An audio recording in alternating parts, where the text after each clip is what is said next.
Hello, my name is Mordred Viking, and I'd like to welcome you to this stream of Hearts of Iron 4, where we are playing as the Left KMT, or now known as the National Revolutionary Government in China.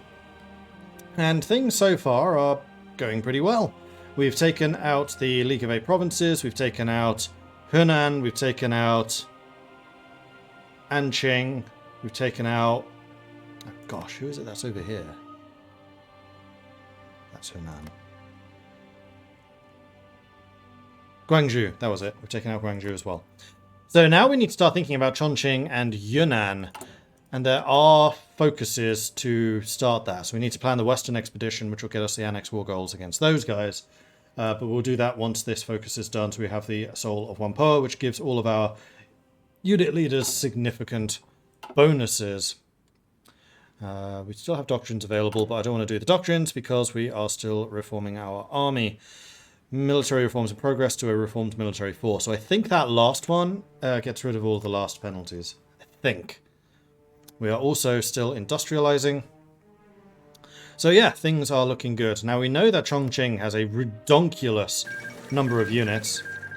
So we're going to be pushing hard into Yunnan first in order to try to swing around and then open basically a wider front against them. At least that's the plan. We shall see if that plan succeeds or not.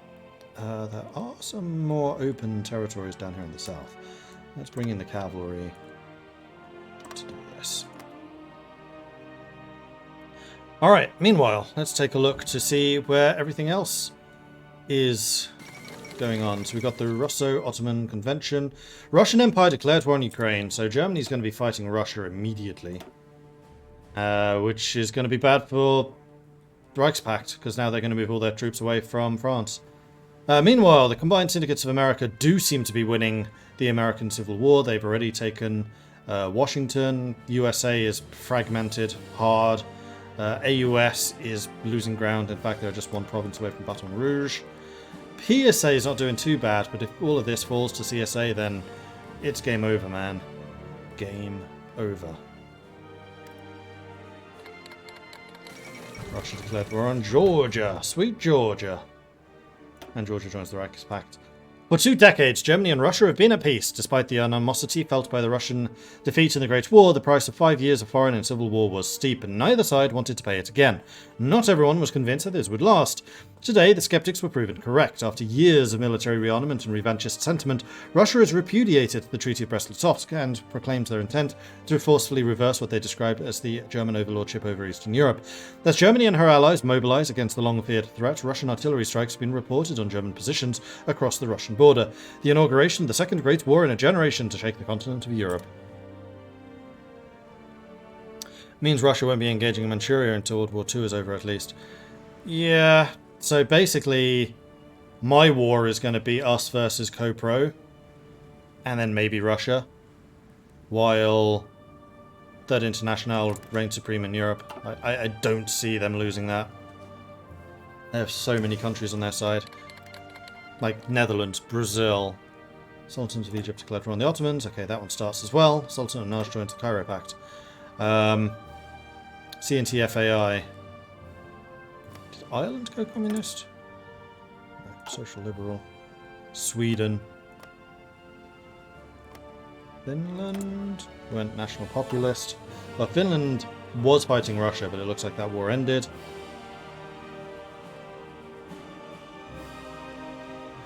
And it actually looks like Argentina's doing quite well against Patagonian Workers' Front, which is surprising, considering we have a communist Brazil next door. War in the desert, Arab nationalism and Turkish imperialism have finally found themselves at odds, and talks over the Sinai-Palestine issue have collapsed after Egypt marched its army into the Sinai Desert. Nominally united until 1914, the two leading powers of the Middle East are now set on a course to decide the destiny of the Middle East. Even as Egyptians can count on an array of allies in the other Arab states, many fear it won't be enough, as the military and economic capacity of the Turkish Empire, for now, still vastly outclasses that of its rival. But what about the oil? Nothing with Iran yet, though. And this is an Iran, it's not a communist Iran. Technology, that was support weapons. Let's continue on the support weapon line. Syria declared war. Syrian revolt. Qing declared war on Guamanjun. Sorry, Nazi declared war on them. We've got Solomon Hampoa. Buckled under Turkish rule, the Arab people of Greater Syria have finally decided to throw off the yoke and have joined their Arab brethren in Cairo, fighting for the liberation of the Mashriq and the creation of a new Arab Middle East. Syrians from all religions and ethnic groups are uniting to rid themselves of the Turkish rule. Okay, so we've got that one done. We're now going to go for the Western expedition. The far western regions of Yunnan and Sichuan may seem like a sideshow in the struggle for dominance of China, but securing their loyalty and resources may prove the difference between victory and defeat. Without any other paths towards a diplomatic solution, we may have to resort to a military campaign against the southwestern warlords. And so it begins. We also need to continue doing the industrialization.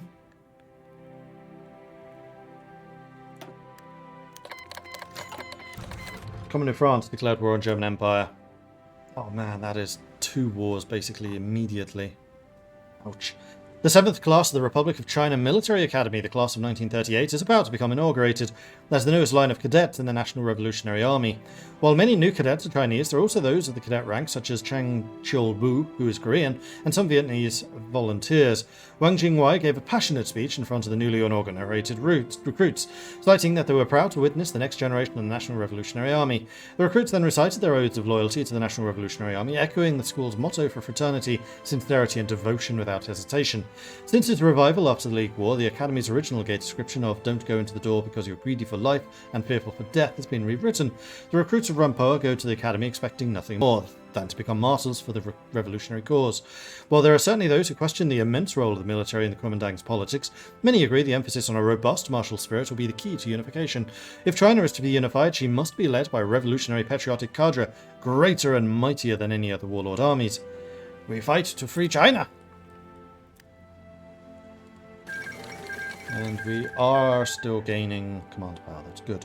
Yemen declared war on the Ottomans, rebellion in Yemen. The Weltkrieg caused tremendous damage to the already struggling Ottoman Empire.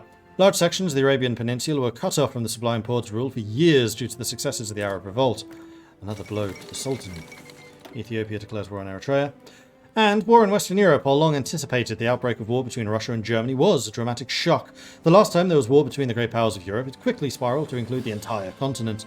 Even if they wouldn't act instantly, all could see that the Third Internationale, Germany's rivals to the West, is becoming more assertive in recent years.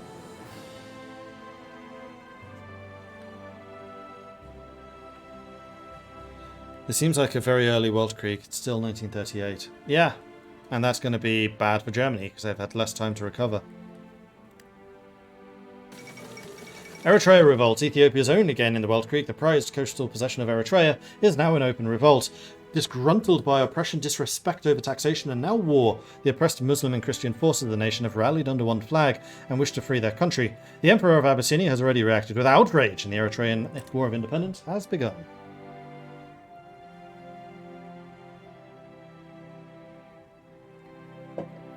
Is Ethiopia fighting Somalia? They are. So Eritrea may actually stand a chance here.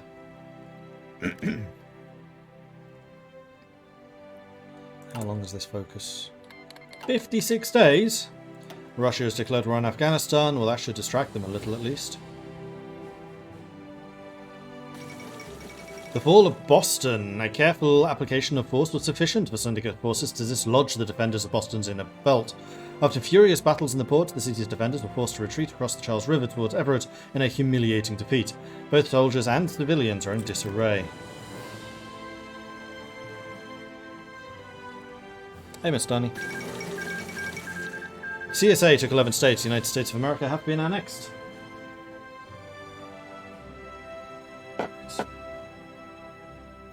Some of my tea poured. And then I can acknowledge, whose was it? Sandrock. And Atamarius says drink teas.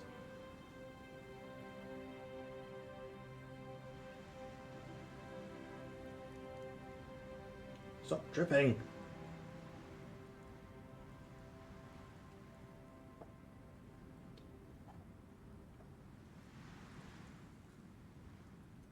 Okay.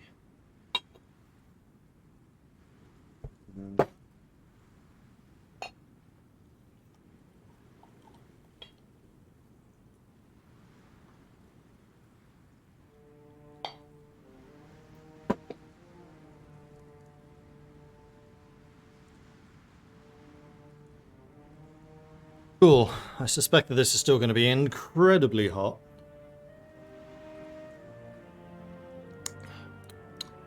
Ooh, interesting.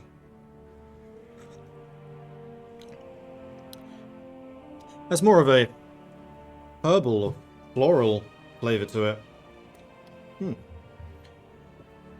Because regular Earl Grey has the citrus twist to it, but it's still quite bitter. This isn't very... well, it's still bitter, but not in the same way.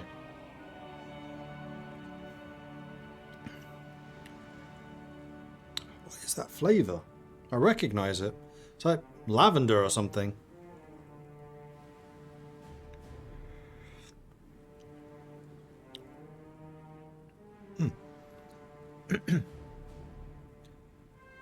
Australia, New South Wales had an election yesterday. Now all the mainland is red. Oh, interesting. Federal collapse. It appears that the federal government is in the last legs of the American Civil War. Shocking. However, I think that these two are probably going to ally against CSA. And they'll need to do it soon if they do. Syria has capitulated. That's once. And there we go.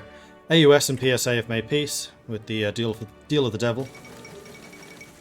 With their forces hard-pressed by the CSA, and representatives of both the Pacific States of America and the American Union State agreed to a temporary truce, lest the syndicate roll over them both and win the American Civil War. Whether their agreement comes too late, or even if it can last more than a few months before both sides turn on the other, remains to be seen. Most onlookers appear to agree this unprecedented agreement indicates that, for now, the CSA has the definite upper hand. Two Sicilies joined Donau Ardria Bund, Socialist Republic of Italy joined Third International. So if the Socialist Italy goes after two Sicilies, that's going to draw Austria in early. Yeah, interesting. Oh yeah, and Switzerland turned as well. God damn. Netherlands, Switzerland, and Spain all went Third International. This is going to be impossible for Germany.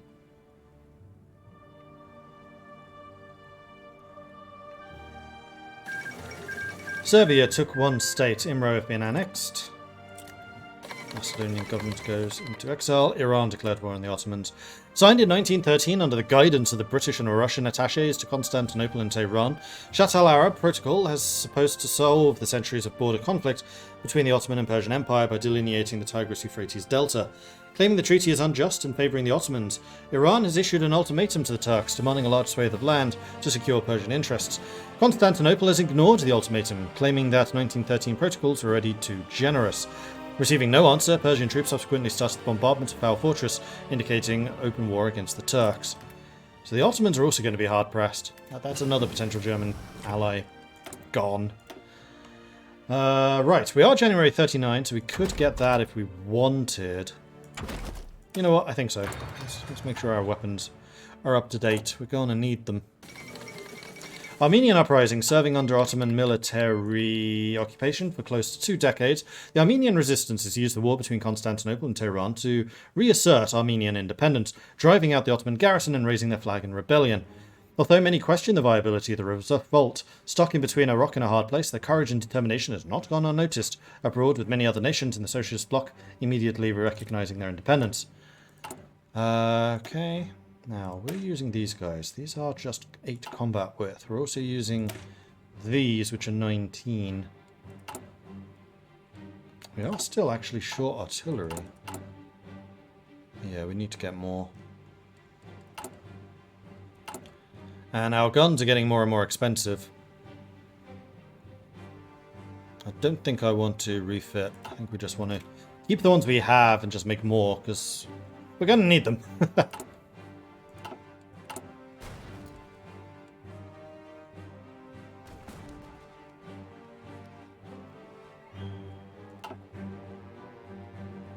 Oh, Chongqing's at war with Qing. Interesting. Transuma declared war on the Russian Empire. And Guominjun is also under attack. Who are you? Ben Zhujiang, authoritarian democrat, with probably the most split nation I think I've ever seen. Okay, so this is Shaanxi. They've just taken one of the other paths. Who was it that was talking about right KMT? Boxen. Didn't ever say how you get right KMT, though. And also, Mordred, Macho, Istar, Sneaky Alfonso, Requin, Burgon, Vikes, Hedobot, Livnatus, Intronite. Hello, hello, hello. How are you all doing? Just reset my chat window. Let's move that around. You have a trait, but you don't have Organizer yet. Oh my gosh, you got close, though. Oh, but you do have 2... trait picks, so let's get Aggressive Assaulter, and then we can also get Organizer. Right, KMT is the 2 in the south that you ate. Okay, so it was Guangxi. Cool.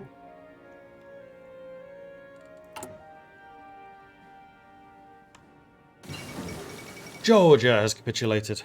Wow, that was a quick Georgian capitulation. Georgia usually manages to hold out quite a long time.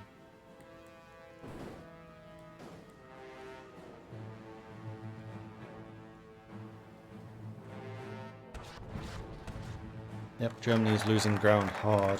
And there we go, plan the Western Expedition is done. And now 39. I think it's time we got our industry up to date. Make new artillery. And then... I don't know, diplomacy with the Northern Warlords. If you have the RCA government, Wang Jingwei, we will be able to contact the RCA cells in Chongqing, allowing us to meddle and influence our ongoing power struggle. Interesting. Or we can start to move towards fighting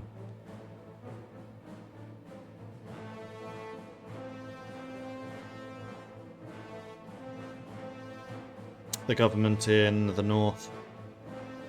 Thought.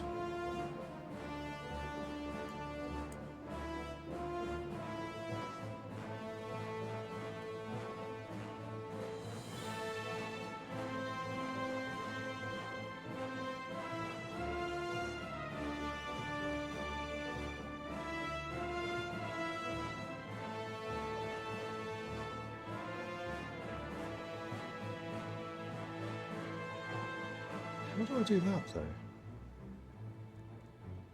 Annex against Qing. It's this way, actually.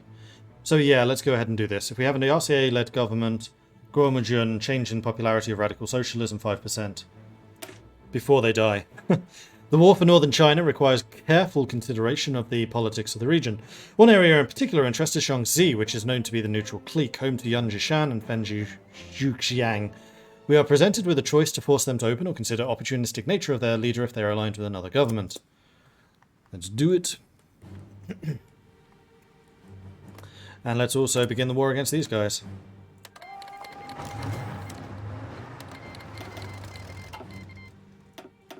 You have your orders. Now see them carried out. And you can be an infantry expert. You can definitely be an infantry expert. Wow, Zhang Fuqiu has become really good.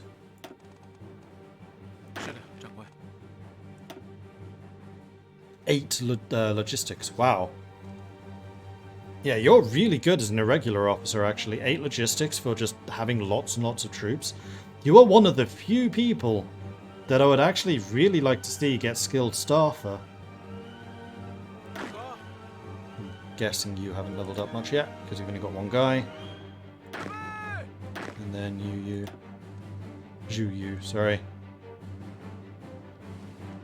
6444. Not bad. Okay. Let's see how this goes.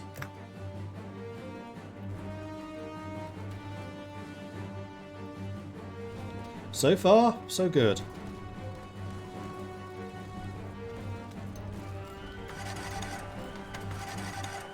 Absolutely slapping them on this front. But this is because we're out in the open. We haven't hit the mountains yet. But we will soon enough.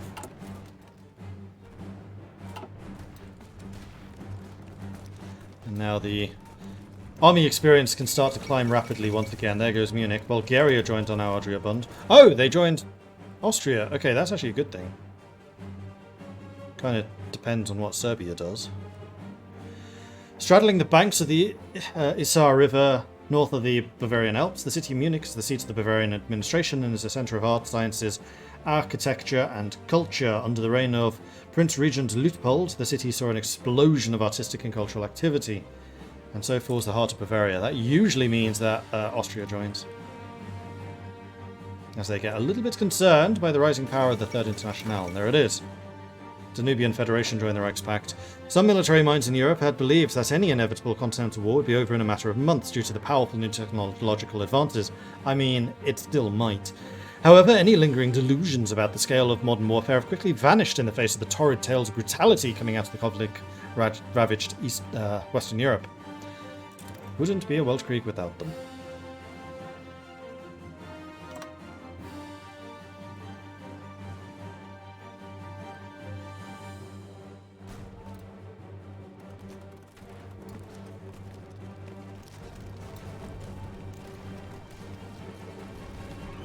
Romania joined the Moscow Accord. Even in times of war, there exists a balance of power changing by the moment. Serbia joined the Moscow Accord. That means Russia's now... Oh, right, yeah, they'd be at war anyway.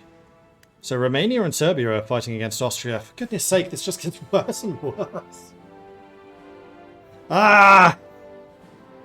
Serbia has possibly, with Romania, guaranteed the destruction of Germany, because they're now fighting on 3 fronts.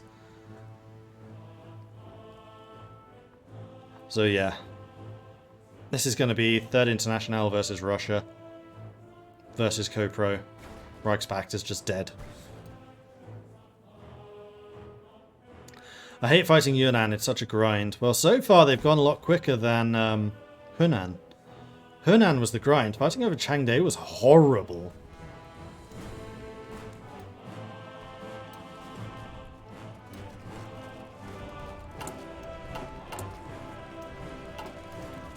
So far our losses haven't been terrible.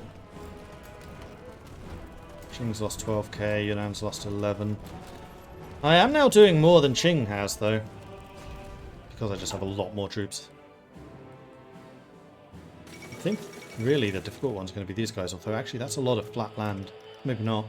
The fall of Bucharest. 2 decades have passed since Bucharest was occupied during the Weltkrieg, and now it's once again fallen into enemy hands. Despite the Romanian army's spirited defense, Bulgarian troops have forced their way through. A grave blow to Romanian ambition. Go Bulgaria. Oh, maybe they've actually doomed themselves already. Yeah, the border's up here. Because if they can take out Serbia quickly, which looks like they will, they can both then focus on Romania. And then completely consolidate the Balkans. Interesting. Okay, okay. Good way of bringing success from the jaws of defeat. I would like the tech tree of Road to 56 added to this mod. You mean this one? There's a submod that lets you do it.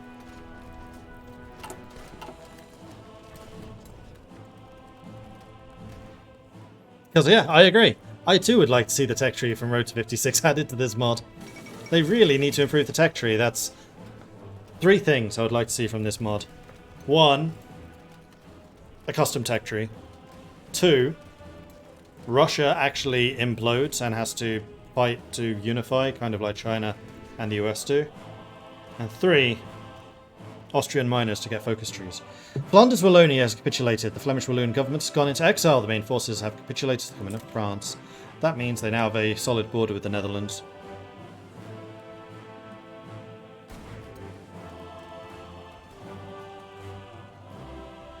Looks like my troops are significantly better than the ones we're fighting against. Even though we're fighting with 8 combat width guys here.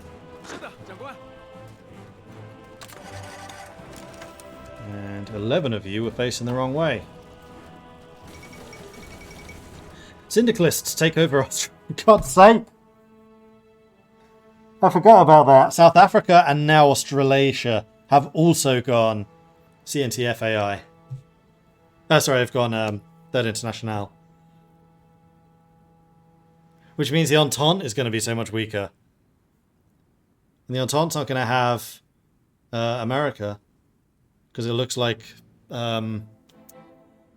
CSI is going to win. Not CSI. You know, CSA.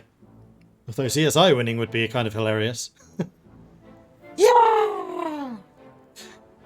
The recent election of the Australasian Confederation saw victory for the Labour Party led by John Curtin, but within days after his victory, radical elements within the Labour Party rose up and took control. These radicals were loyal to the Australasian Council of Trade Unions, the ACTU being the most prominent syndicalist faction in the Antipodes. A welcome addition to the World Revolution. It's also going to distract the Entente.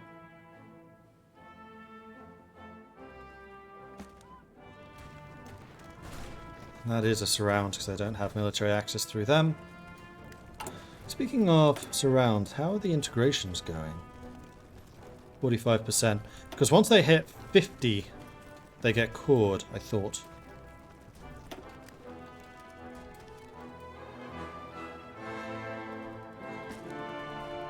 Because, yeah, none of these territories belong to League of Eight Provinces. So we've already caught them, which is why my industry and manpower has gone up so much. That makes sense! This war against Yunnan has been significantly easier than I was anticipating.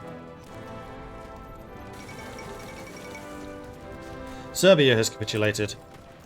Alright, so maybe Serbia's entry to the war gave Third Reichspakt an easier time of it, because now they can focus Romania, destroy them, and then they have the entirety of the Balkans on their side.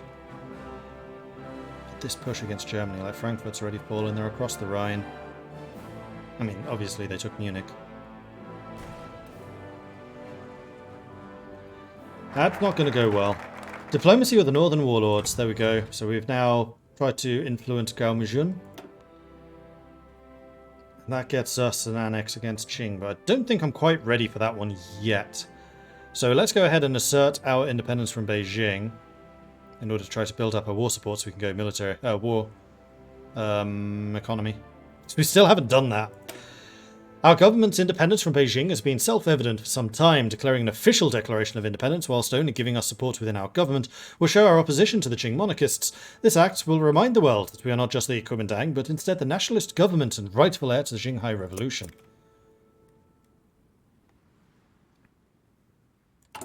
Speaking of which... Okay, we're already on partial. It's literally just war economy that we need. And we need more than 50% war support. Oh... Our enemies don't have that many factories. It's basically going to have to be Qing. Lend-lease from Norway? Sure. Ah, you want to send me more artillery? Yeah, please. Please do. Agrian revolt was annexed, so Baratia is now secured.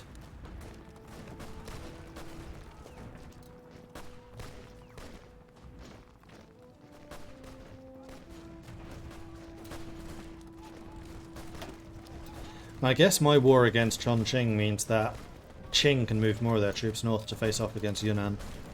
Against Vientiane.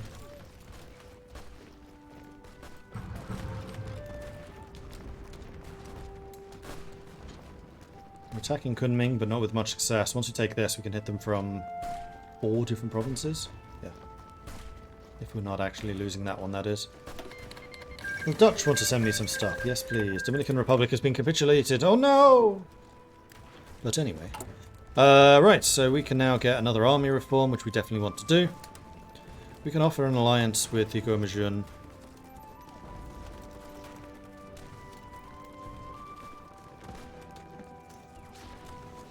I think I'd rather just take everything.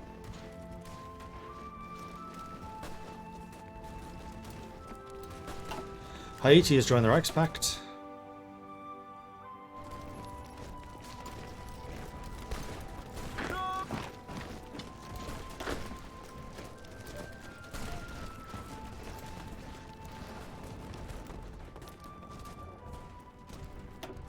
How's the participation? 78%, that's more like it.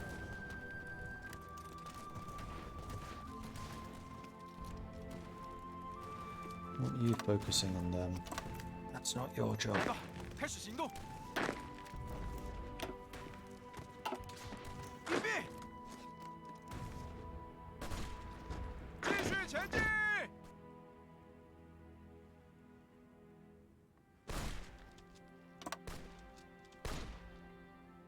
Now we're attacking Kunming with what looks to be some success. Yunnan's not looking too hot. 44,000 casualties. The fall of Beijing. After days of high-intensity fighting in the capital suburbs, Fentian troops finally scaled the walls of the outer city, scattering the defenders and making further defense of the capital all but untenable. Zhang Zhaolin's arrival in the Forbidden City gates spared no pomp or circumstance, but his triumph must be punctuated by one of sobering thought. This is not the first time he has taken Beijing. For all of his efforts so far, a long road lies ahead. Wow, that is a big Shabai Sanmar. Interesting. I might want to start training some more cavalry for when we go after them.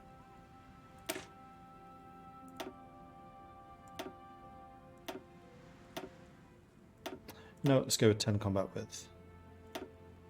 And then begin training some. Let's get 9.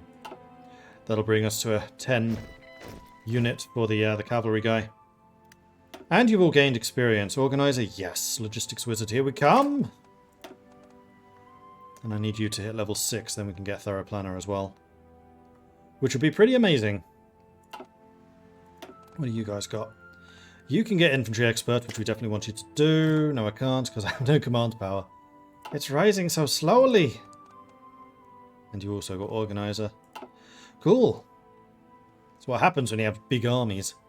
Oh, Kunming's about to fall. The fall of Kunming. For the first time since the defeat of the 3 feudatories in 1681, the city of Kunming has fallen to an invader from outside of Yunnan province. After losing the Wujiaba aerodrome to the southeast, the Yunnan clique forces were gradually forced back along Lake Jian, only to finally break as the city's ancient walls were overrun.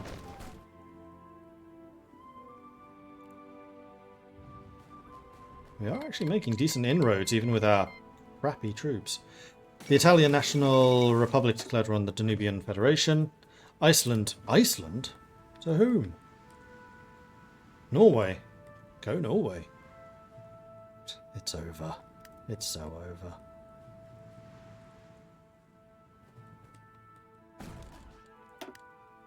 Yunnan clique is on 99% capitulation, so we just need to take a tiny bit more.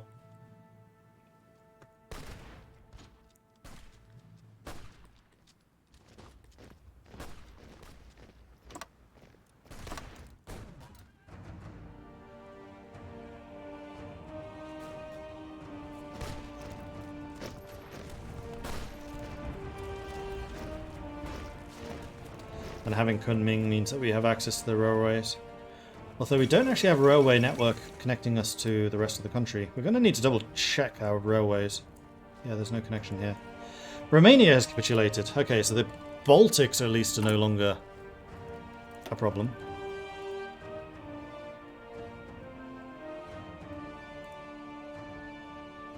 Let's prioritize that, get it done first. Though I don't know why that's level 3. Let's make that level 1. Russian Empire declared war on Iran. That helps the Ottomans. Let's also put a railway. Yeah. Let's get those done.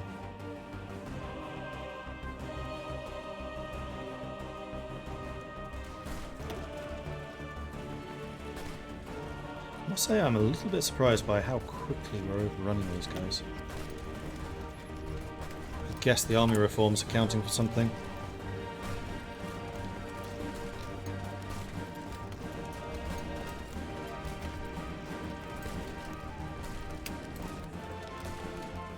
Improved worker conditions might well be worth it. No. We still don't have enough war support for war economy.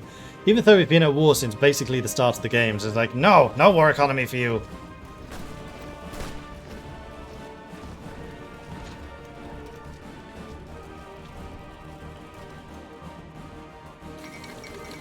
The Eastern Seas War. Japan declares war on Germany's Asia.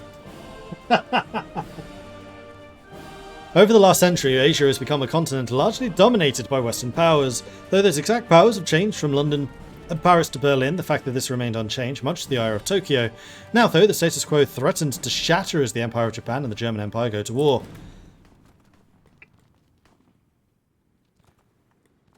They're going to be dead by 1940. I think 1940 is going to be a stretch.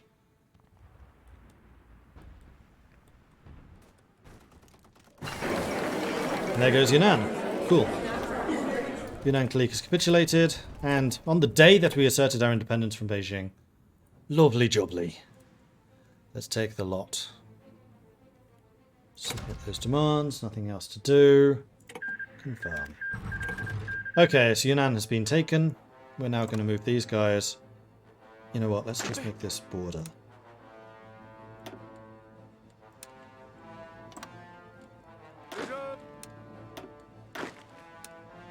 A singular one.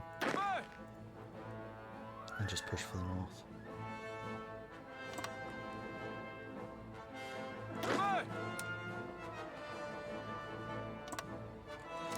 Leaving the cavalry over on this side.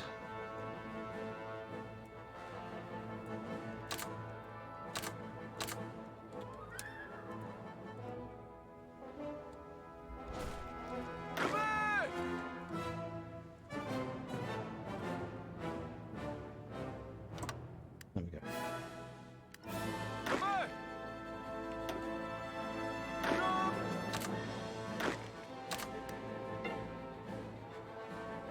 Laundry time! Almost forgot about that.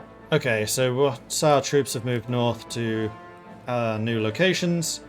Then we can start a big attack against Chongqing, also fighting against Jibai-Samna. No wonder they're looking a little bit overwhelmed.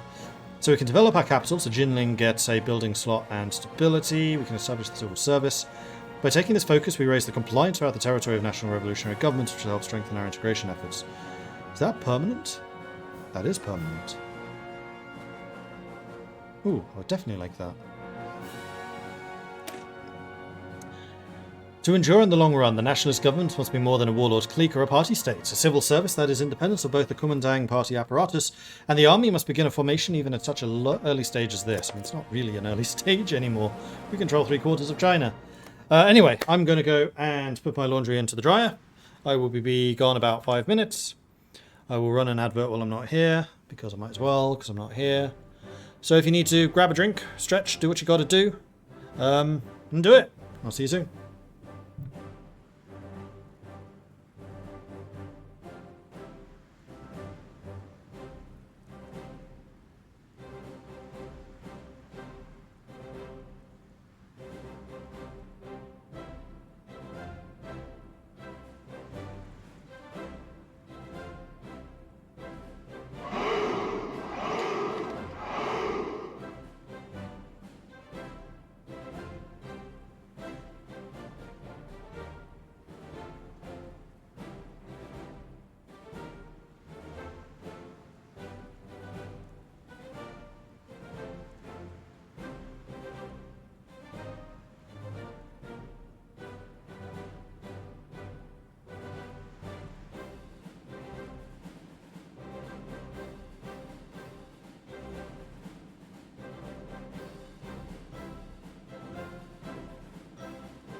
Alright, I am back again. Yeah, we probably should establish a spy agency at some point. I hadn't really had the civilian factories to really make it work, but I probably do now. Just setting my alarm for the next laundry bit. There we go. Alright, let's bring us back to Hoi 4. Boop, over to there. Off we go.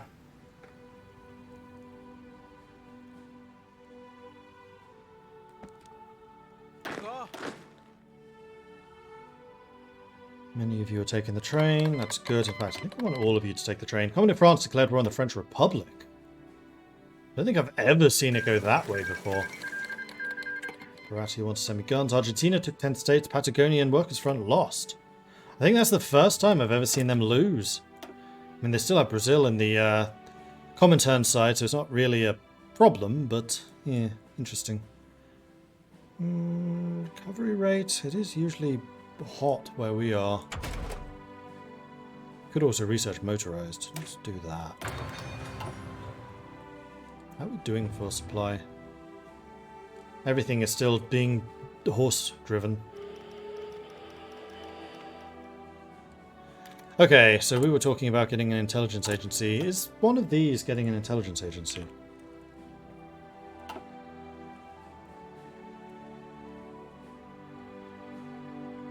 Yes.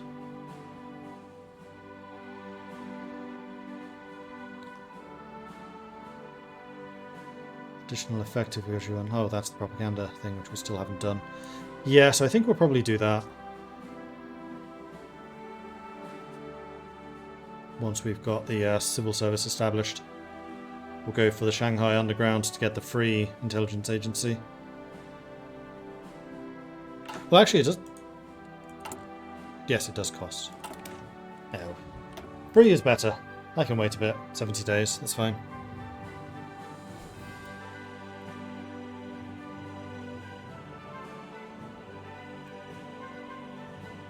It's like, where have my armies gone? They've disappeared. No, they're still there. Chongqing trying to do some counterattacks, bless them.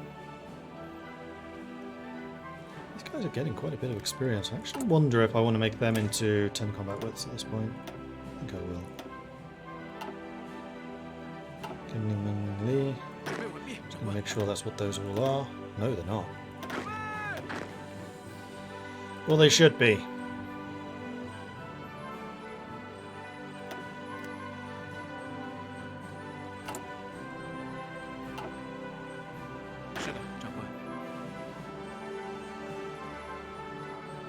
Alright, are we ready? Not got enough for a staff office plan for reasons. Still have the cavalry moving into position, but everyone else is ready. So I think I'm going to say... No, let's get the planning prep. We went this route for a reason. We're going to get the planning prep. Why are you all moving? No, no, no, no, no, no. God damn it.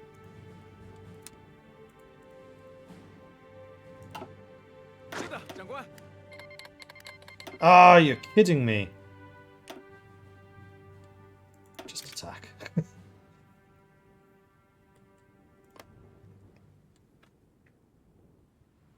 Whoops. Cheat from that plan as well. Alright, let the counterattack begin. The beginning of the end. Or is this merely the end of the beginning?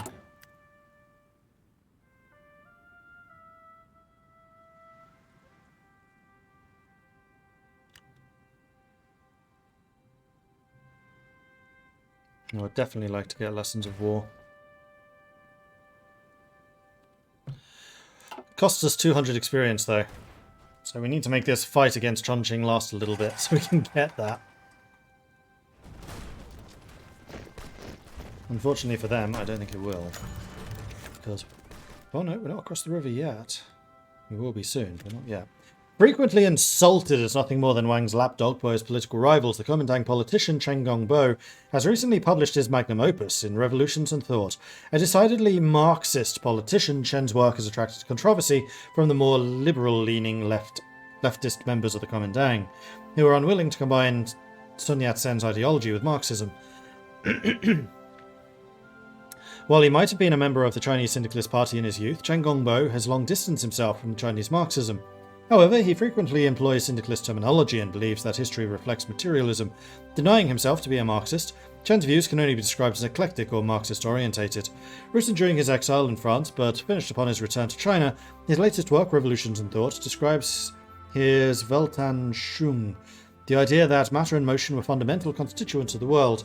He argues that the Kuomintang must rise above capitalism, and that the conclusion of the Weltkrieg, while it had toppled the capitalist order in Britain and France, merely asserted capitalism over the oppressed Chinese peoples, as evidenced by Germany's intervention in the Northern Expedition. His work has met with resounding approval from the radical elements within the reorganized Comrades Association. However, they have been met with sharp criticism by the RCA moderates and the Provisional Action Committee. Some in the Provisional Action Committee have even suggested censoring the book, as it constitutes what they declare an undecidedly syndicalist propaganda. So Radical Socialist gets more brilliant right to that Chen Gongbo. And Armenia has joined the Tabriz Accords. Is that Iran? Yes. Oh god, there's even a naval invasion. They're a province away from Berlin. It's May 1939. Historical World War II hasn't even started yet. And Germany is about to fall. Venezuela elects a syndicalist government. In what has, no doubt, come as quite a blow to many entrenched interest groups, the Venezuelan people have elected the left-wing Partido Socialista de Venezuela to run the country. Oh, that was a Halifax thing. I think that was Germany and Canada talking. Venezuela's communist as well. It won't stop! Why won't it stop? The red flood is real. It's not a flood, it's a tsunami. Australasian Union declared war on New Zealand. Venezuela joins Third International. The New Zealand crisis. A crisis appears to be deepening in the Australasian Union as news organisations report a severing of ties between the Australasian state of New Zealand and the mainland. Support in New Zealand for the new syndicalist government has never been strong, and reports indicate the state has offered a safe haven to New Guard paramilitary forces fleeing the mainland after attempting to overthrow the Canberra government in a recent coup attempt.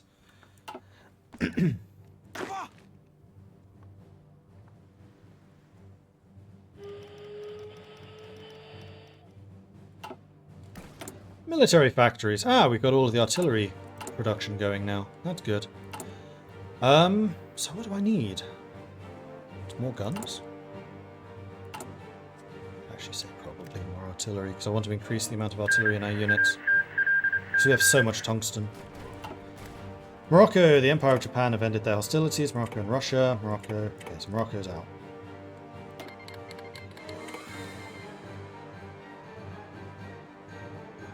I had a brief moment there, I was thinking, I'm accepting a lot of Lend-Lease. I wonder if my convoys will be safe. I think they'll be fine. Armenia capitulated, New Zealand has joined the Entente.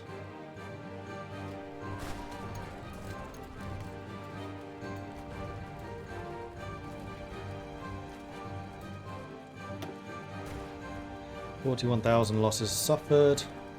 Qing is halfway to capitulation already. So it's going to be me versus Vientiane.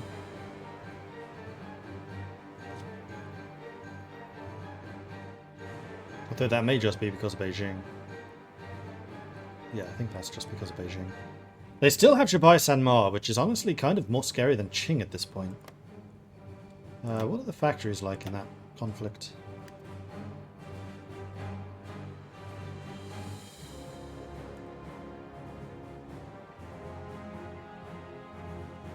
Qing has 25. I'm up to 46. Vientiane has 27.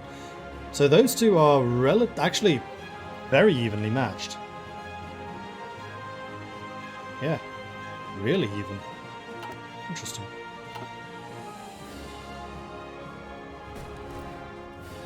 Although Japanese Lend-Lease to Vientiane is probably swinging things a bit. There's a lot of rivers in this region, blimey.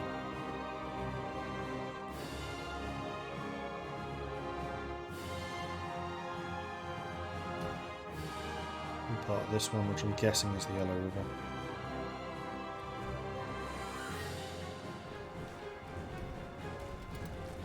Never quite realised how big that river was until I started playing Total War 3 Kingdoms. Philippines joined Co-Pro. Okay, that's one nation that didn't go communist. Huzzah! Mexico declared war on Central America. Mexico? Mexico is communist, right? No, national populist. Central America is communist. Interesting.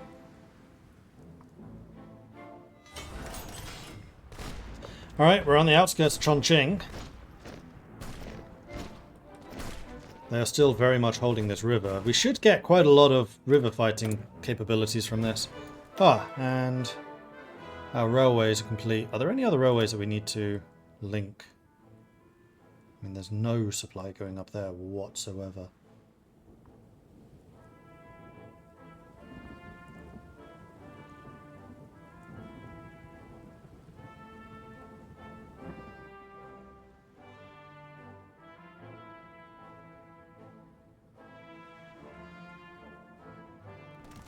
Oh, there is actually a supply hub up there. Just doesn't have any connection. So let's prioritize you and make sure that connection gets done.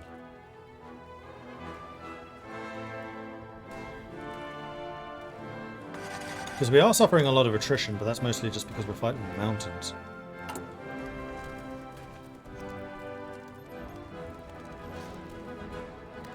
The Chinese National Revolution, Hui Brigades. Chinese Muslims, known for their ferocious bravery and cavalry skills, are found not just in Gwangju but in pockets all across China. By securing their allegiance and recognizing their cultural skill in the saddle, we can create elite cavalry divisions that can give us a welcome source of operational mobility. Interesting, because we are working on cavalry right now. Okay, the attack on Chongqing is actually succeeding now. Looks like we're about to get another river crossing there. How are you guys doing with the... is it engineering?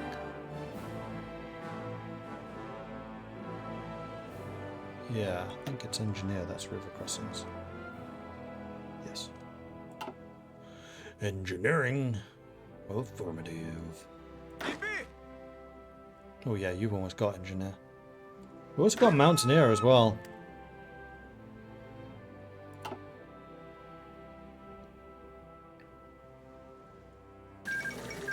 Ethiopia took one state, Eritrea was annexed. Oh, when I briefly looked over there, it looked like Eritrea was actually doing okay. Huh.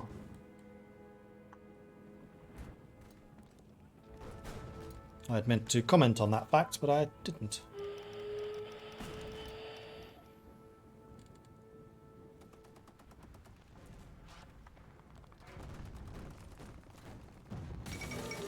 Fall of Berlin, there it is. 15th of June, 1939.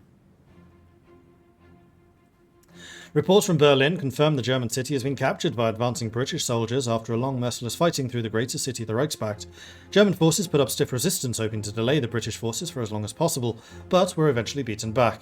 As shocked Berliners looked on, the British army paraded down the Brandenburg Gate before listening to a speech by Oswald Mosley in front of the famous monument. However, what would eventually seems to have caught the attention and memory of the world is a picture of the British soldier proudly holding the British flag from the roof of the heavily damaged Reichstag, taken by one of his squad mates. A great victory for the Union of Britain indeed.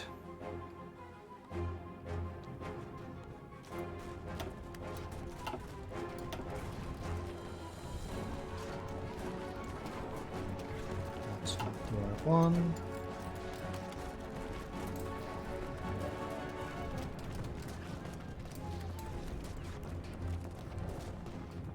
Germany's halfway to capitulation.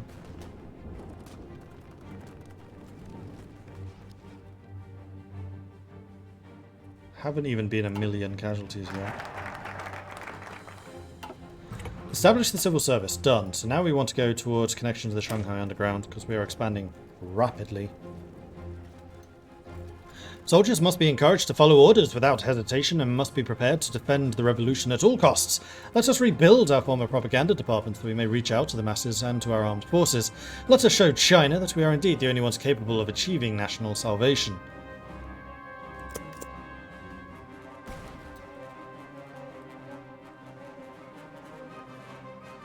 Oh yeah, Portugal's on Tom's side. Fall of Minsk. Minsk was part of Russia before the First World Krieg. After an incredible offensive from the Russian army, it seems as if history has repeated itself. The Russian army bombarded the city and from the sky and from the ground, and the Belarusian resistance seems to be increasingly feeble as the onslaught of the Russian war machine slammed into the city. The significant blow for Belarus's future if the Russian bear marches on.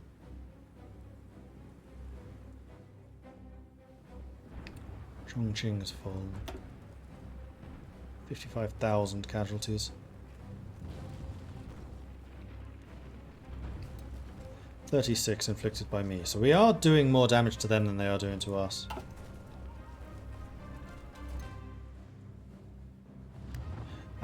Do need some offensive for you guys. If you go.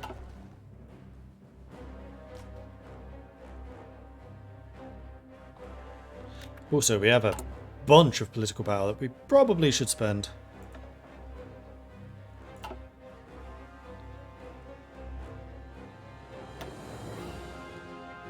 We're in the process of researching new guns, aren't we? 5 days away. We should probably get one of these. Infantry equipment, that is a huge buff. We can make it cheaper, but I think we've actually got the industry to do this. 15% more soft attack, that's also really good.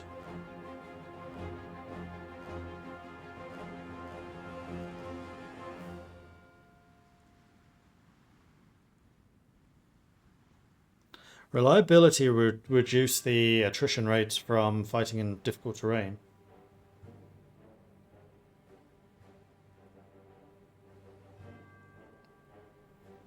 And my infantry does basically do everything. And my artillery is going to be the ones that do the soft attack. Yeah, let's go with the military engineering department. Just in the nick of time. I would have been very annoyed had that actually finished before we finished it. Cool, cool, cool.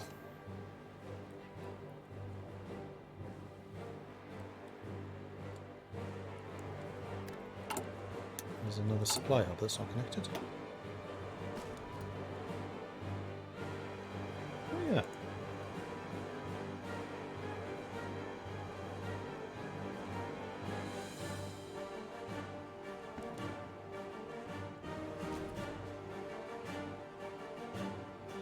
I mean, we probably...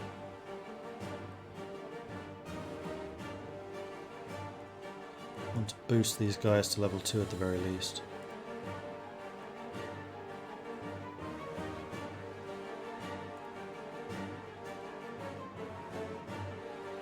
Just to make sure that supply can flow everywhere that it needs to.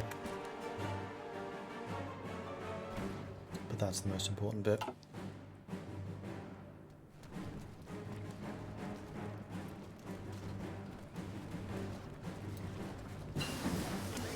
Small arms 39, done.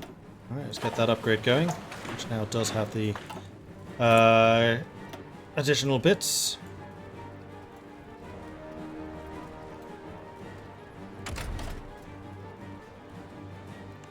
We could do military police too, but I don't think we really need to.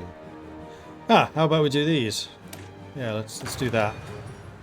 Construction speed on things like railways. I do think supply hubs cost too much to produce. I agree.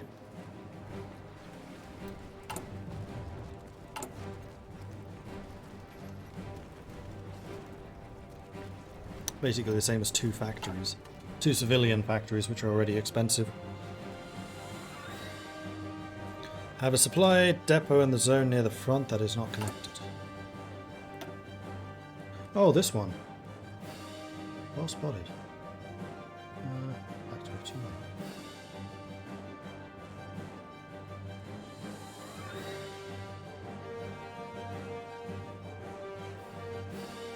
Where do I connect you to?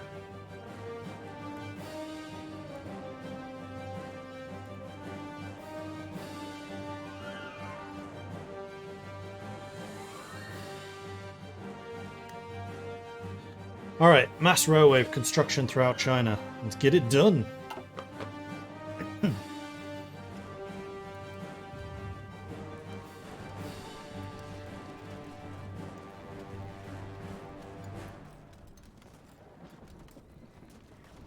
And I do think that railways should spread supply. Not very much, certainly not as much as a supply hub. But they should spread supply. At the moment I don't think they do.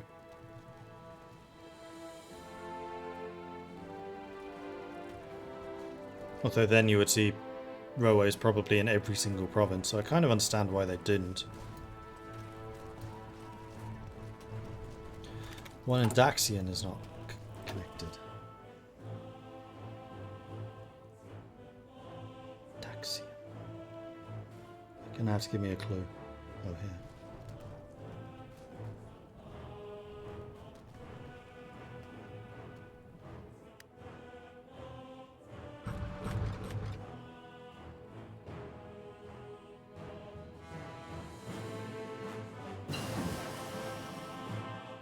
One.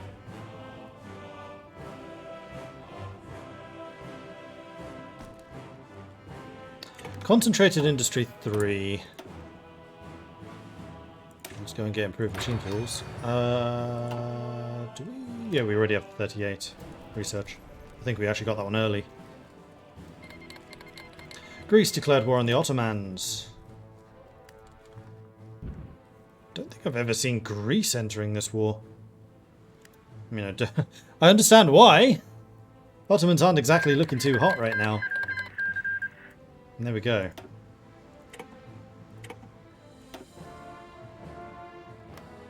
So is this just... Oh no, Greece timed that terribly.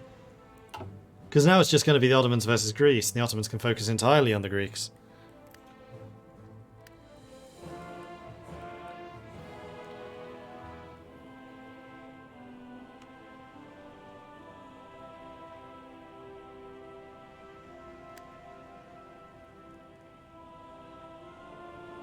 Alright, so how are we doing with engineer? 49. You don't seem to be getting it very much. You're at 90. Nobody's attacking Chengdu at the moment, which is fine. We're actually across most of the major rivers at this point.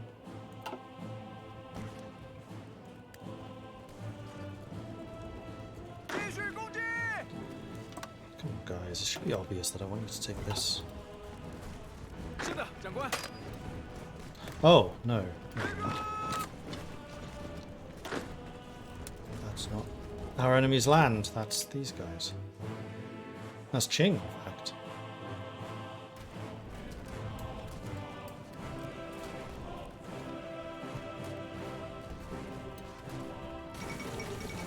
Fall of Constantinople. The Greek capture of Constantinople was completed today as the last of the Ottoman forces were pushed beyond the shores of the Bosphorus.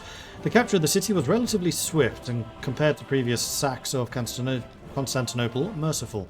However, many historical sites were still damaged, in particular the Blue Mosque, which was levelled by Greek troops while eliminating a pocket of resistance in the fallen city.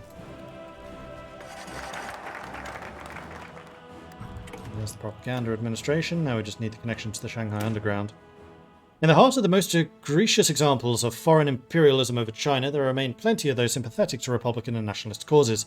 A complicated web of patrons, both illicit and licit, have aided us in the past in smuggling weapons, people and information in and out of Jiangpu, keeping the flame of revolution alive in China through the darkest of days. Although many are suspicious of our socialist policies, we call upon them for aid nonetheless. So this will cost us political power. This will make us more totalist. Ah, we also get Dai Chun Feng. Nice. It gives us a bunch of extra operatives.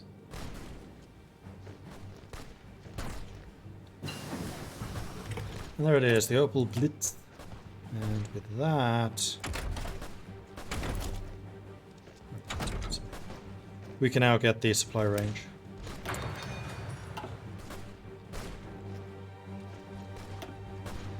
Chongqing has lost 100,000 troops now. 51 to me, so our kill death has definitely gone up.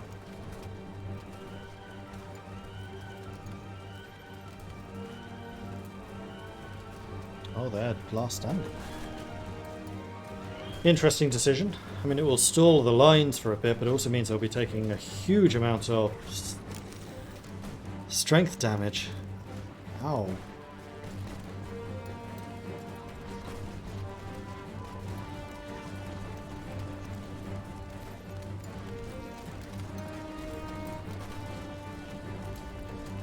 100k in China is a football riot.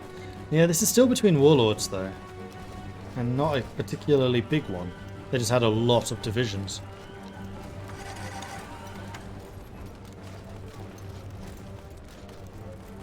So Chengdu will fall soon enough.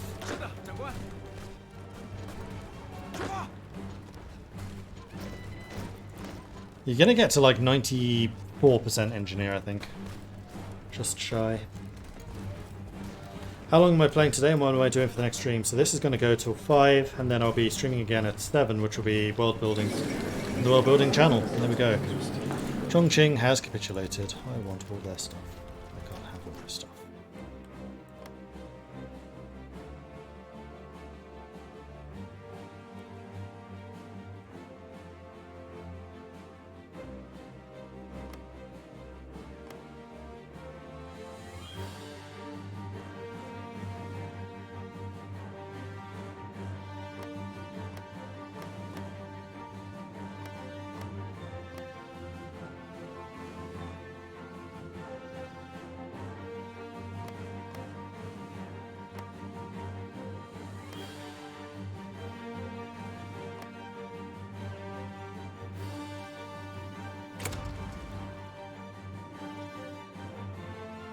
No, sorry, I did. Then I need this. I can start filling these bits in. So put them onto all of them.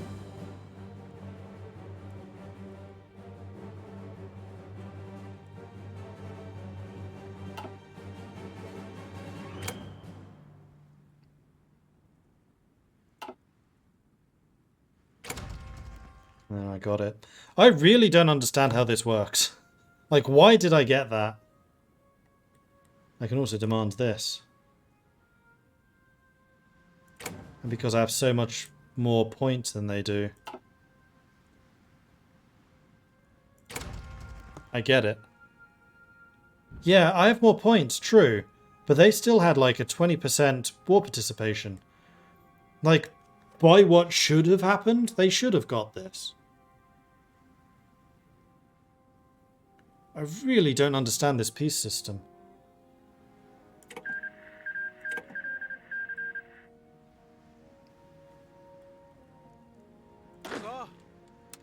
Alright, victory is ours, huzzah. Then, how do we want to do this? I think you guys probably want to be there. Oh, this is all one border? Let's have you lot focusing on Jabais and Ma. And have you lot focusing on Qing.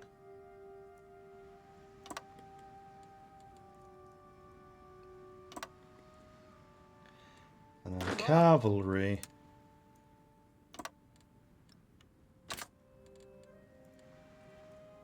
goes there.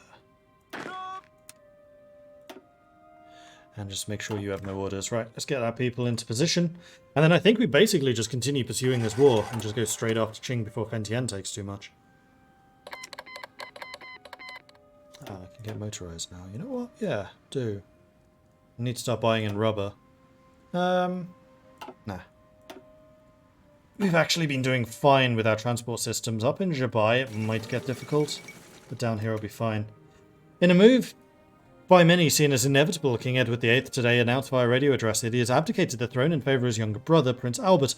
Edward is giving up the throne to marry American film star Constance Bennett, who he met in Canada while she fled to Canada during the American Civil War.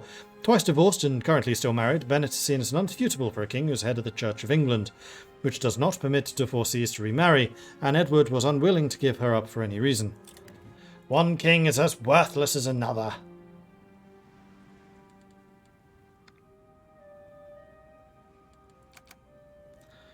Let off some steam, Bennett.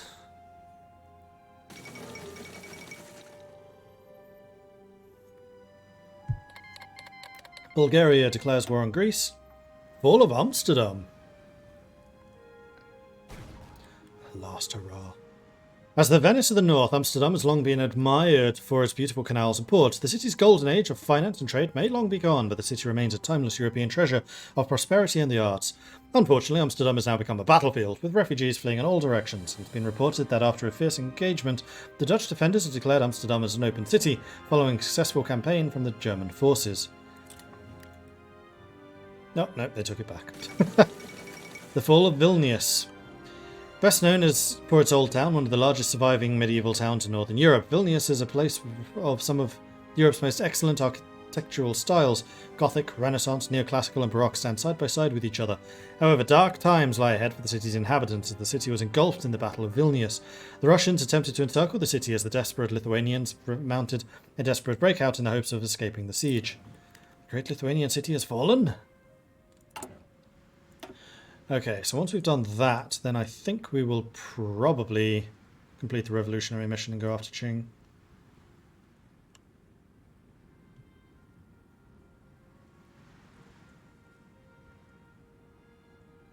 Morocco joined the Cairo Pact.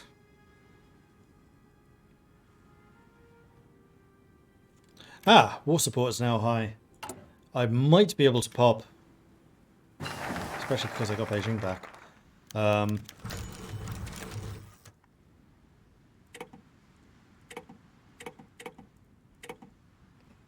What's it called? War economy. Oh, no, but I'll be at war. No, but that reduces stability, not war support. So yes, I should be able to. Alright, here we go. With a position in the former League of Eight provinces secured, the time has come for the National Revolutionary Army to begin serious planning for a strike northwards against Qing. This time, no foreign aid will be able to help the Zhili warlords, their puppet emperor. Chen Boer. Born in a small town in Anbu in Changzhou County, the Guangdong province, Chen Shenhua was born to a wealthy family and loved by her father and her mother, her father's concubine. Her elite status nonetheless allowed her to go to a larger city for school, and she studied in Nanjing and Shanghai. There, she became fluent in English in addition to her native Cantonese and her middle school Mandarin. As a prominent leftist, she joined the Kuomintang in 1937 in order to play a central role in China's growing socialist film industry. She is a talented writer, with her work commenting on the critical nature of feminism in China. Her writings explore the deeper psychoanalytical effects of the male gaze in cinema, a gaze that Chen Boer would strive to fight against. As a result of her activism and her commitment to the socialist cause, the government of Kuomintang has officially appointed her as China's first female film director. She accepted this position on the condition that she be allowed to draft her own cast. She envisions her cast being drawn primarily from the working class backgrounds in order to better resonate with her film's messages of the proletariat of China. She is also known to experiment with animation, a relatively new field in Chinese cinema where she uses paper-cut and folded handmade animations to describe the ongoing revolutionary struggle. We support those efforts. More stability is always appreciated.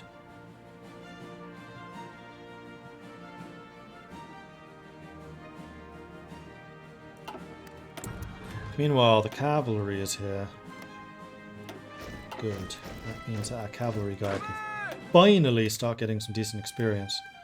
Oh, we have another line up there. No. You're here. I see why there was some confusion there.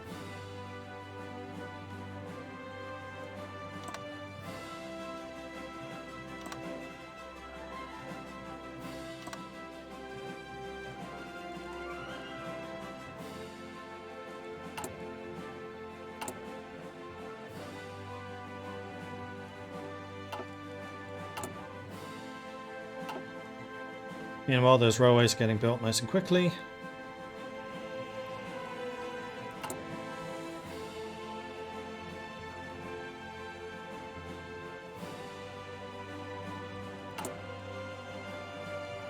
Oh yes, and we can industrialize Chongqing. No, we want to make sure that we keep the political power for the war economy.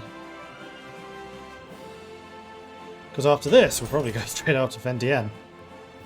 We're just going for a very rapid unification here.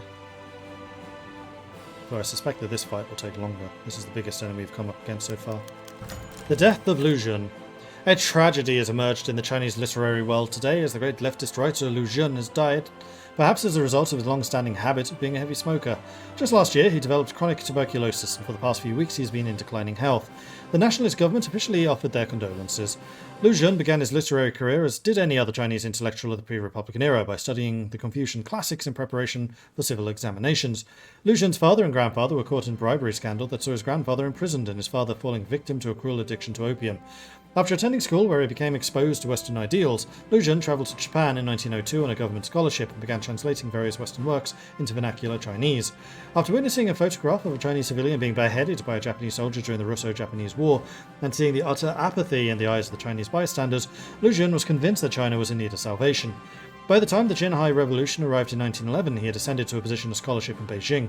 In 1917, he began writing for Chen Dizhu's New Youth, where he published the successful short story, A Diary of a Madman. He followed this success in 1927 with his grand work, The True Story of A.Q. A sympathetic individual towards the Kuomintang, Lu Xun served as a guest lecturer in Whampoa and the Chongqing University in the eve of the Northern Expedition. After the expedition's failure, he fled for Shanghai, though he remained sympathetic to Song Qingling's guerrilla war in Fujian. Upon the return of the Kuomintang in Nanjing after the League War, he sent Song a telegram congratulating the National Revolutionary Army for its success. Memento Mori. Manpower -1. More factories. Okay, we definitely want to expand out into something else. How are we doing for trains? I think we keep stealing trains. Yeah, we do. And we can get our first operative. We want to be rooting out resistance.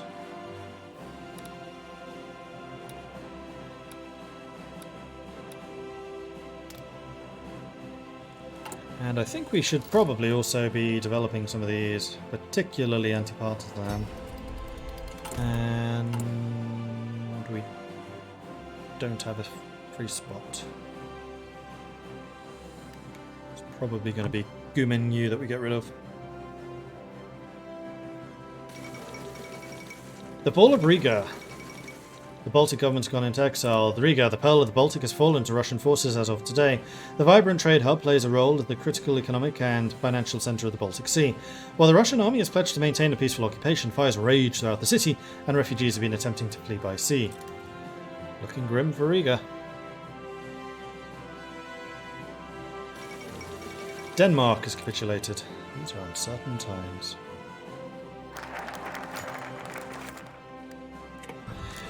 In front of the large audience, that was the Kuomintang Central Committee and Assembly, Wang Jingwei began the Second Northern Expedition by reading the will of the late and revered Dr. Sun Yat-sen. The will had been drafted by Wang Jingwei himself, but had been observed by the most senior members of the party, such as Dai Jitao, Wu Jihui, Song Qingling, Song Jiwen, He Jingning, Sun Fo, and Zhu Lu. As Sun lay dying in his sickness, the will and testament to the wish of the late father of Kuomintang. For 40 years I have devoted myself to the cause of national revolution, the objective of which is to achieve liberty and equality for China. These 40 years of experience have convinced me to realise such a goal we must awaken in our people, unite with the peoples of the world to treat us equally, and together carry on a common fight. Today, the success of the revolution has not been achieved. All of my comrades must follow my writings, the plan of the national reconstruction, the fundamentals of national reconstruction, the three principles of the people, and the manifesto of the First Congress, as well as continue their endeavours and accomplishments. Proposals to set up a national convention and to abolish the unequal treaties especially need to be accomplished in the shortest time possible. This is my heartfelt charge to you. As Wang Jingwei finished the speech, the committee erupted into shouts and cheers as the Kuomintang prepares to accomplish the mission that has yet to be finished. We will finish what you started.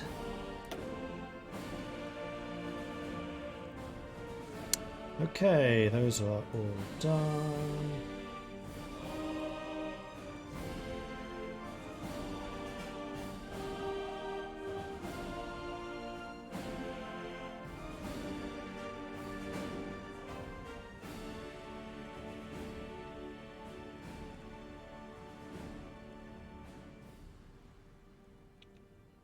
Don't think we want to do the compliance just yet.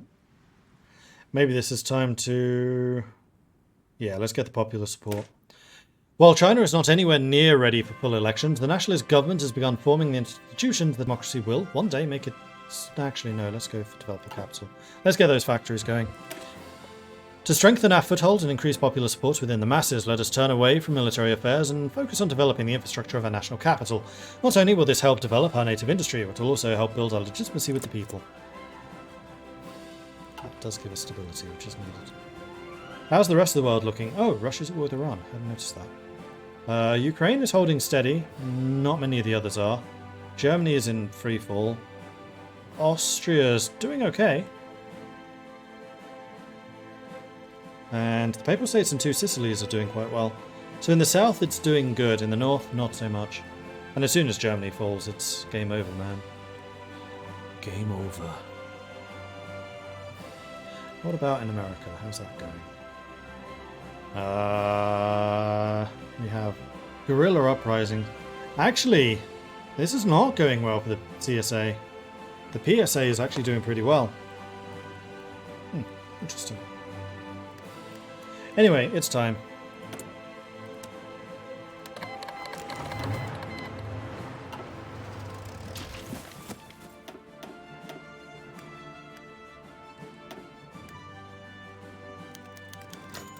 Start of the Northern Expedition. At last, the time has begun to head north and defeat the Beijing government.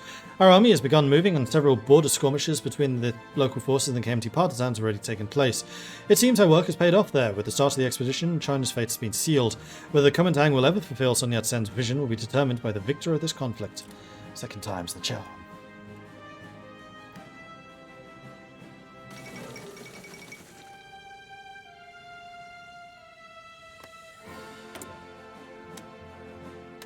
Let me sit this one out. China's civil war has reached a turning point as the National Revolutionary Government has officially declared war on the internationally recognized Qing government. The last expedition occurred a decade ago with the aim to unify the country. However, this was not to be, with the KMT gravely underestimating the German commitment to the region. With war now declared, the stage is set for a repeat of the previous expedition led by Chiang Kai-shek. With Germany preoccupied in Europe, a second German intervention seems unlikely. Really? Construction 4. Kingdom of Lithuania has capitulated. I think that's all good. That's less than a year, so go for it. A breath of fresh air in the Left KMT army. After considerable effort, our military has been thoroughly reformed. Having successfully reformed the core components of our military, the difficult work of integrating the allied and auxiliary units we have inherited from the times that past began. Our High Command is pleased to report the efforts across the past few months is a success. Although there remains issues with ghost soldiers, corrupt payrolls and desertion, there's little doubt we've come a long way. So how does that look now? Reformed military force, that's not the one. No, that was the one.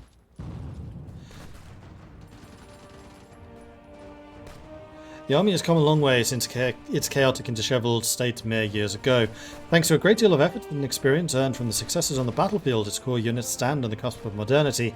Their battlefield prowess more attributable to equipment and specialization than outright neglect. Desertion has declined thanks to a mix of pay increases, better morale, and greater competence across the board. Ghost soldiers are being slowly eliminated from army rosters, although considerably more reforms are required to fully eliminate the issue. With soldiers promoted by merit rather than patronage or nepotism, a coordinated and effective command structure can emerge in its place. The same cannot be said for the entire force, nor allied and integrated units in particular, but the path is now clear to building a new, modern and unified army to defend Chinese interests. And we are just 44 experience away from doing that. Lesson 4, which gets rid of that last penalty.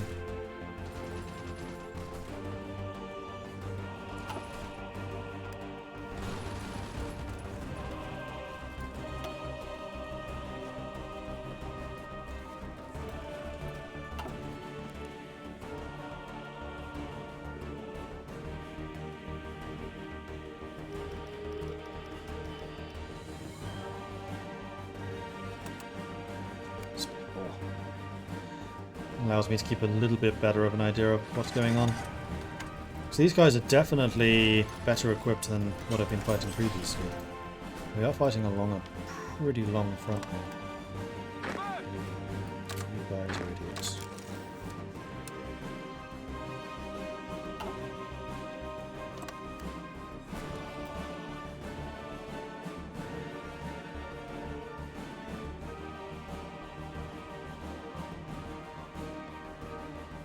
The fight for Jibai Sanmar may actually require less troops than I expected. I think soon I'm going to be ready to start thinking about aircraft. Oh, we've got 1 million manpower now. Still haven't changed my manpower laws. Every war I fight, I get more manpower. This is weird.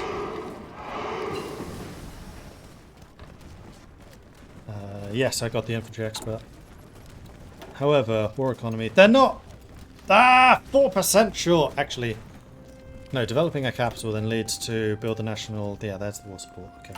We're fine. We're fine. Oh, hang on. The army guy was Sinloren. Sinloren? Yeah, we got the 2 guys that we wanted. Albania joined the Moscow Accord. Finland declared war on Russia.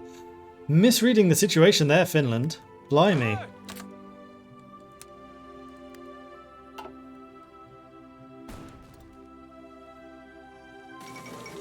The fall of Wuhan. After a pitched battle in the Tri-City area of Wuhan fell to the National Revolutionary Government forces earlier today.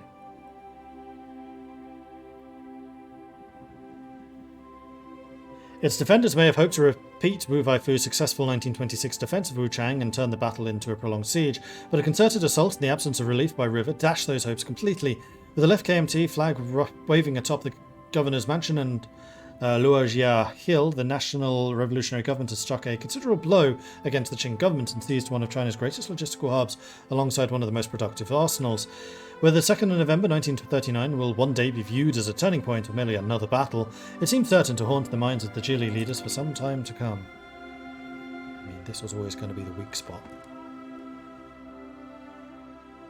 But yeah, they're in free fall. This is not going to last very long. Did you get engineer? You got engineer! Excellent.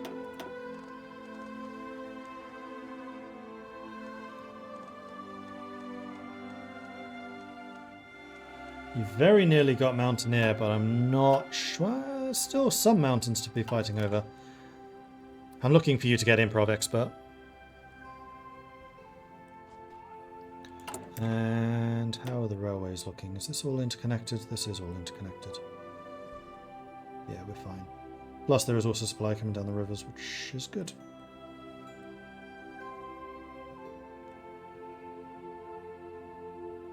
In fact, there's a major railway running through here. Once we take this, then all of our railway connections would definitely be secure and sorted. Flexible rail networks. Let's get the next tier. Oh, no, that's ahead of time. Don't think I need the war austerity trains. I was kind of hoping for the convoy highways. Well, in that case, I think it's time that we start thinking about aeroplanes.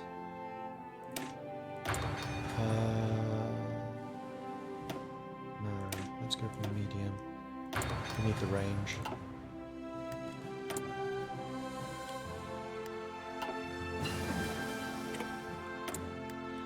Improve machine tools. We can continue on to advanced machine tools.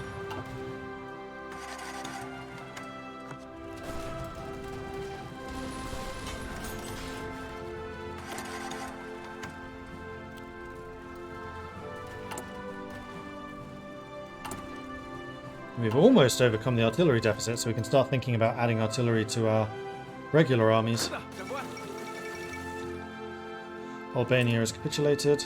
Actually, you guys should probably close that pocket off, so go ahead.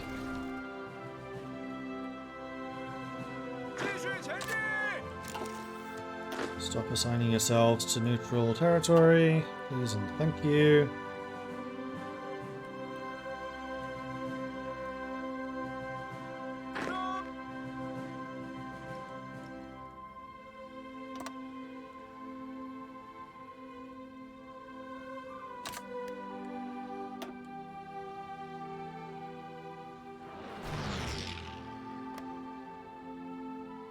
Logistics up here is going to be a pain, but we do have a level 10 logistics guy in charge of this.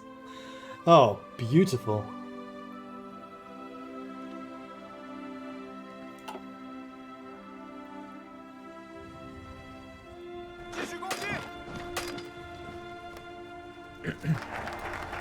There we go, capital has been developed. Let's go and build the National Mausoleum. With the capital established, it is long past due to honour those who have fallen in service of the Chinese National Revolution. A national mausoleum will be constructed outside of Nanjing to house the remains of Sun Yat-sen, Chiang Kai-shek and other prominent revolutionaries.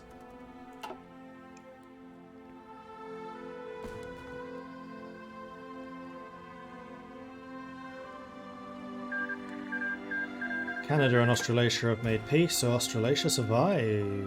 No, it didn't. Yes, it did. Australasian Union. I was expecting it to be red.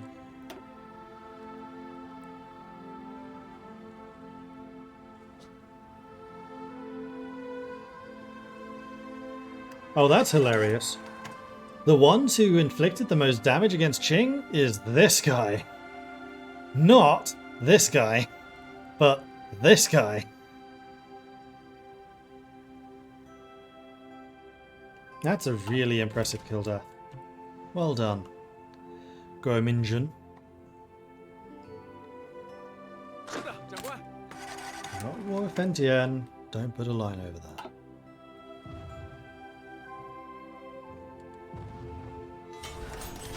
That experience is just skyrocketing.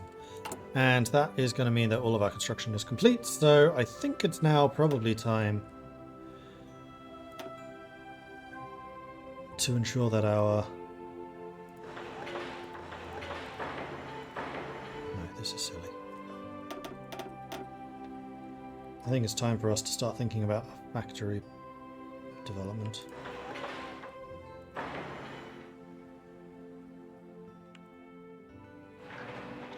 Jinling is actually by far and away the biggest. Let's get some more civilian factories there so we can really get this up and running.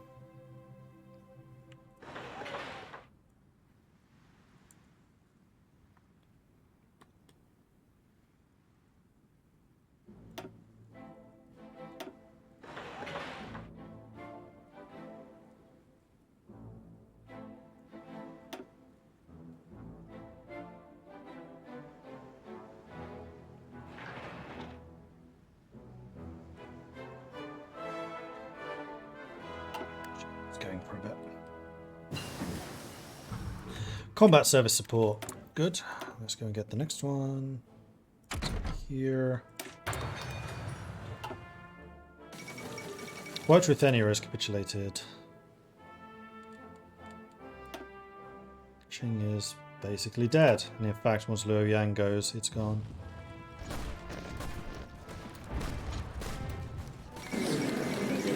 And there it is. Qing government has capitulated. Now, all three of us are pretty much even in how much land we should take here. I definitely want that.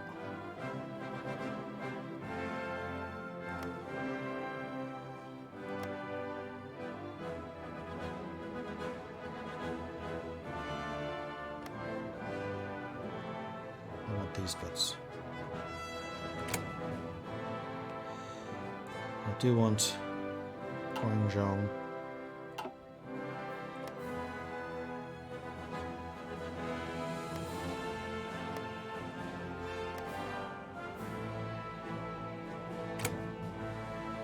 They're all being contested.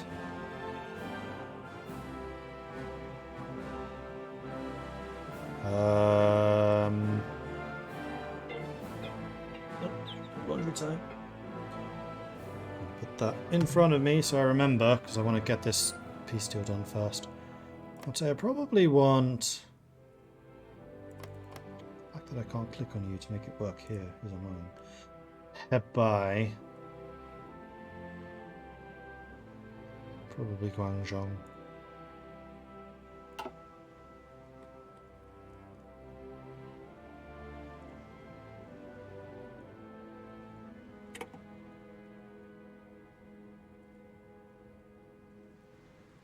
I mean, I can demand the lot.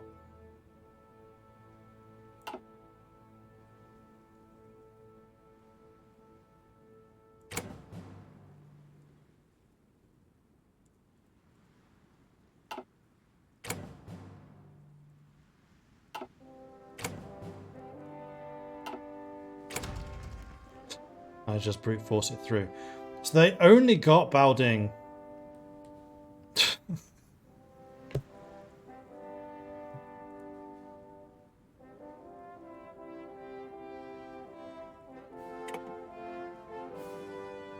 And I want the navy. They gave me the navy.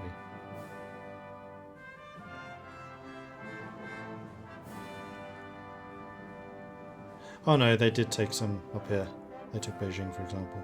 Yeah, those would be stupid expensive. So the only one that's really contested now is this.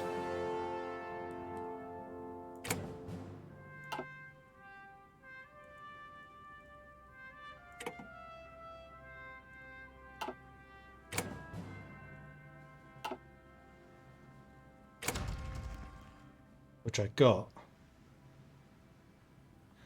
And I can't request any of those. Okay, so I think we're done. Vientiane took 3 states. Gao Zhimin took 2. I took 9. Because I entered the war so late. Yay. Alright, so that's good.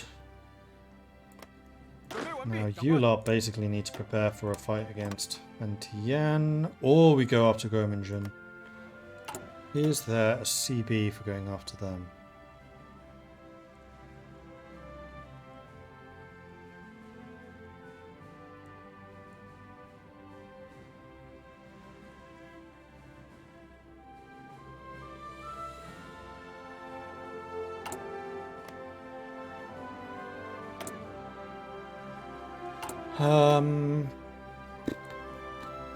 Oh.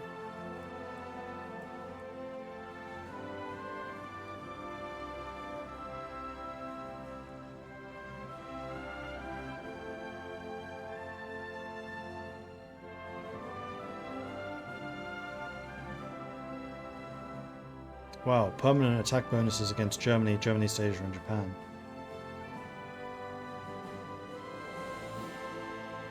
Political power, construction, production. Or division recovery, operative recruitment.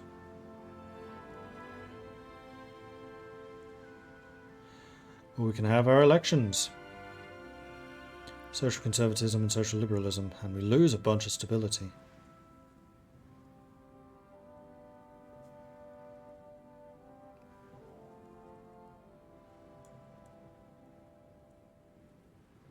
I'm not seeing any CB against that one state now. We can make an alliance with them, sure. Where is it? There.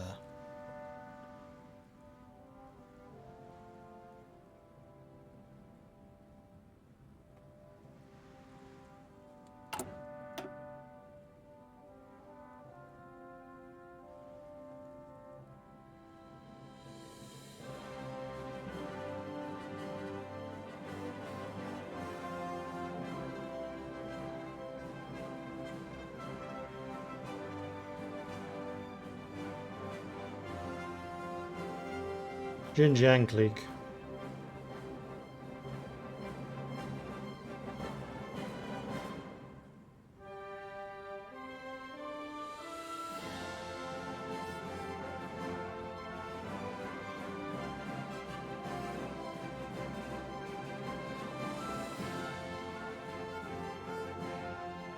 Puppet war goal against Russia. If you make an alliance, they become your puppets, then you can eventually annex them. 75 political power per step, and there are 4 steps. Okay, and that's what we want to do.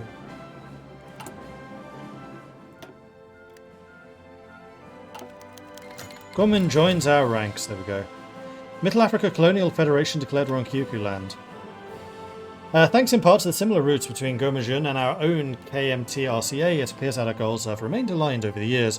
Feng Zhujiang of Kuomintang has agreed to begin coordinating our efforts at unification, peacefully bringing Kuomintang to the left KMT fold. With any luck, our combined forces will be sufficient to bring about successful national liberation from the chaos and strife that engulfed it. With the momentum on our side, the combined might of our forces will continue onwards towards victory. Yay.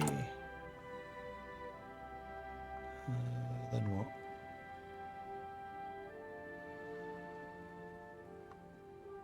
It's going to be in here, isn't it?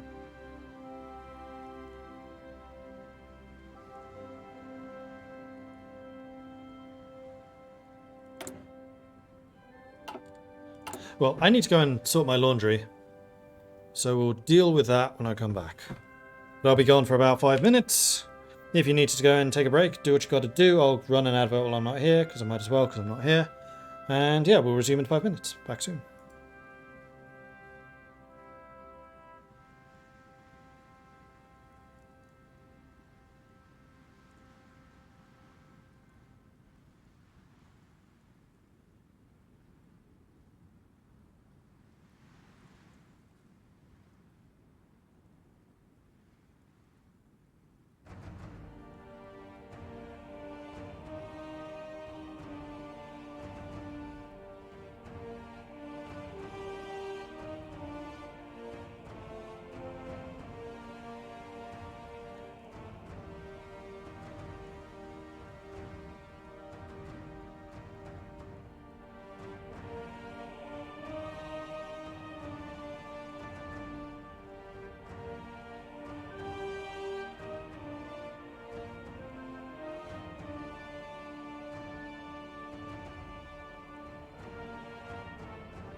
Yeah, I didn't quite mean to do that for an hour. I am sorry.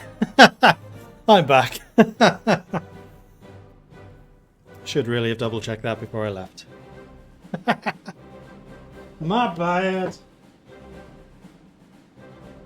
But first, I am going to pour myself something to drink. Then I'm going to say, Mr. Patrico, the Bright Lord, White Rook, Classic and Nano Blit. Thank you very much for the follows. Welcome to the channel. Good to have you joining us. Right then, so Qing has fallen. We just took Shaanxi, and now we are fighting against Markleek. And in fact, we have this entire border at this point. So I think I'm going to send in the cavalry as well. Don't think I'm going to bother with the regular infantry though. Let's have you do this and have you attack. We did get quite a lot of experience in that previous battle, which was good.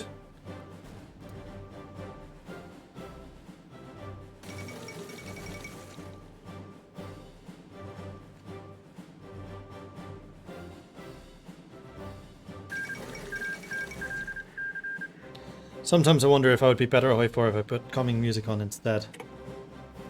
As opposed to the in-game soundtrack. News from the German colony of Middle Africa. The Colonial Federation is typically described as uneventful and positive. Colonial administrators painting a picture of the project as a powerful expression of German might. This colony's very existence now seems to be in jeopardy, however, as what German authorities previously described as a small-scale, dying conflict has violently erupted into war. We are really close to being able to get our final stage of army reforms, and there we go. Let's do it! Let's get those lessons of war locked in. And we're not fighting against enough factories anymore. How many does the Markleek have? Actually, quite a few.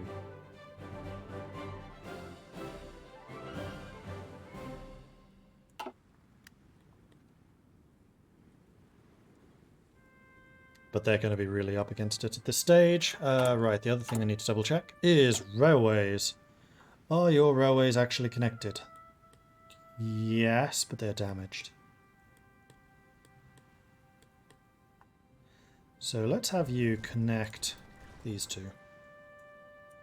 Just to give ourselves an alternative route around. And we should probably upgrade most of them, but we'll wait until we've secured those bits. And there it is, the German Empire has capitulated.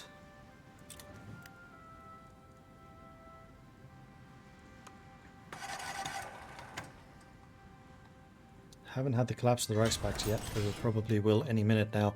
Iberian Federation is actually losing the Entente. That's interesting. Yeah, CSA is not looking good against the PSA. PSA is really doing well.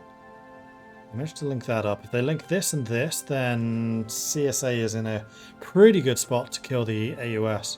In fact, it would basically be East versus West at that stage.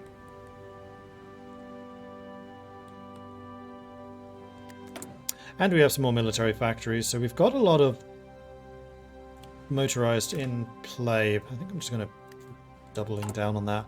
And I think for the first time now, we're actually going to need to buy rubber, which we'll do from Siam because it doesn't require convoys.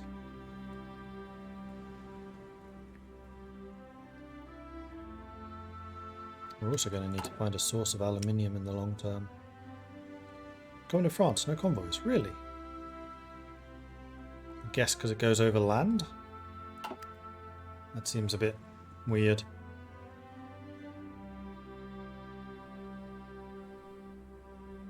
Union of Brazil has joined the Third International, you know, just in case we weren't strong enough already.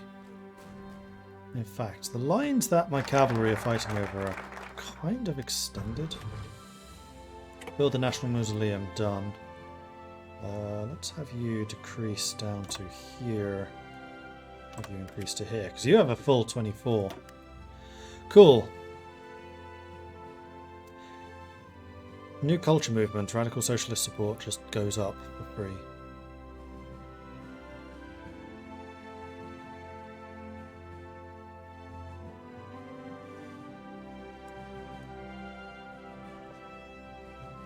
So maybe it's time to start working on the air power now.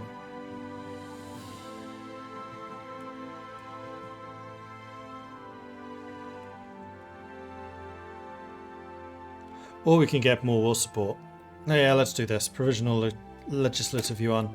While China is not anywhere near ready for full elections, the nationalist government needs to begin forming the institutions that democracy will, one day, make its will known through. A provisional legislature staffed by KMT representatives from both controlled and contested territories will take over the legislative responsibilities from the Central Committee. Some troops are stuck in Tibet.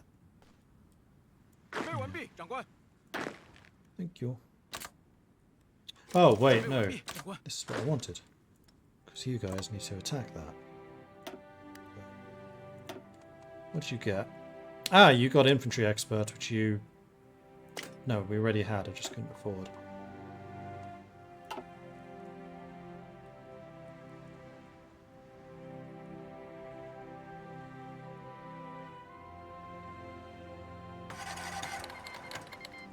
Sultanate of Egypt declared war on the French Republic. Did you get any terrain bonuses? You didn't. That's unfortunate. 9% away from Mountaineer. You have a lot of pretty high level units too. That's good. It's very good. It's very good. And seeing as we're not going to get that anytime soon, I think it's time for us now to switch out Yu for the elusive gentleman. Ooh, resistance target -10. Have to be totalist. We are totalist.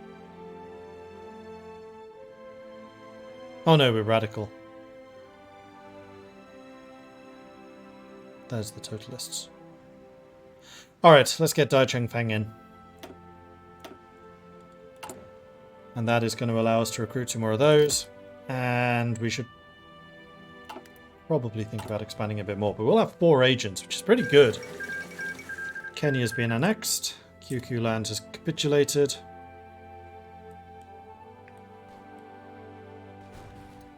And that is also true. Because we do have a navy. A very small one, but it's still a navy. Oh, we've got a heavy cruiser. 3 light cruisers and 2 destroyers. That's not terrible. Do we have any admirals? We do.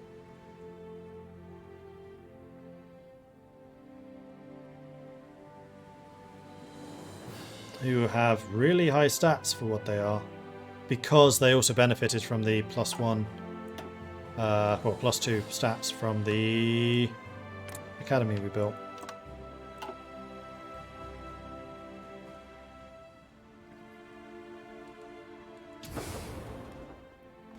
Generally, supply is still fine.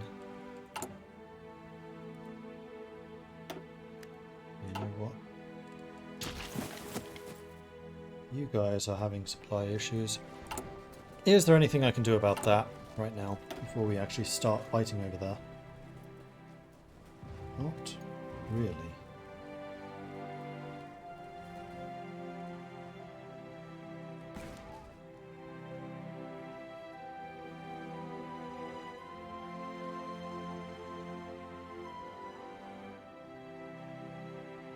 Let's upgrade all of these to level 2. We just got a supply hub down there, that's good. Just get you to level 2.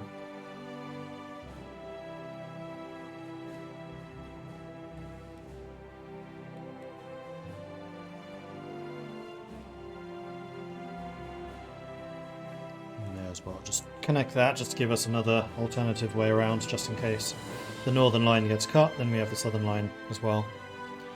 And let's... Oh dear, did not want to do that. Command goes there.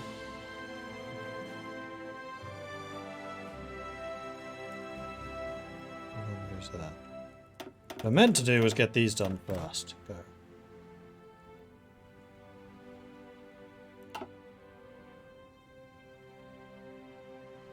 I'm pretty happy with how the cavalry are doing so far.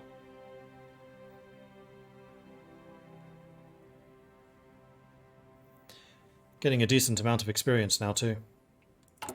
And depending on how the motorized numbers do, we can probably switch out the cavalry for motorized in the not too distant future. And there goes Ukraine. I'm actually a little bit surprised that we haven't had the fall of the Reichspakt yet. I mean, Austria seems to be holding out fine, but now they're going to be up against Russia. They're not. Oh, Bulgaria is killing Greece. Again.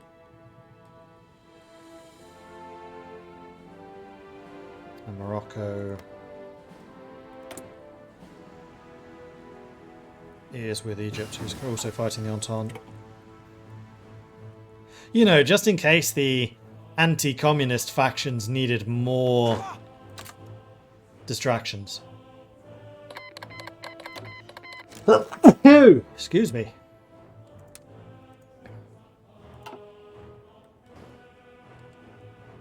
I think we speed 5 this. This is not too grueling of a fight. As I was saying. Perfectly timed. And Bentien may try to take some stuff. So let's make sure that we secure the bits that we definitely want. So I'm going to take those.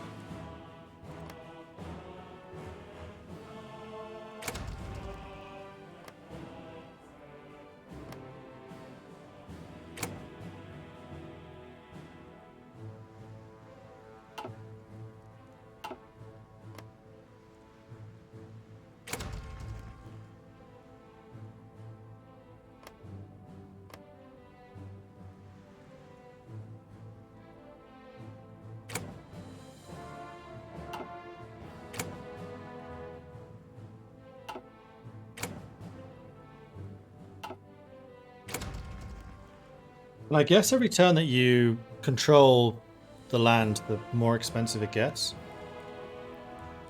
In the peace deal, that would seem to make sense. I'm happy with this.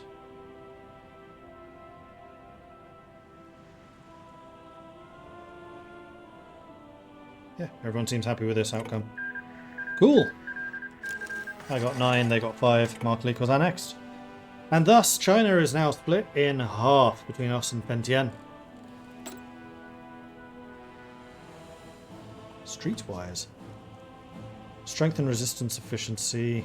Forced into hiding. Infiltration risk -20. Make resistance contact effectiveness. Wow, you're good.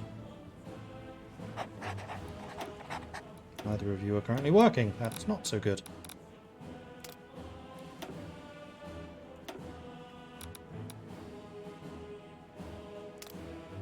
Let's do that. And we can now also research other things. Let's get the army department so we can spy on their armies. So how is Fentien looking these days? You have less divisions than I do. You have significantly less industry than I do.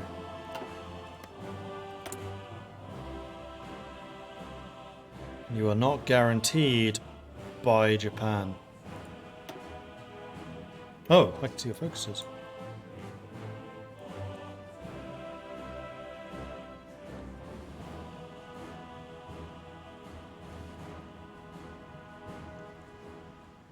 I haven't actually done that much with Japan either. Right, well once this focus is complete, we're gonna go after Fentien. No reason for us not to.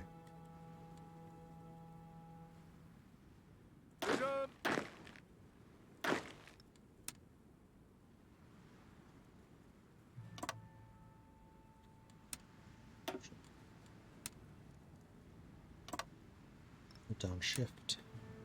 And you just take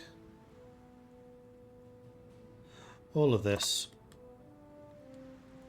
While you guys push this way. Okay.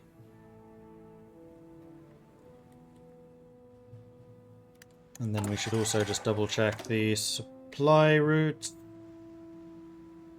Supply up here is going to be a real pain.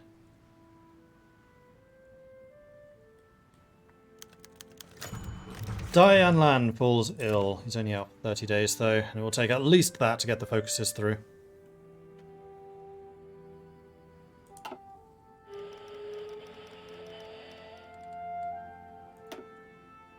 We could start thinking about Doctrine sometime soon. There's legislative yuan. So now I think it's time to cross the Dai River. Go after Fentian. North of the Dai River lies the Fentian government, a Japanese lapdog state that wants nothing more than to do the bidding of their imperialist masters in Tokyo. It is time we took them down once and for all and liberated the Manchurian holdings from Tokyo's yoke.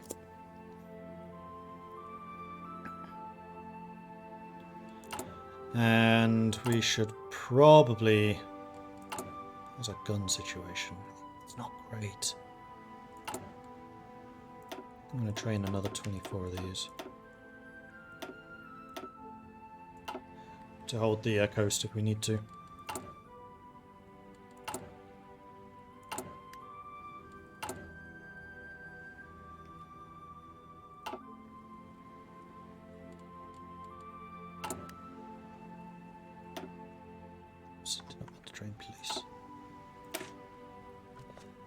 Going to edit them to make sure that I use less suppliers for these guys.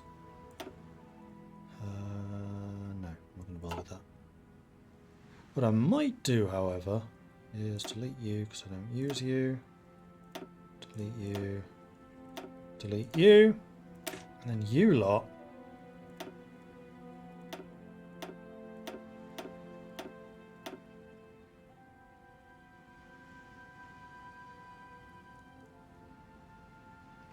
I'm going to start making you heavy artillery forces.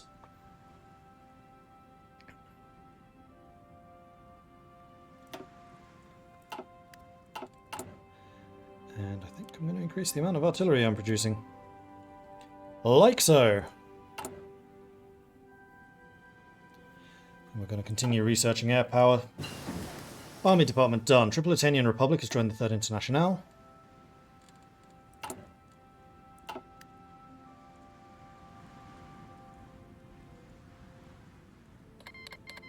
Baratia declared war on the Dominion of India, and so that begins. Looks like so far Austria is actually holding pretty steady. There goes Poland. Fall of Warsaw, once described as the Paris of the East during the Renaissance, Warsaw has hit rough times in recent history. There was hope after the Weltkrieg of renewal, but alas, fate has not been kind as the Polish army collapsed trying to defend the city from both sides of the Vistula River from advancing Communard forces. We can get another operative.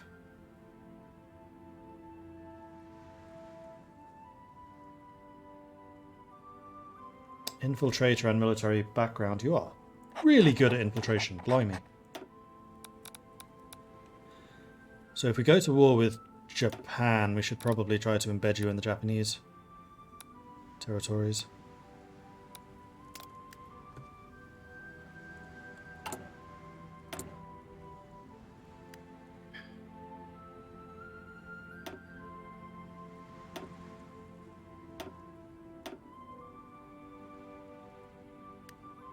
Targets are pretty low, so we shouldn't suffer too much from these occupations. That's good.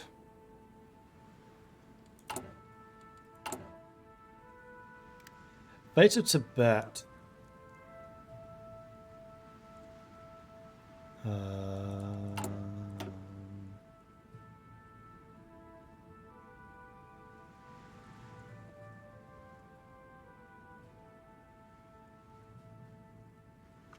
I mean, I don't need to take it directly. I can give them autonomy. I think. If it works the same way. Ah, here's the increased integration.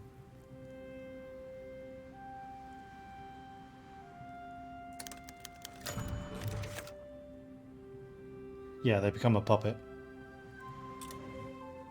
And then I'm going to start working on integrating Chongqing.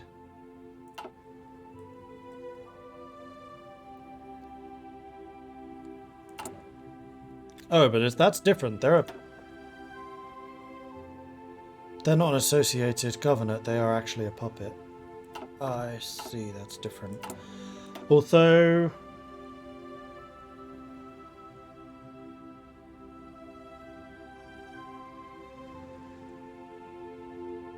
we can do this, and then we actually take Tibet, I think.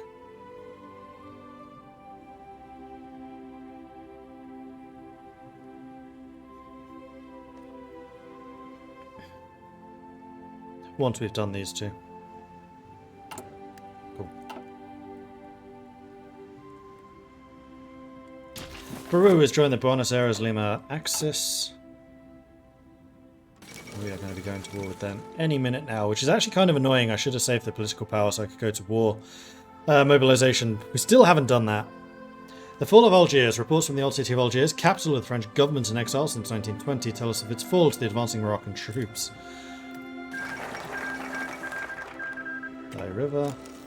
Russian Empire took 7 states. Finland is the next.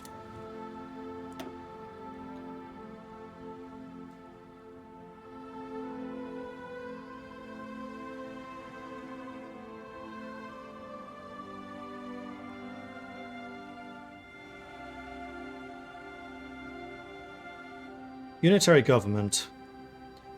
The Zhongtezhou agencies are getting nervous about your erratic government. We had previously chosen ethnic autonomous regions. So we lose stability, became political power.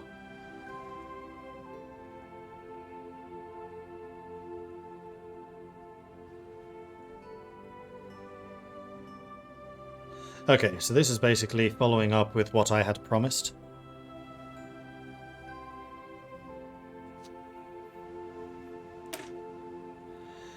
Within the 18 provinces that make up China, there is a myriad of ethnic groups, many of whom have painful memories of repression from the Han and the Manchu.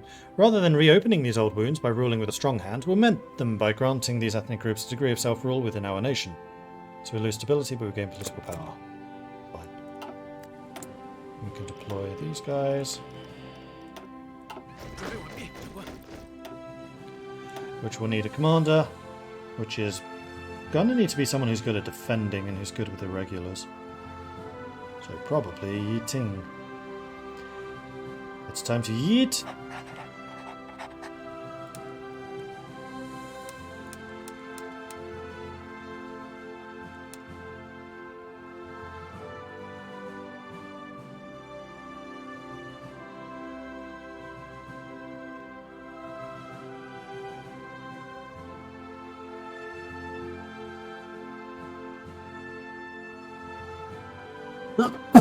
Excuse me. Requires 20 divisions to do that properly. 21. That's fine.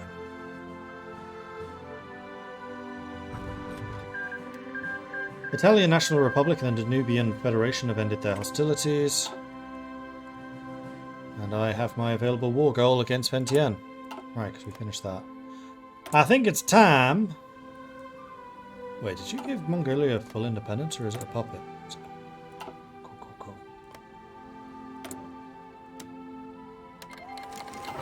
Time to go.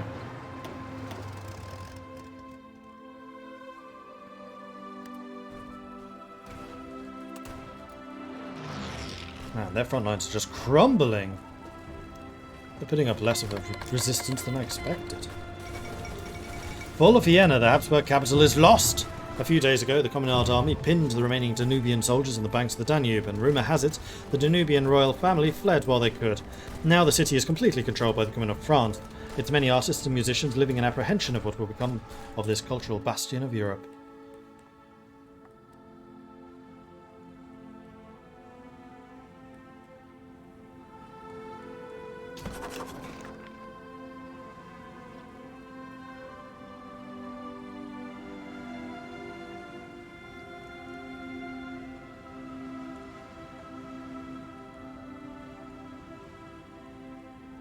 I mean, Third International against Moscow Accords might be interesting, but I think at this point, 3i is just too powerful. And the fact the Entente's at war with Cairo Pact means that they are stupidly distracted, so they're not going to be able to fight in Iberia like they could have.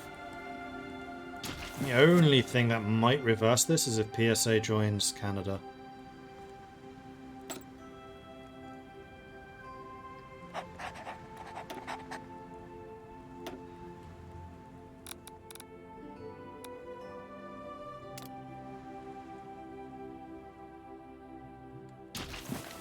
Okay.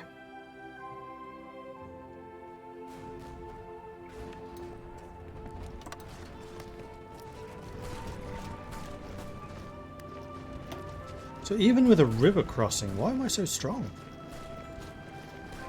I just have a lot of soft attack, I guess. They have an air force. That's cheating!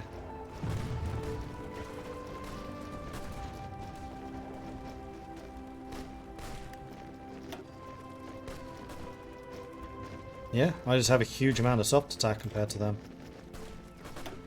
Because of the extra artillery I put in my units.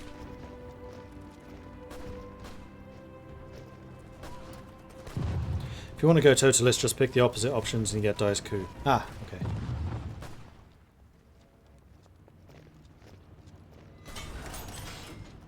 Can't do the Tibet decision if Tibet's a puppet. You should be able to, but it's bugged. Okay, I'll just console command annex them if I need to.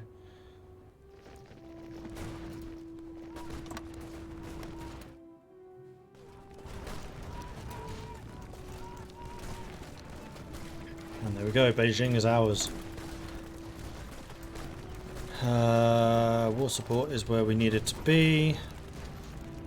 So let's just make some more guns at this point.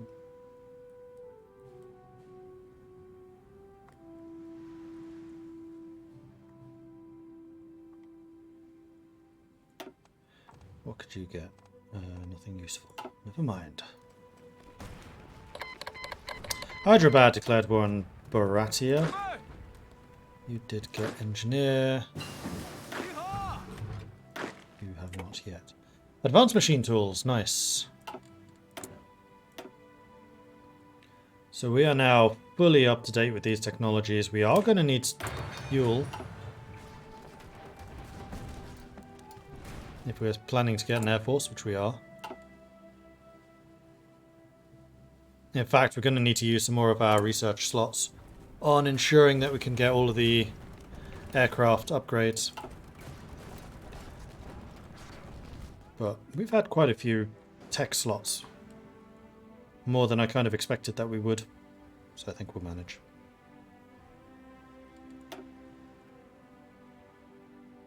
Oh right, I need to call you guys into the war, don't I?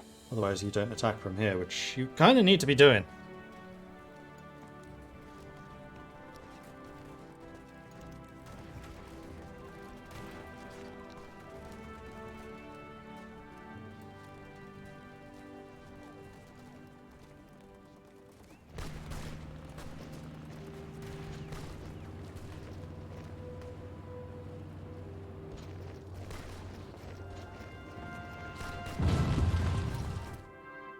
All of that is going very nicely. Trade mission from the Australasian Union. The government of the Australasian Union has approached us regarding the possibility of a new bilateral trade agreement between the countries. In return for dropping the tariffs in place currently restricting imports, they promise to do the same for us. Sure.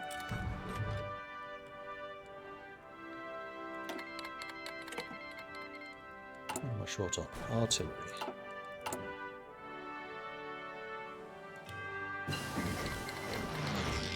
Hyderabad declared war on the Dominion of India. There's the interwar medium airframe. Let's go and get the basic.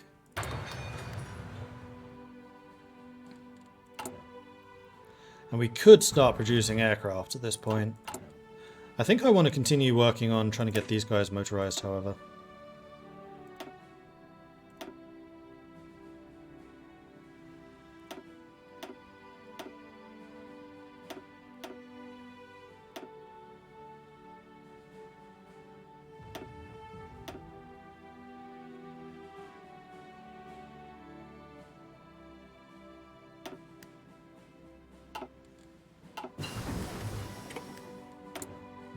Convoy, that was in here, so cool.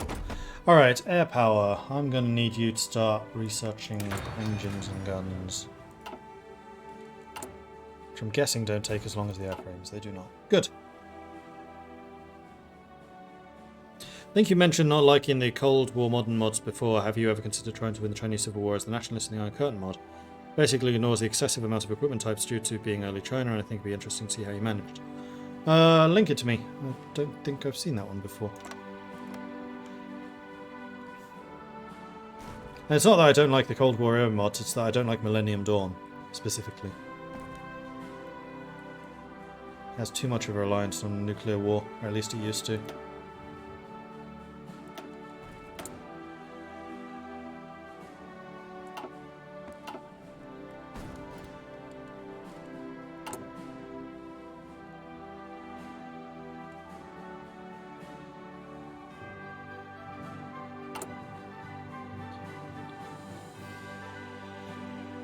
This gives me political power, which will allow me to get war economy. At last! Just don't lose this now, please.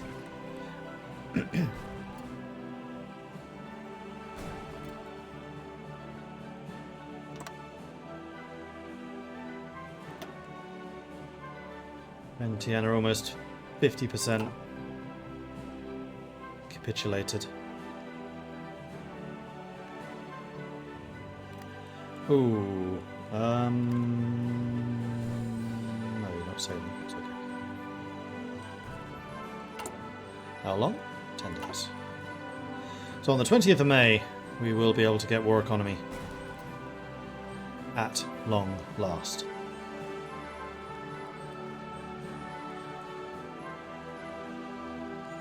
And it looks like they've basically completely given up on Mongolia. They're like, nah, I'm not going to defend this.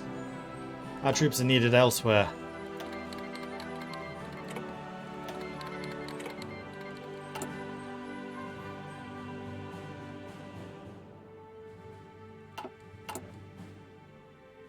And now we're actually getting quite short on a lot of things. I think that's because of the attrition that these guys are suffering. Probably.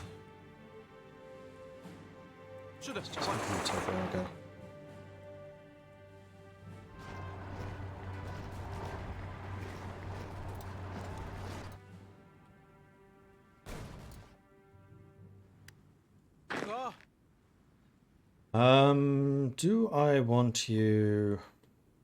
Yes, I think I want you taking this out.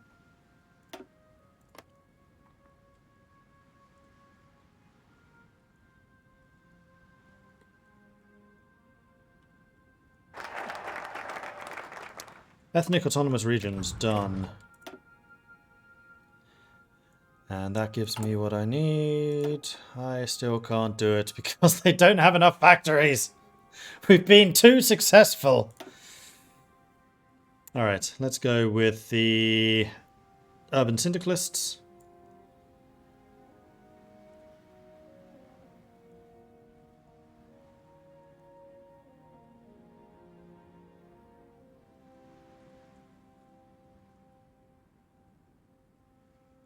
Wow, that's retiring a lot of people.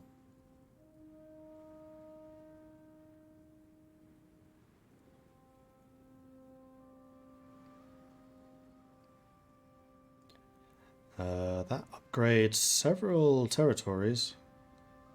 Total nationalization, goods factories required down, lack of resources penalties down, factory output significantly up.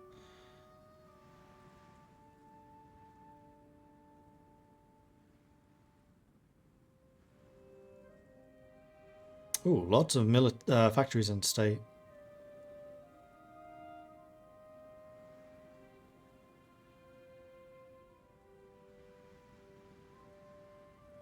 Interesting. But we did say that we were going to recognize the urban syndicalists.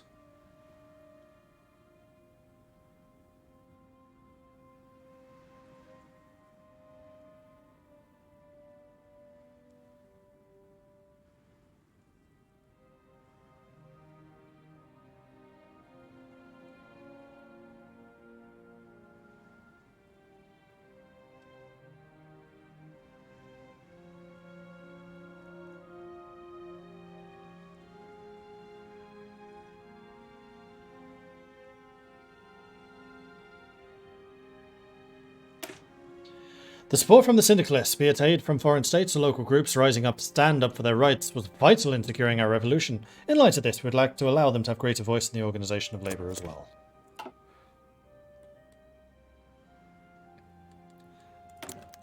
We have decisions. You have been wounded. That's very annoying. Do we have anyone that's even remotely capable of managing the logistics of such a huge number of people? No.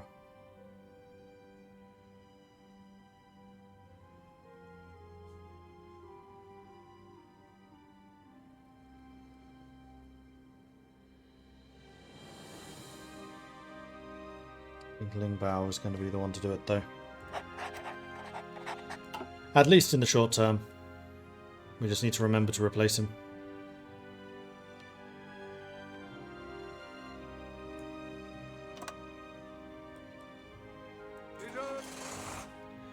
Are you making it to Urga? Slowly but surely. Might even be worth removing the remaining cavalry divisions. Just so we can get their full speed. Because we're going to need it in this region.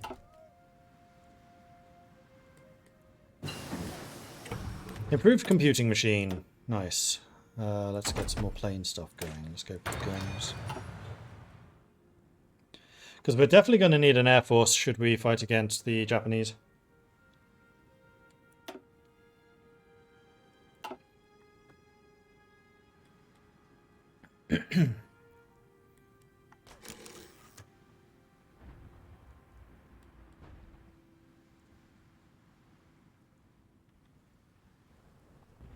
That little pocket's going to get closed up soon enough. That's good. You'll get killed soon enough. Argentina declared war on Bolivia. Alright, we took Urga. We still have another thing there. Let's have you. Here. You go.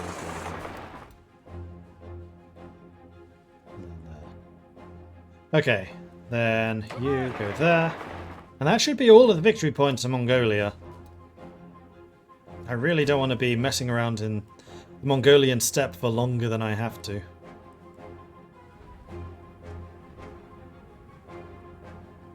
Meanwhile, our attack over on this side is very much stalled out. Because I have so many troops assigned to this. I'm going to put half of you back over there.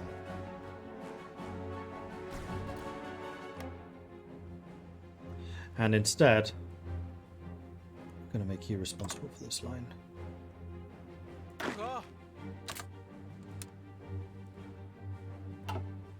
Spread you out a bit more.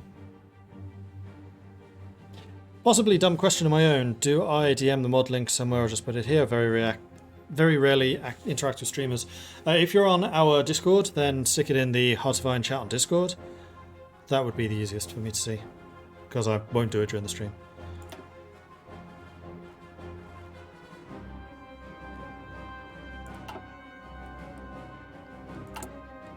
Meanwhile...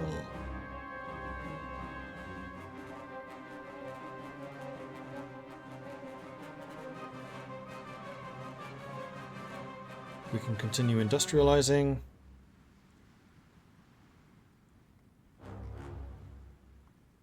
Or we just wait. I'd say we just wait. Now, do I have the means to get aluminium anywhere? No. I can get... oh no, there's one. 4. It's not exactly a lot. The fall of Shenyang. Following a determined offensive, left KMT soldiers finally overcame the Fentian defenders today and secured Manchuria's most important city. Left KMT troops were quick to surround the walled old city and demand the surrender of Zhang Zhulin, and when he failed to present himself, launched an assault that destroyed much of the old Manchu palace. Zhang Zhulin was never found. They will fall shortly. You're not wrong. What am I short on? Guns. Because of all the attrition being suffered over here.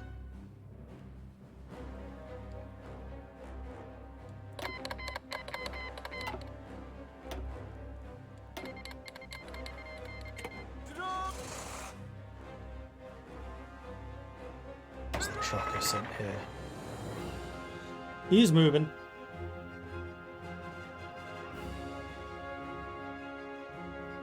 Are we going to take on Japan at some point in this run? I believe so. Sardinian government's gone into exile. The main forces capitulated to the Socialist Republic of Italy. 2 Sicilies and the Pope are still alive. Austria, I actually feel like is holding out potentially better than Germany did.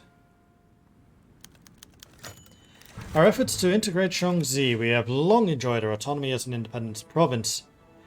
Away from the shadow of the central government, due to the corruption and instability of China's political climate, we've turned away from any notion of centralization, finding that in this chaotic period of strife, only self-governance would alleviate our problems. Indeed, for many years we have set out to carry our own reforms and reinforce our cultural differences from the rest of the country. To prepare such matters, let us proclaim to their government that we must henceforth use our dialects in all forms of public communication. Not only will this help tear down the provincial dialect barriers, but will help us prevent means of local dissent. In any case, our control over Chongqing has greatly increased than before. One step closer to unification.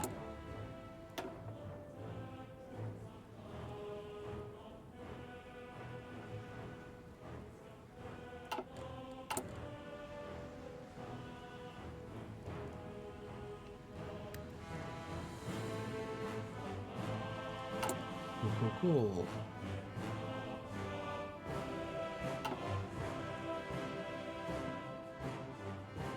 There's that, there's that.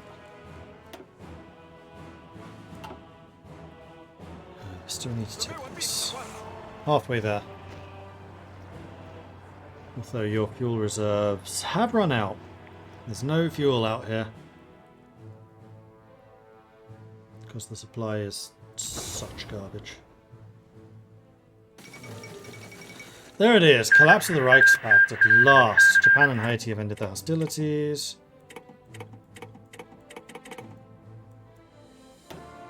Bulgaria joined Donau, two Sicilies joined Donau. It appears the unthinkable has occurred. News has spread that the German Kaiser, his cabinet, and a considerable number of state officials and key generals have embarked by air and sea to Middle Africa, where they have erected a government in exile. German territories and allies in Europe have been abandoned to their fate, with the structure offered by the Reichspakt alliance now completely evaporating.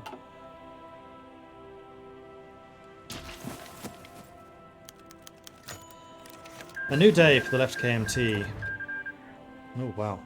Common France took 20 states, Russia took 52, Britain took 14, Norway took 1, Batavia took 2, Belgium, Ukraine, Ruthenia, Germany, Georgia, Denmark, Iceland, Baltics, Poland, and Lithuania were all annexed. What on earth did Britain take? Oh, Britain took all of this. Interesting.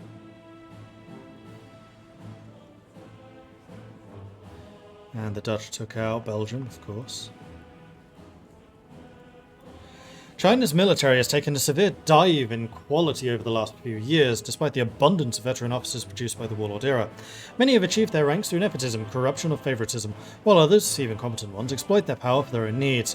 Our efforts have involved cleaning up the ghost rosters, stopping desertion, and eliminating patronage, increasing accountability within our ranks. A new batch of officers has been trained to this end, instilled with patriotic spirit and hopefully less beholden to corruption than the previous generations. These officers join an army thoroughly reformed from the inside outwards, ready to liberate their nation. Through our efforts, they've become a professional force comparable to that of Europe and Japan. May they ensure that China will never be humiliated or divided again. We're going to get 35% more recruitable population factor. Cool! Our armies triumph even off the battlefield.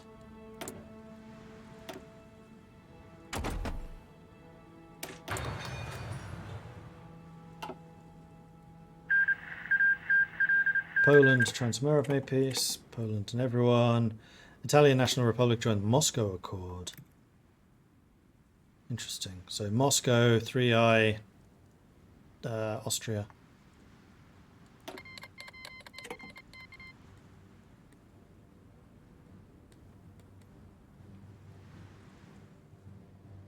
And there we go. Uliastai just fell.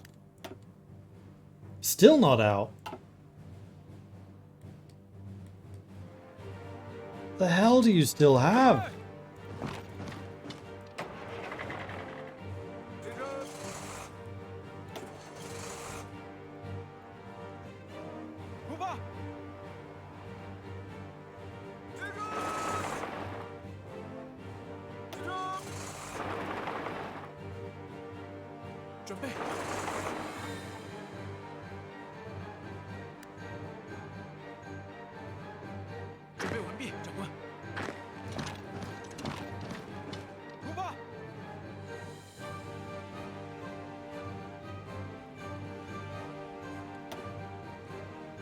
Mongolia is still less likely to capitulate than Vientiane.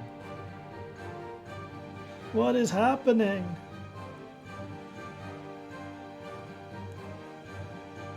I wonder if Japan gets involved when we have a shared border. It might happen.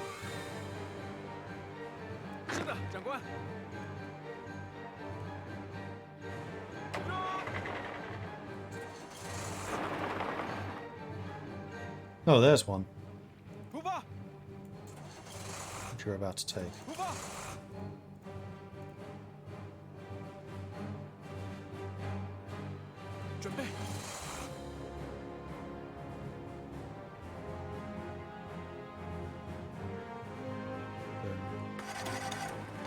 Still not. It's COVID! Apparently I needed to zoom in more. Well, lesson learned. Okay, you guys. Murder, death, kill. You guys. Murder, death, kill. You take that.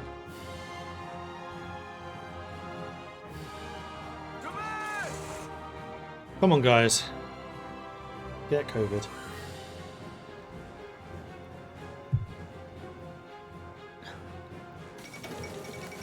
Socialist Republic of Venezuela has capitulated to... Ooh. Oh, Canada. Huh.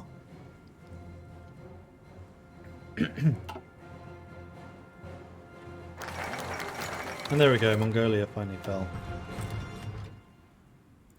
The Chinese Syndicalist Party. The Chinese Syndicalist Party, or the CSP, is the name given to the loosely aligned workers' unions that followed the ideas of European syndicalism. Constrained to mostly the factories and the ports of the legation cities or the mine workers of China, many members of the reorganized Comrades Association hold cordial ties with the CSP, or have even been part of the CSP at one point. The CSP's presence within Left Kuomintang is minimal. As a condition of achieving support from the Third Internationale, the Kuomintang allowed the CSP to serve as junior partner in the Chinese nationalist revolution. But despite the warm ties with some of the Kuomintang's more radical leftists, they have been approached with scrutiny and suspicion by the old guard of the KMT, who see them as a potential threat to the future. The differences in European syndicalism also shown themselves in the political thought of the CSP. Proponent of orthodox syndicalism, Follow Li Lizan, and his Li Lizan line argues for using the urban-based syndicalist movement to launch a revolution in cooperation with the Kuomintang. Basing his doctrine on the orthodox syndicalists of Paris, Li Lizan sees cooperation and compromise as a means of achieving the syndicalist revolution for China. He is opposed overseas by the socialist Wang Ming and the so-called 28 syndicalists who reside in France, far away from the revolution in China. To call the 28 syndicalists radicals would be an understatement. They are drawn to France's ultra-syndicalists and believe that all power should go to the unions, particularly the CSP. Nonetheless, despite falling into factional disputes, members of the reorganized faction of the Kuomintang are quite close to the prominent CSP members, and some reorganized members even once holding CSP membership. Syndicalism with Chinese characteristics. And there we go, continued tutelage. Before we can move on to fully embrace the democratic aspect of the three principles of the people, a transitional period of political triage tutelage is required. During this period, the Kuomintang shall remain the only political power with the final say on national matters.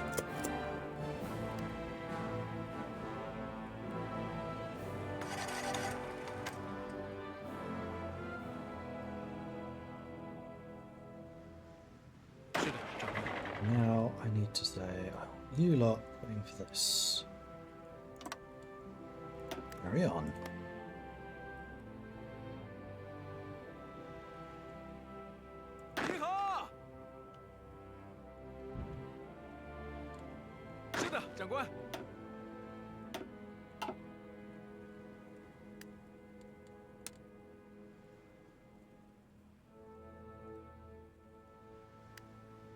I'm actually even tempted to combine these guys with you. If our main man is back in business, I'm going to put you back in business regardless.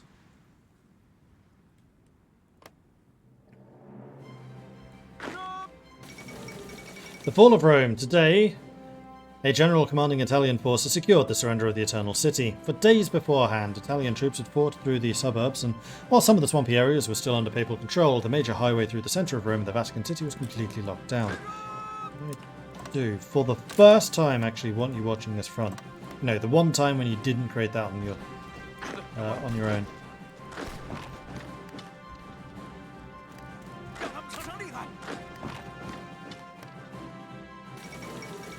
Papal states capitulated. 93% towards capitulation. We now have a very definite border with the Japanese. Oh, the Japanese took these. Interesting.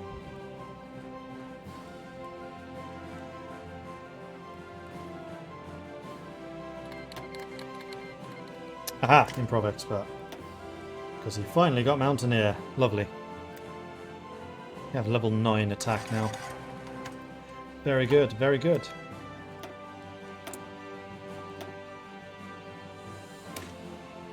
More engines. Peru took 2 states, Ecuador capitulated.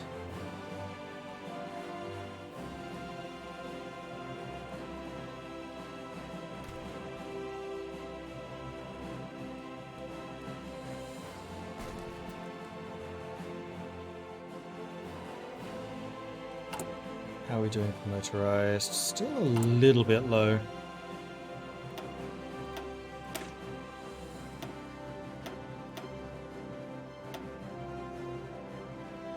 Do it anyway. Time to start building those units up. Ah, this is now fully surrounded. Good stuff. End them. Okay, the attack on Harbin has started, and I'm guessing that's going to be their last province. Yes, it is. And Japan's lost their opportunity.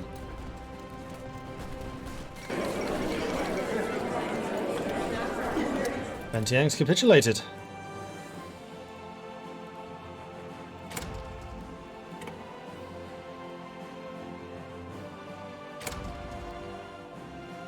I do like that you can steal their navies. That's nice. And there we go. The National Revolutionary Government of 19 states, Vientiane and Mongolia have been annexed. Lend-lease with Brazil? Sure.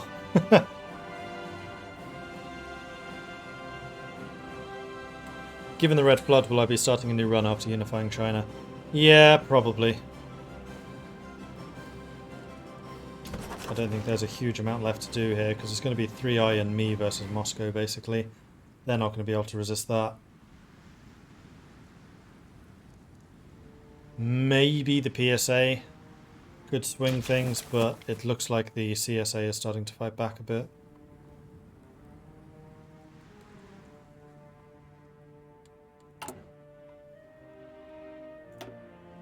Oh, reunification.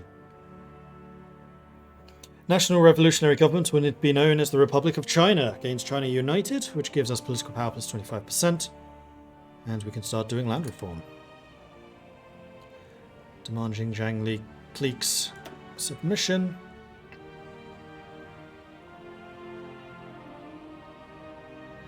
National land reform. That's really expensive, but that significantly increases the amount of factories we'll be able to get. Plus we still have these. Now we have some more aluminium opportunities. Kunming, that's potentially useful. Although our government has done considerable work in improving the plight of the Chinese people, the reality is the Warlord era has done considerable damage to many parts of the country and stunted growth in others. Some of the worst affected regions are rural in nature. Having seen little benefit of the industrialization China has painfully undergone in the last few decades. After years of domestic turmoil and government neglect, many continue to suffer under the yoke of unfair tenetary laws, inadequate equipment, out-of-date techniques, various predatory entities and natural disasters. With our battlefield victories now won, it's up to us to face the next front in China's reconstruction and make those triumphs count. It is time that we make our mark on China's countryside and alleviate the suffering of our people. And with that in mind, border with you.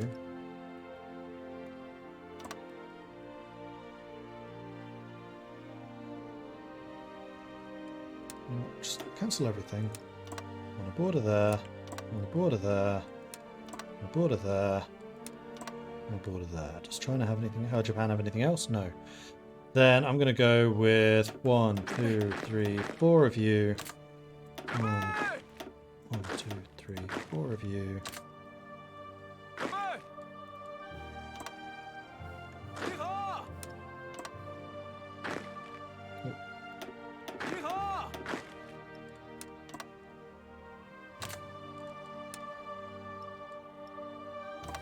make sure we take out those little bits. Then the remaining 12 can be preparing an offensive here. We can now get up to 52 planning prep.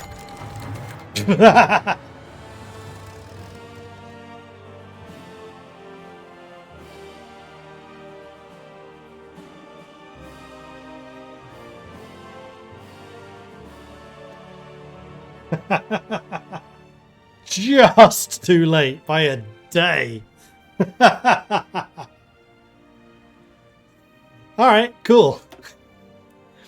Once more, in the headquarters of the National Revolutionary Government in Jinling, the calls to convene a congress have spread throughout the country, as the country is largely under Kuomintang control, with Beijing under the flag of the Republic of China. Outside observers regard this congress as a jubilant celebration of the success of Dr. Sun Yat-sen's vision. Sun's remains were transferred to the capital, the National Revolutionary Government as well, having been in Beijing since his untimely death in 1925. The topics of this new discussion will cover aspects of the national reconstruction as well as the class base of the Kuomintang organization. Furthermore, the battle-tested National Revolutionary Army is set to be reorganized under the new central government. Once more, foreign advisors from the syndicalist nations are also present, a sight that has led to rumors of worry amongst some. Beyond the Great Wall, there is still the ever-present threat of the Fentian clique, not anymore, and their imperialist Japanese backers who will no doubt seek to destabilize the newly formed republic. Chang Ching-kuo becomes a political advisor. And now I don't have the political power to do the war economy. We could actually do total mobilization.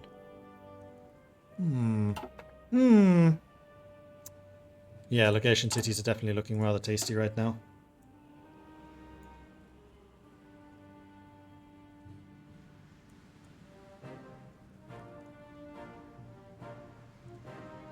But we can now start to assert central authority.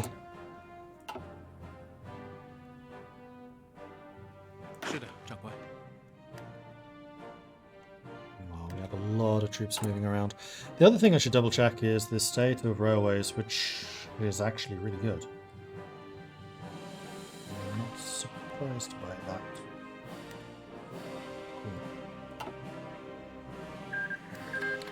The Russian Empire is justifying a war goal. Okay, so things are suddenly getting interesting. I think I want to train another 24 of those. I'm going to reduce the amount of motorized and increase the amount of guns, because I feel like we're going to need them soon. Second Sino-Japanese War. Negotiations are broken down between Japan and the Republic of China after the Chinese stated that they would no longer tolerate Japanese intrusion on the continent. Reports from Japan indicate the country is more than willing to launch a full-fledged invasion of China for the first time in nearly 50 years. As troops begin to clash, China's survival seems grim given the power and superiority of the Japanese war machine. The nation now faces the greatest peril in her 2 millennia-long history as the Western intervention seems unlikely. These powers struggling to fight off their own crises, the battle for China will prove whether or not Japan's plans for a greater East Asia will come alive, or if the Chinese dragon is finally awoken from her slumber. Well, considering I have more factories than China right now,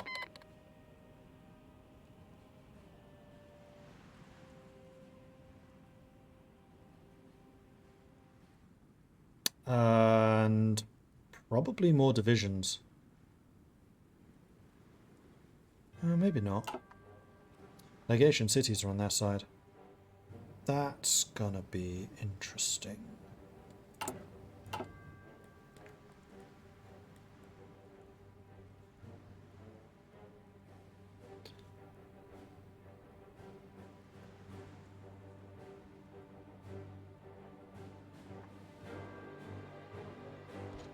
Why are you attacking? No, because he just arrived by train and the Japanese are moving out.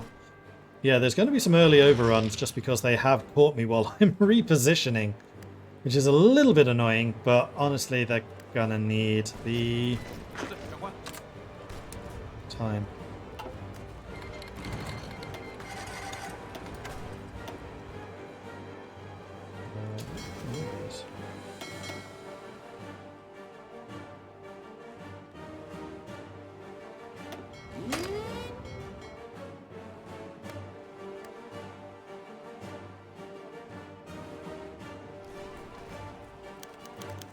The fate of Puyi.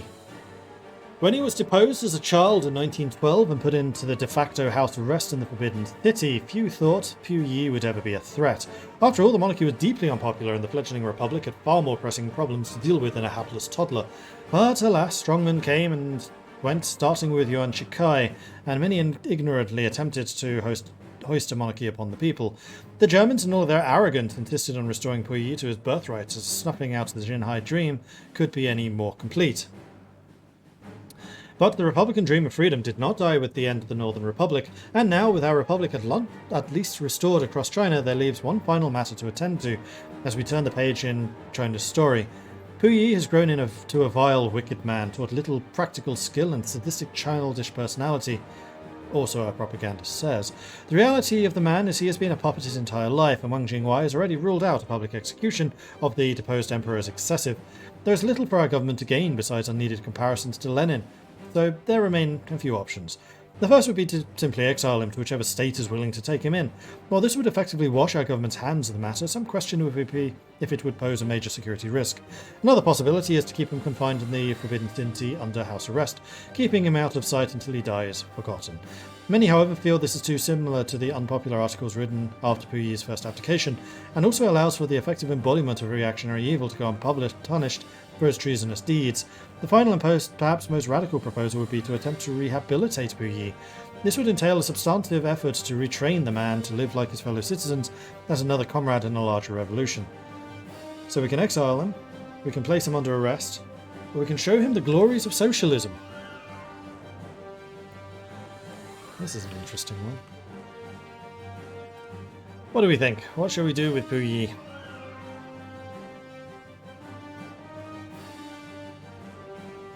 Don't call in Chongqing. If you don't call them in, you can integrate them. Ah, too late.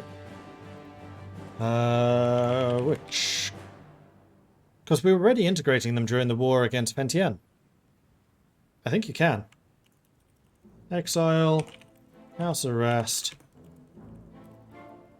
Glories of socialism. Gonna make this a 1-minute vote. Get your vote in! Vote, vote, vote. What do you think we should do?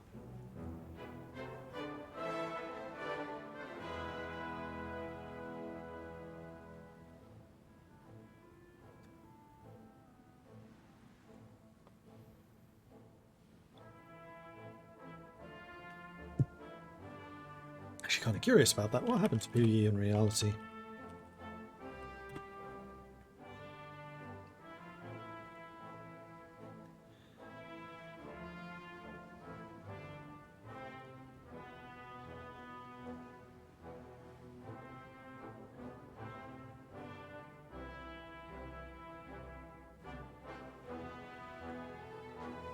Let's see. 1934 is declared Emperor of Manchukuo.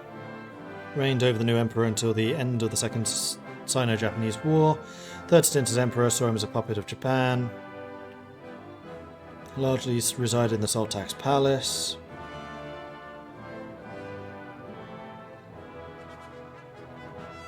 With the fall of Japan in 1945, Puyi fled the capital and was eventually captured by the Soviets, extradited to the People's Republic of China in 1950.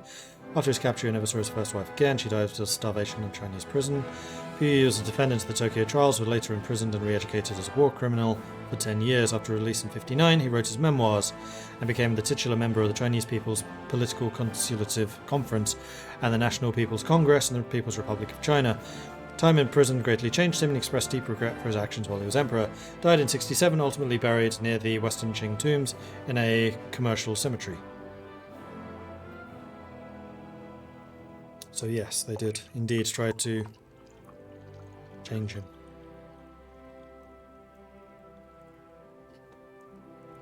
Okay, so Glory of Socialism did win with 88% of the vote. Shenrir contributing 1,000 channel points. Thank you for that, Shen. And we are going to teach him the true glories of socialism. Glorious.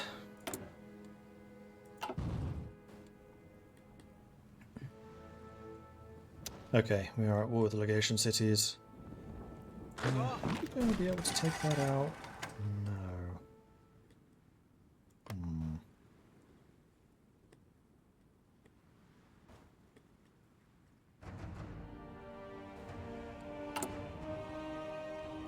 Should probably have started training those a little bit earlier than we did.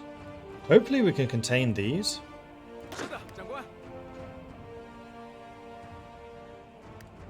Right, we still have the motorized. Let's use those against the legation.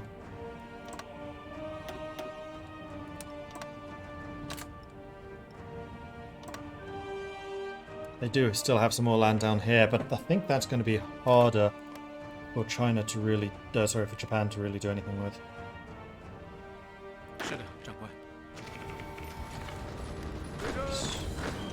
Let's see, destroyed.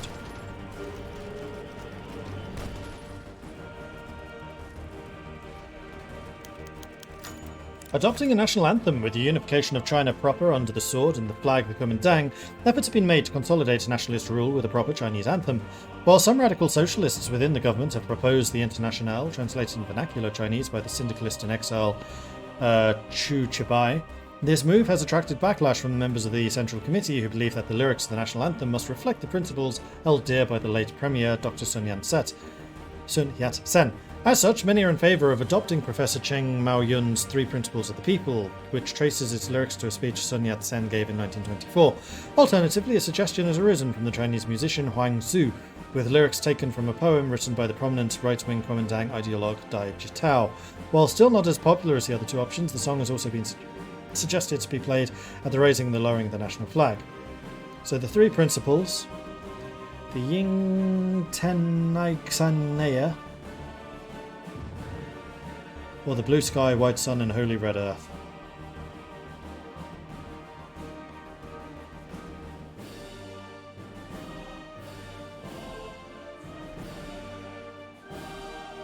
So I think that's the Internationale, which actually reduces our popular support. So probably not that one. The three principles of our people is the guiding principles that have played throughout the entire play so far. We have been very true to the principles of Sun Yat-sen, or the blue sky, white sun, holy red earth, which was the totalist, which we didn't go with. So I think I'm going to make the decision. Oh, stability though is nice. Don't particularly need the war support. Nah, you know what? When I have a doubt such as this, I'll let you guys decide. So which is going to be three principles? It's going to be the thingy, or it's going to be blue sky, white sun, red earth. Which I can't actually type, it's too long. So it's going to be the three principles, the thingy, because I'm not typing that out, or the blue sky, red sun, red earth. Get your votes in. Vote, vote, vote. Did I start as Communist China? I started as the Left Kuomintang. Bear in mind this is mod. This is Kaiserreich. This is not base game. Hey, Shen.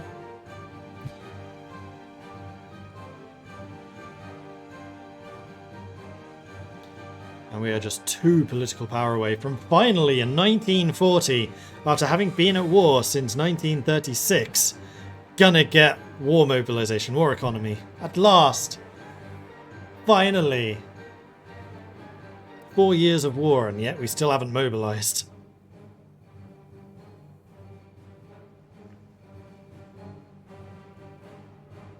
Oh, it is. Blue sky, white sun, red earth is the flag. That's cool. Okay, so the vote is in.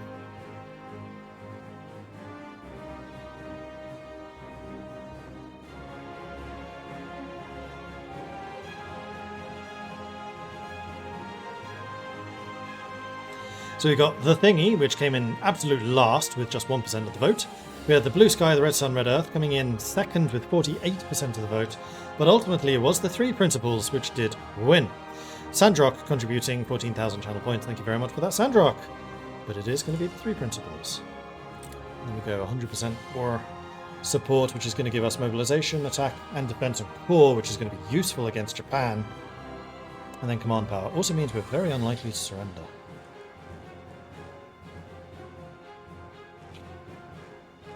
Any awesome games you've been wanting to play on stream for us that is not new? Oh, that is new. Not really. I do have a key which I can use next week for... What's that game called? You know, the World War I trench warfare game. That's the only one that really springs to mind.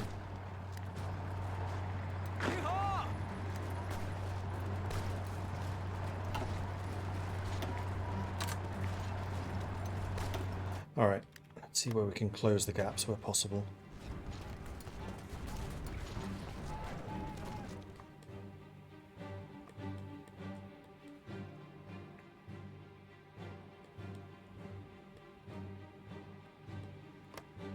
We're not at war with Trans-Samur, so they shouldn't be able to attack me through there.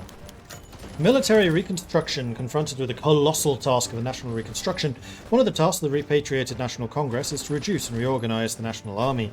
Bloated by captured stockpiles and defectors from the former Beijing government, the NRA is a mess. A National Disbandment Commission was established with nearly all of the military leaders in attendance. The posts of the Commander-in-Chief, Field Commanders and other wartime tactical roles were abolished, and efforts were initiated to disband all superfluous troops. The Commission included the standardization of the now battle-hardened Royal Revolutionary Army divisions into two types. They are infantry brigades with 1 cavalry, artillery, engineer, signals, transport and special services, and B, 3 infantry brigades along with the rest of the A-type division. Until the arrival of the Nationalist Party, those in the army were only instructed to follow the desires of the corrupt and the greedy warlords. The modern, the reformed National Army challenged these notions of a corrupt army, displaying the strength and zeal of a liberating army on the battlefield. Truly it is indeed an army fit to carry out Dr. Sun's vision for a modern China. So for 100 days we get reorganizing the NRA, which is division organization, division attack, division defense for 100 days. That sucks.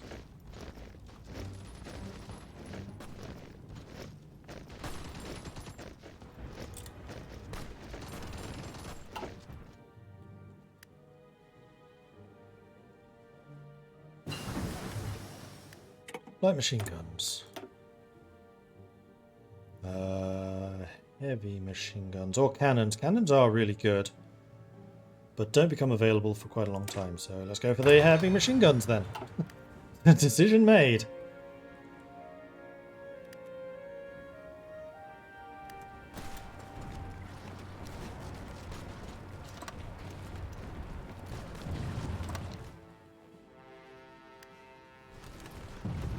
Okay, Port Arthur has been closed. And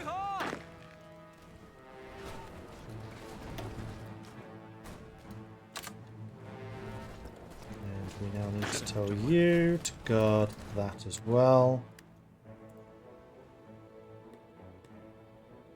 That's not your problem.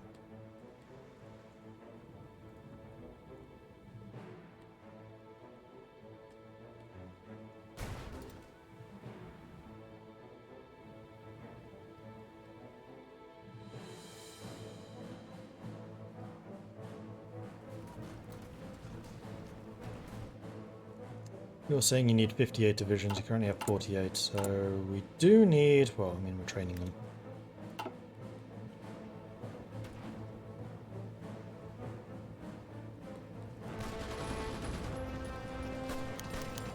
The issue of national language.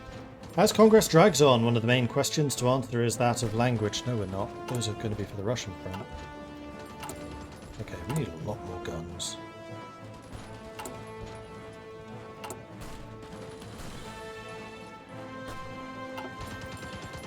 As Congress drags on, one of the main questions to answer that is of language. Nearly 300 million native speakers in the northern dialect of Mandarin in China. In the south there are 37 million who speak Wu, the dialect of Zhejiang. 22 million speak Cantonese, 20 million speak Hakka, and several million speak Fujian. During the Wars of Unification, there were undoubtedly incidents in which language unfamiliarity led to chaos within the armed forces and across the country. While the northern Chinese dialect of Mandarin continues to dominate use in the official language of the government, there is an emerging argument between those who insist that Mandarin be standardized and used for cultural, official and educational purposes. There are those who support the cultural protection of China's many languages. Proponents of radical language reform, especially among radical socialists, argue that the character system must be simplified to promote mass literacy across the country. However, they are opposed by more traditionalists within the Kuomintang. They argue that this extensive language simplification will strip characters and words out the original meaning and cultural sophistication.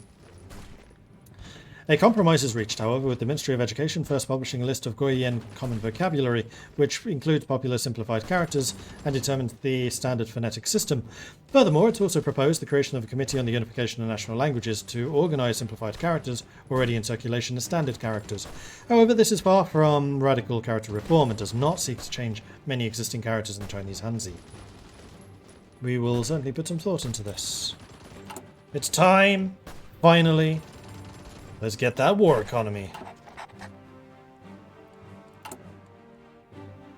And it's now time to start building these military factories.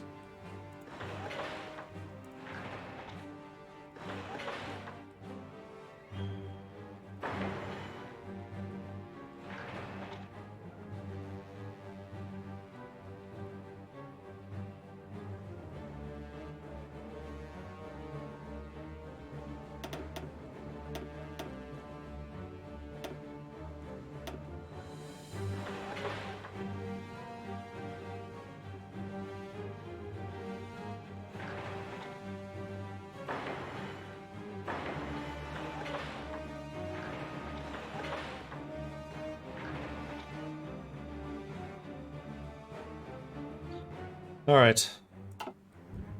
It's time to industrialize. Yeah, stop spam.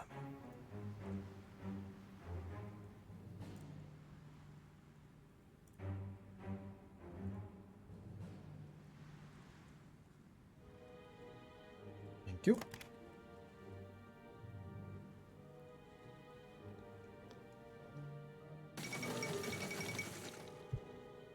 The fall of Lisbon. Reports from Lisbon confirm the Portuguese city has been captured by advancing Iberian troops after skirmishes through the Sierra de Monsanto and a rapid push towards the mouth of the Tagus River.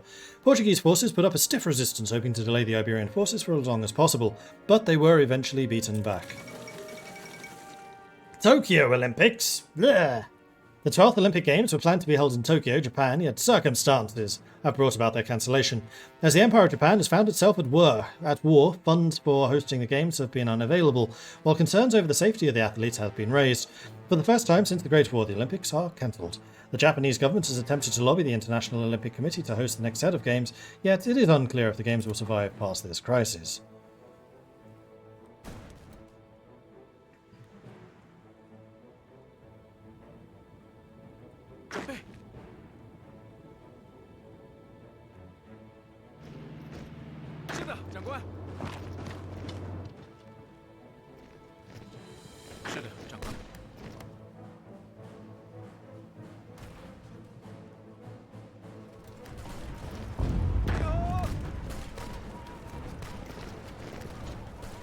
What?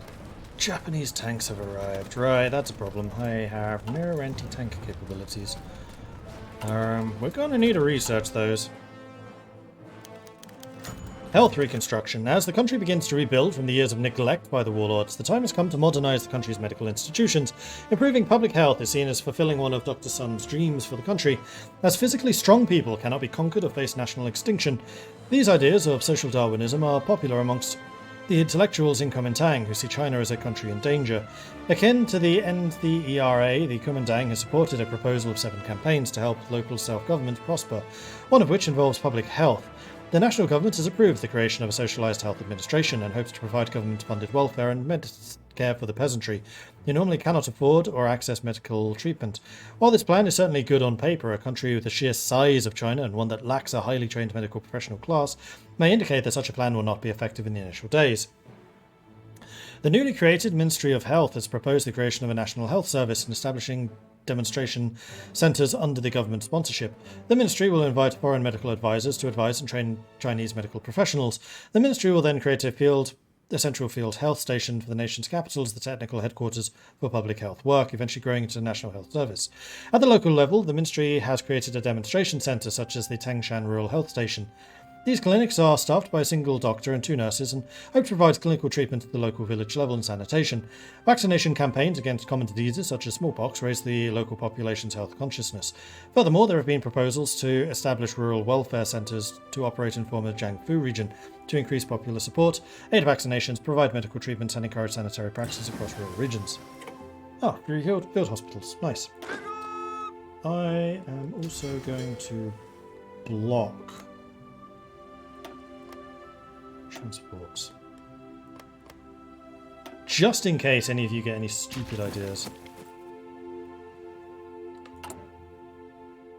Still only have 1 dockyard. We're gonna need to do something about that. I think it's time to start thinking about submarines.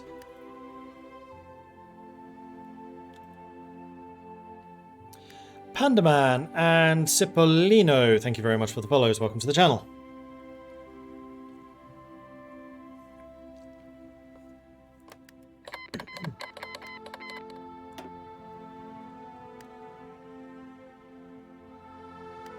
Doesn't look like our troops here are having much luck, so let's stop that attack and just make sure that we can concentrate on the other offensives, because this is what I really want to clear. This is what I want to clear. All of those bits, and I think I'm going to be putting these guys to use doing that. So you know what? Let's have you joining.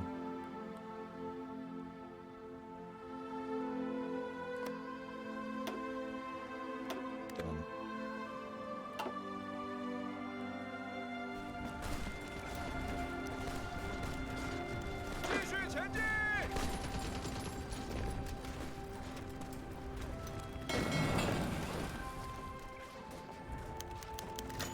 National financial reform. The Kuomintang has pursued a heavy leftist direction since the end of the Northern Expedition, and thus many of its factions profess the ideas of socialism. However, the end goal of socialism cannot be reached by the current state of the Chinese economy.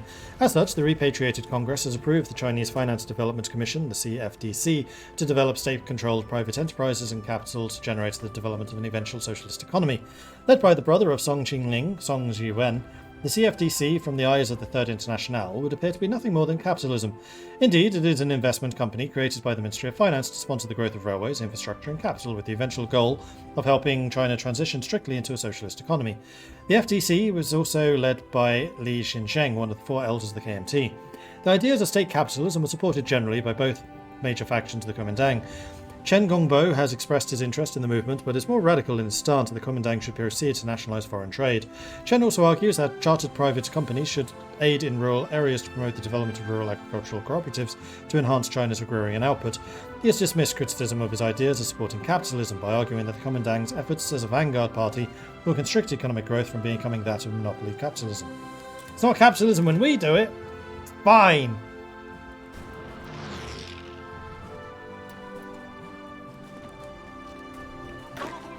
Unfortunately, Antai looks like it's about to fall, so let's pull you out.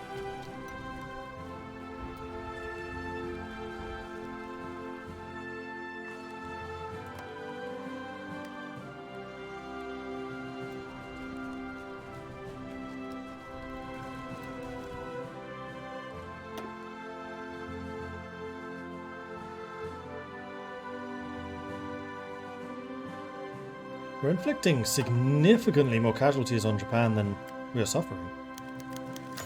Determining the class base of the Kuomintang. In its original state in Guangzhou, the Kuomintang was a big tent party. A party made up not just of left-wing revolutionaries, but also of the more conservative stances who oppose the KMT's relationship with the Chinese Syndicalist Party and the Third International. Therefore, one key question at the first repatriated Congress is the issue of what does the Kuomintang represent? Who shall make up the members of this revolutionary movement to fulfill the dream of the late Dr. Sun after all? Since the break with the KMT's right wing following the disaster of the Northern Expedition, the Kuomintang has made the explicit direction towards the left.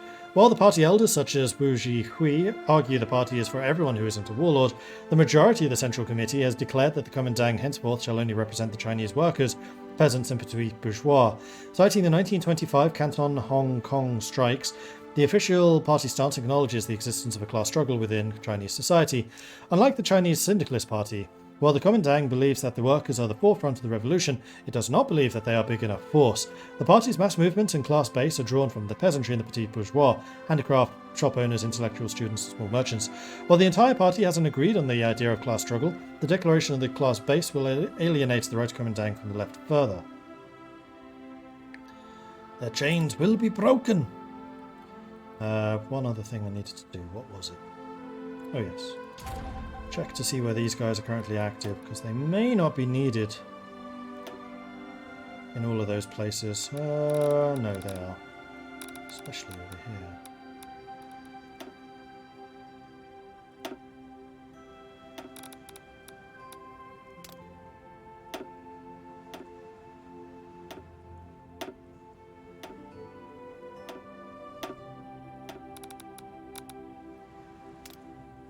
There we go.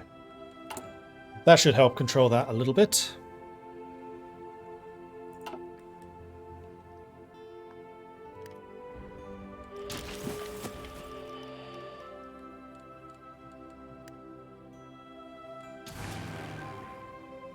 Japanese aren't actually employing a huge amount of air power. A little bit surprising. I mean, we do have something that we could do in the short term to restrict air power. We did start developing AA. We just need to make it. And our military factory construction is about to roar into effect. And at that point we can start rapidly mobilizing. Public welfare programs, don't let the Americans hear you or they'll bring the civil war across the pond. I mean, one of the factions in the civil war is probably in favor of that. In fact, once you've taken out Florida, you'll be able to focus a lot more troops on this. Does feel like this has reached a bit of a stalemate.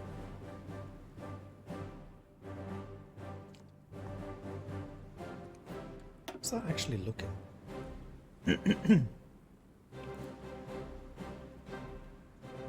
PSA AUS have lost 2 million, CSA has lost 1.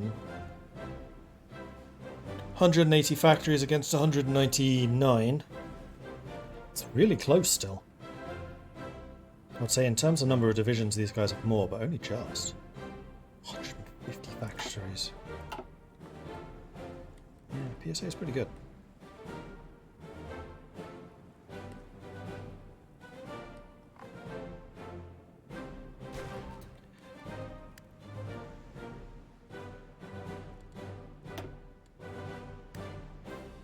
I should probably also start seriously thinking about doctrines. That's true.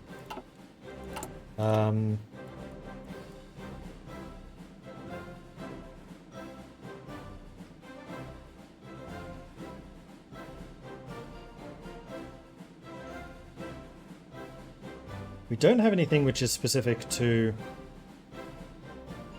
a particular doctrine.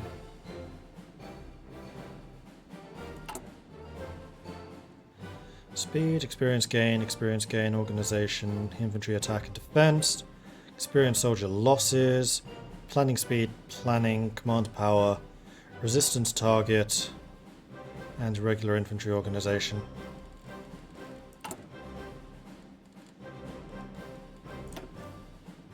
So I think that this is going to be... Ooh, could be all 4 of them actually, honestly. So here are the benefits. Mobile warfare is actually good for infantry because it means you have a significant amount of organization in your infantry units, which means they hold out for a really long time. We also have the benefit of the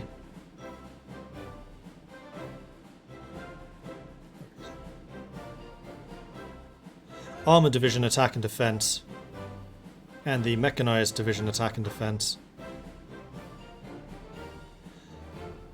We also have artillery attack, which is good for superior firepower, plus we have a huge amount of tungsten. So we can get a lot of artillery if we need to. And in fact, we've already started to adjust our infantry divisions to have 2 artillery plus support artillery, and I might actually add AA to that as well. That's all artillery. We could do line AA. Or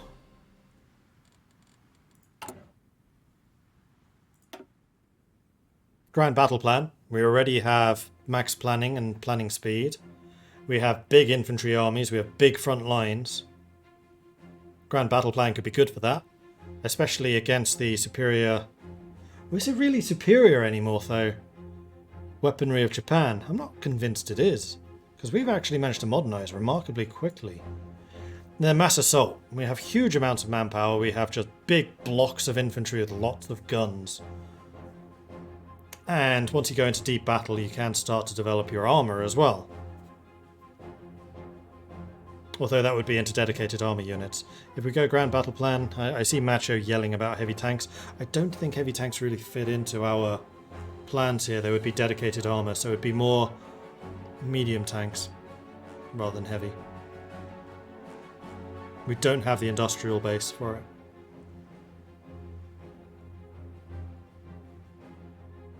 Or we could go asymmetrical, although asymmetrical would have been better if we'd gone for the legacy of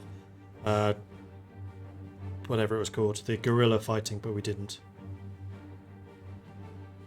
Does this boost irregulars? No, this boosts militia. We don't use militia, so that's irrelevant anyway. Hey, Valiant. Okay, so I think we're going to do a poll. We are definitely going to make this a 2-minute vote because this is a big decision. So we're going to go mobile warfare or superior firepower or grand battle plan, mass assault. Now there is one other thing that we do need to take a look at, and that is the companies available and the theorists available. So we have a superior firepower expert, a mobile warfare expert. Here is another northern school which is superior firepower and also boosts infantry and artillery attack and defense. So we will have a 15% infantry attack and a 15% infantry as well.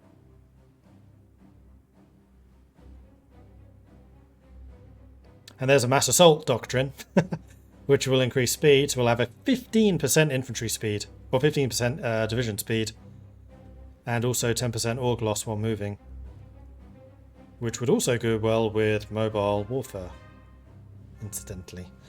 Tank designers, we only have light tanks. So our armor is not great. Max speed and defense, that's actually kind of a crap combination. We have the military engineering department, which has the generalist infantry ability. We could also go for the Yunnan Machine Bureau, which is more soft attack and hard attack for our military, for our artillery, which would be good with superior firepower. We do have cheap mechanized, very cheap mechanized.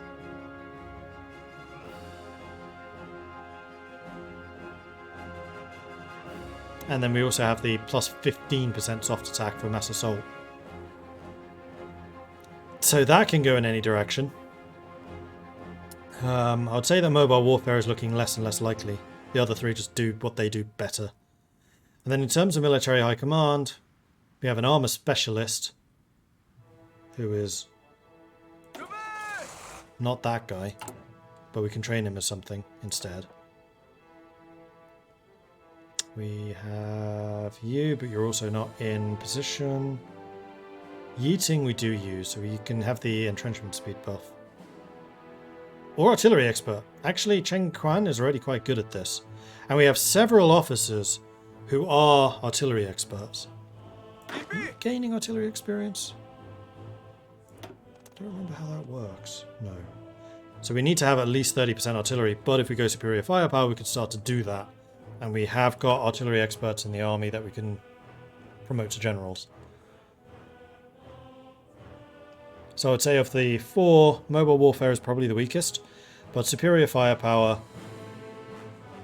grand battle plan, and mass assault, they're all really, really strong choices. If you only have light tanks and mobile, seems the obvious choice. Well, they're not specifically light tanks, it's just the light doctrine. It doesn't actually lock you into that. See, it's armor tech, it's not light tech.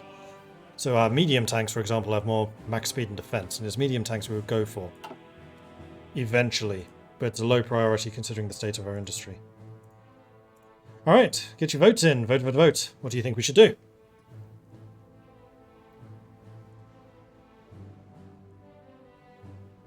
Is the Korean general attacking Korea? I don't think so. He's still kind of low level.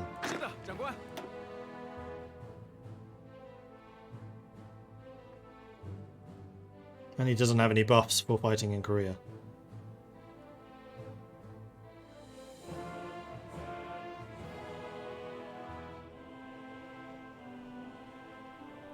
Flexible strategist as a tank commander. I guess it's good for heavy tanks.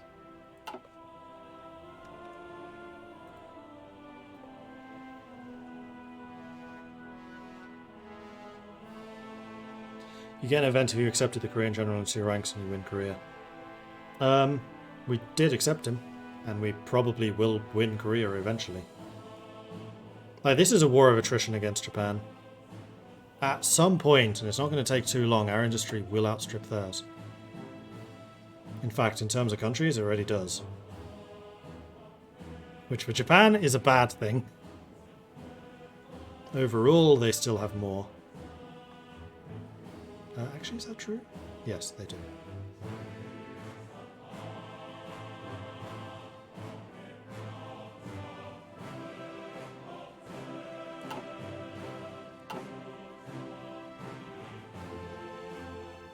And yeah, I've never really used railway guns. We certainly could. There's a lot of railways around. We've made sure of that.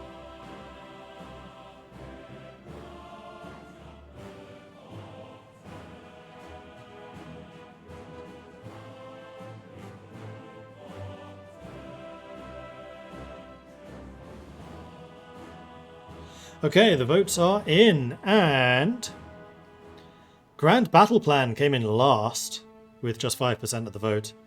Mass Assault came in third, with 12%, meaning it was a toss-up between Superior Firepower and Mobile Warfare, but really there was only one victor here. And Superior Firepower was it, with 67% of the vote, Mobile Warfare losing out with 17%. So Superior Firepower it is. Let's get that locked in. No, let's not. Now I really need you. Or you.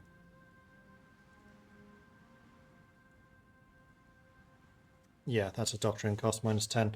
I'm going to hold out until we get this, and then we can get a whole bunch of Doctrines at once. We're still kind of in the holdout period. Okay. End of the Congress. With its concluding and final remarks, the Second Repatriated Congress ended in a resounding success. Nonetheless, the National Revolution remains unfinished. The imperialist threat in China has not yet been dealt with, and it will be long before the Kuomintang can declare that the complete Chinese Revolution has been successful. From the humble origins in European exile and the Jiangfu insurgency, the Kuomintang has indeed come far. While many assumed it to be on the agenda, the issue of the five-power constitution and decision to end political tutelage has not yet been fully determined.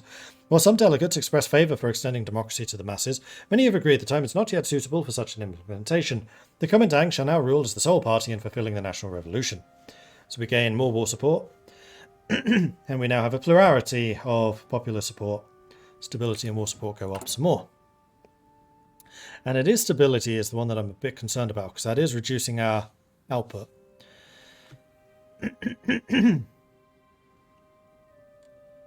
Also, this is not an offensive war, it's a defensive war now. It's so good that we finished that war against Vientiane just in freaking time. Russia took 16 states, Armenia was annexed. There is a justification. Are you actually justifying? You are. Damn it, Wrangel!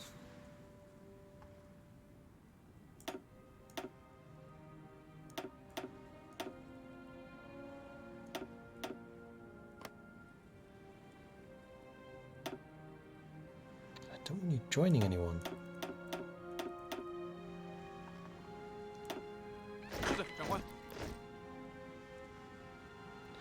Now we're going to have to click through 24 people, because I want to get these guys in a position to defend against the Russians, just in case. Though Russia is still fighting Austria.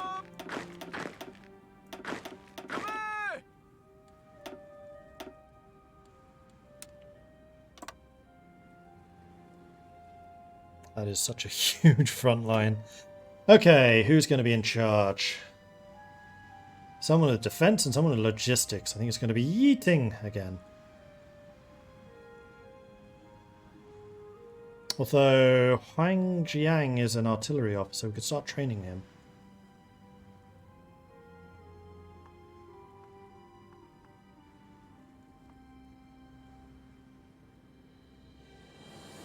You are also an irregular commander, which is what we need. We're all going to be fighting in the desert, too.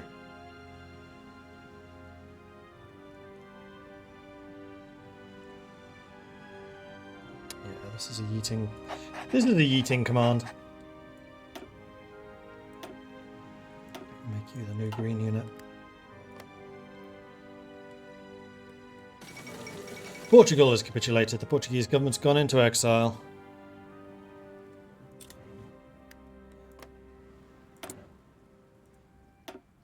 It's not in focus they're doing.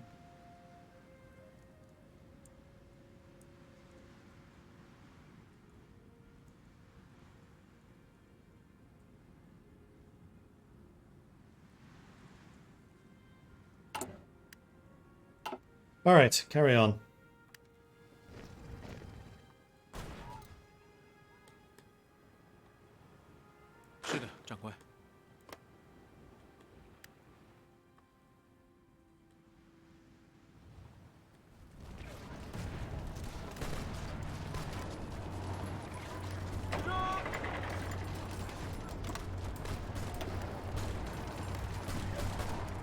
Begin the counterattack. Let's take out the legation cities.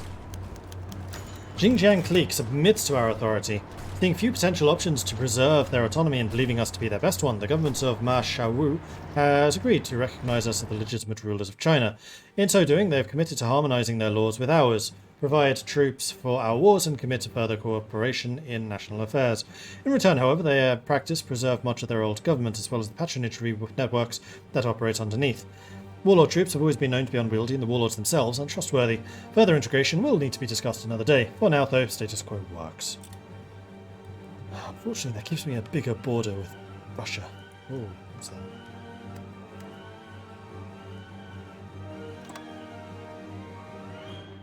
You know what, Xinjiang, you're going to be responsible for your own defense. You have enough troops.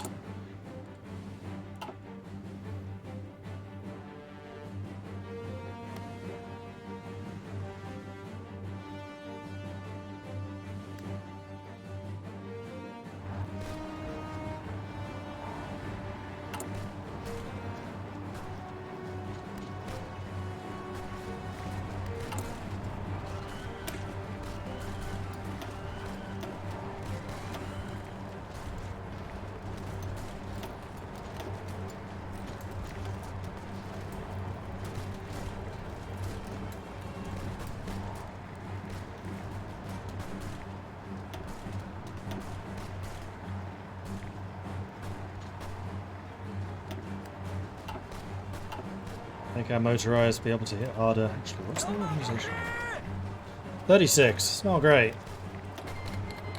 Yes, definitely take your guns.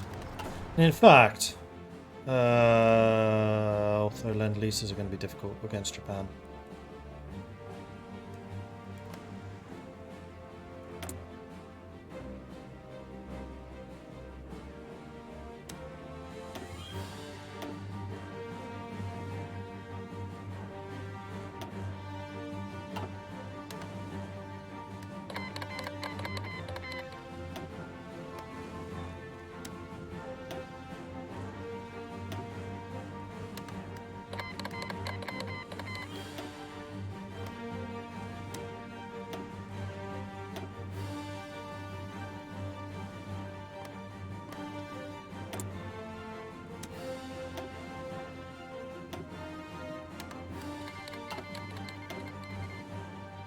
Getting an import of guns, that's going to be useful.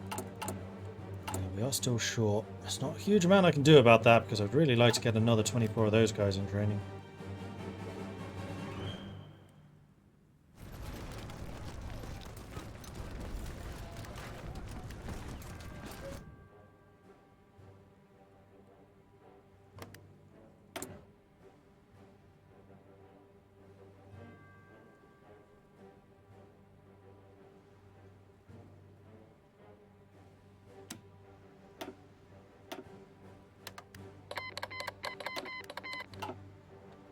Give me your gun, seeing as your armies are not doing anything useful.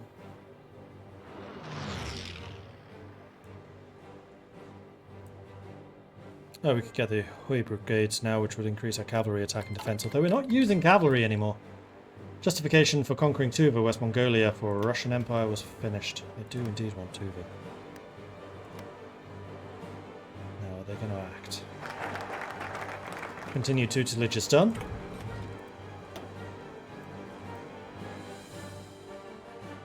Embrace the Chinese Social Revolution.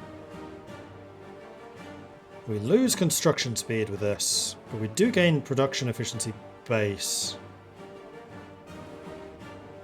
It will eventually lead to more construction slots, which I honestly don't need right now.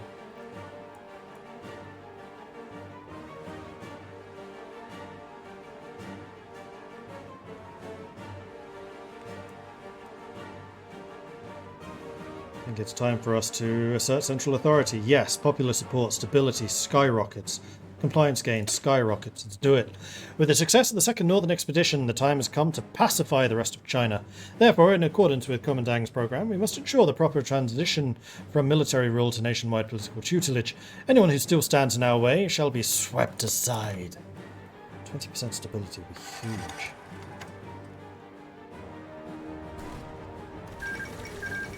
Peru took 4 states, Argentina took 2, Bolivia has capitulated.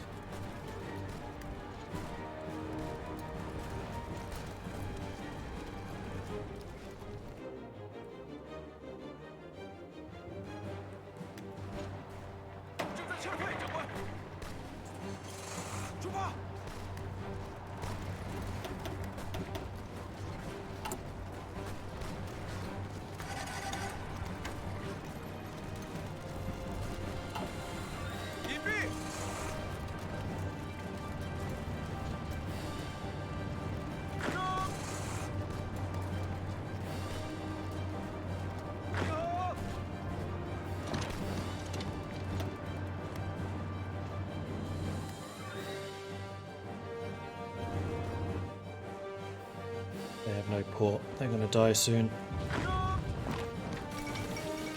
All of Delhi, one of the oldest cities in the world. The ancient city of Delhi has been conquered, ransacked and rebuilt many times.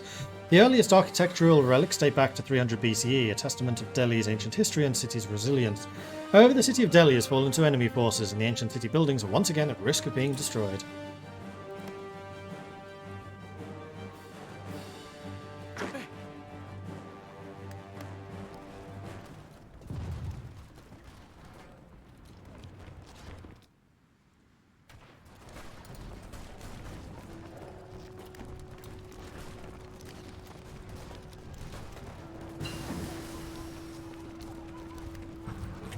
Bombs researched. Now, there was something else I was going to need to start researching quite desperately. What was it? Oh, anti-tank stuff, was it? Which is these.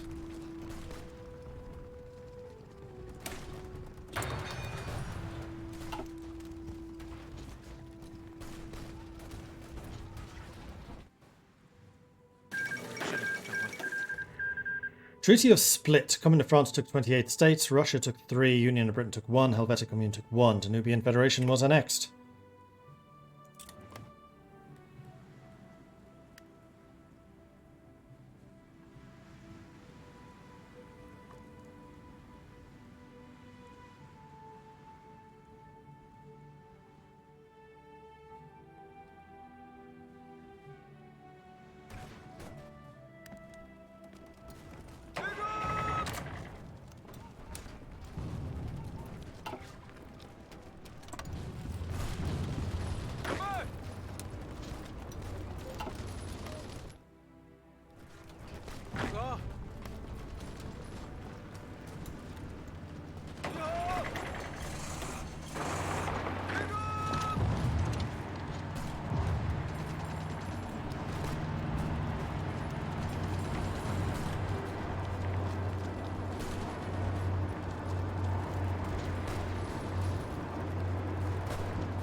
Treaty of Burgas. Russian Empire took 7 states. Bulgaria was annexed.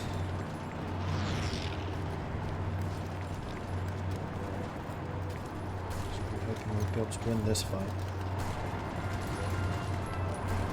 A little bit annoying that we're not.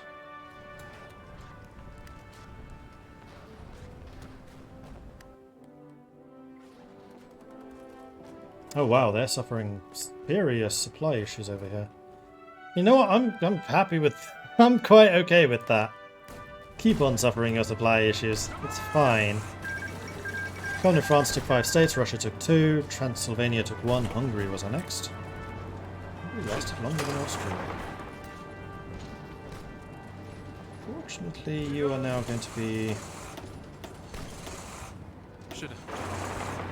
gaining strength, which I cannot afford to let you do.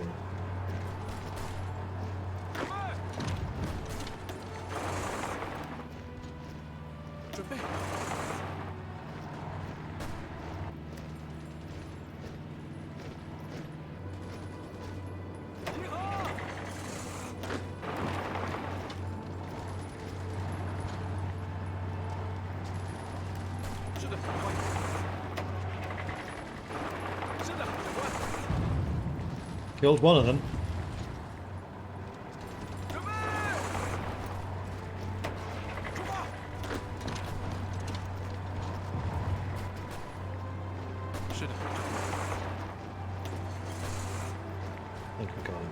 Think we got him.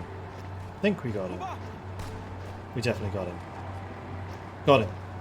Yes!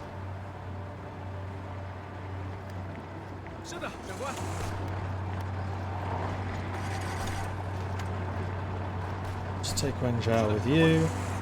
Then they can't land troops there anymore. You need to defend. I not want you getting to Wrangel before I'm there and fortifying it. He's going there too. Alright, good. Good. They are pushing quite heavily here in the south. There's not a huge amount I can do about that. I need my factories to come online. We're in full construction swing now.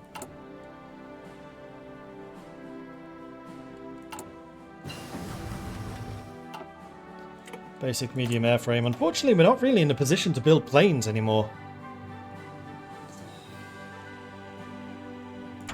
So instead, I'm going to improve my artillery, seeing as we're going to be going superior firepower.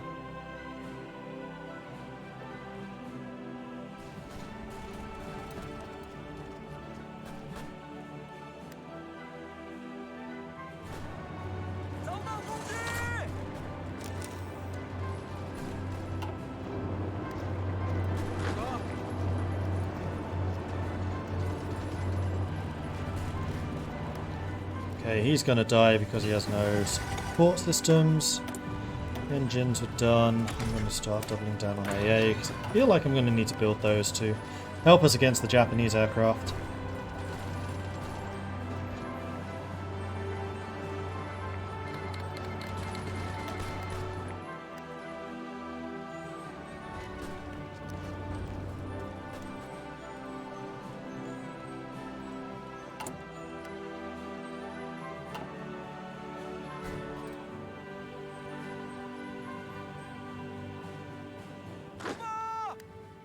Oh, I see what you're doing. Don't. Not your problem. Don't get encircled. Don't go that way either. Dominion of India capitulated. Thankfully nobody has spotted the fact that they could encircle some of my troops. Right, so Russia completed their justification, but never actually pressed it.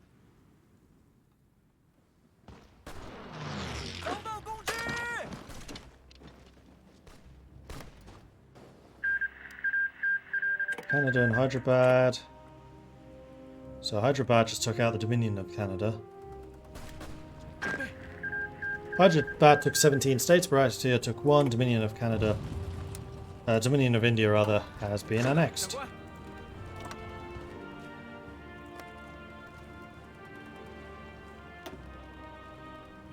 show you what we can do here. Yeah, felt like they'd perhaps over committed. No! Which one's he? He's my army guy. Motorized. A little bit annoying, but I do have a backup.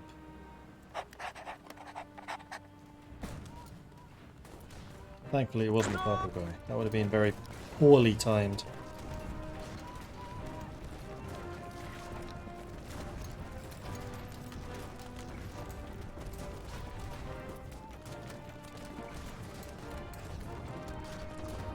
Now, there's a lot of people in Tsingtao. If we can keep the pressure on here, that would be a really good thing. It's green. Is this going to work? It's going to work. Oh, hell yes. Still need to take these two, but if I secure this, that is a big freaking win for me. Because it means I can move some of those troops elsewhere. Okay, so we bypassed Mongolia and Northwest. Beta the legations. We're already at war with the legations. Puppet war goal against Russia. Yeah, that seems like something we can do. Tibet. This allows me to take Tibet.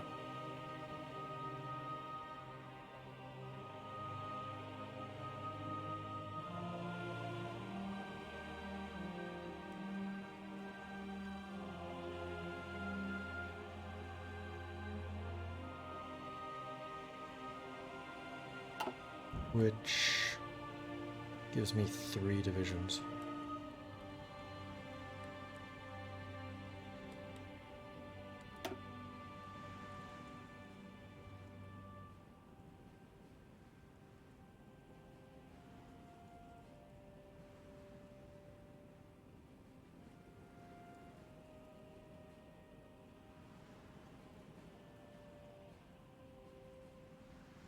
Or we can start working on the dockyard upgrades. Where's Shanghai? Shanghai's here, isn't it? Yeah, I don't want to do the dockyards until we've taken Shanghai, because then we get more factories there, or more dockyards there for free. So let's restore our sovereignty over Tibet. The erosion of Qing control earlier in the century meant that the province of Tibet ended up slipping into theocratic self-rule. We must figure out how best to deal with them. And apparently this focus is bugged, so if this does not work, then I'm just going to console annex them. Getting late here and I just got screwed over in my best ever run of the game I'm playing. Things time to embrace sleep. Oh, classic Vanning Live, I'm sorry to hear that. 4+ hours. Yeah, I should have finished like 15 minutes ago, but I'm kind of enjoying this. The counter-attack against the Japanese. This bit especially is exciting. Oh, we took Ningbo. That's good, that's good. They still have 2 ports, Hangzhou and Shanghai. Some of the pressure here. No, they took Guangzhou. No, they're bad. Very bad. It's the one thing they were not allowed to do.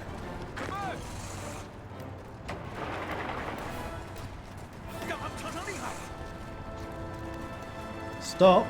Cancelling your attacks.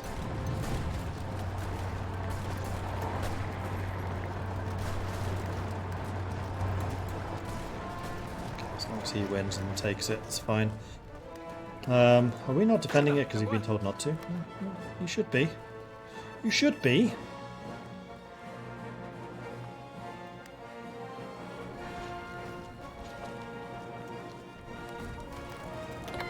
Lend-Lease from Baratia, motorized. Thank you.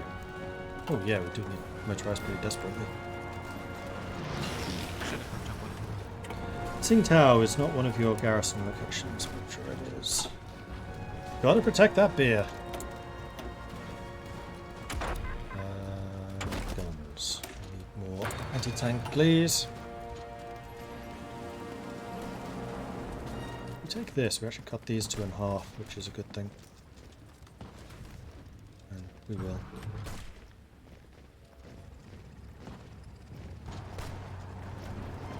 Oh, and they're counter-attacking us. Awesome. Yes, waste your organization, please.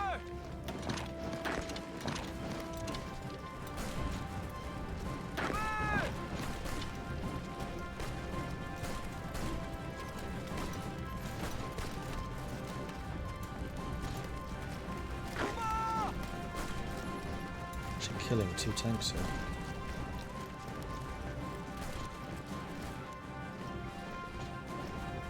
Oh yeah!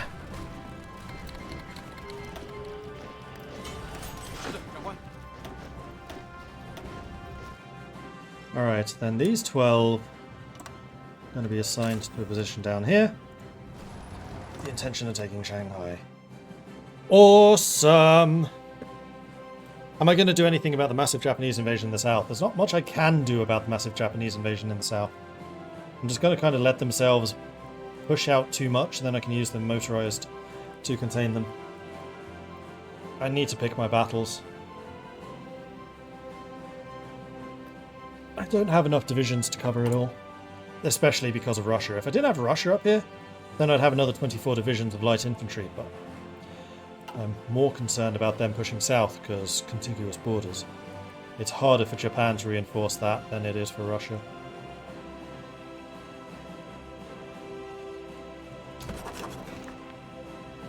And it is a pretty strong Russia.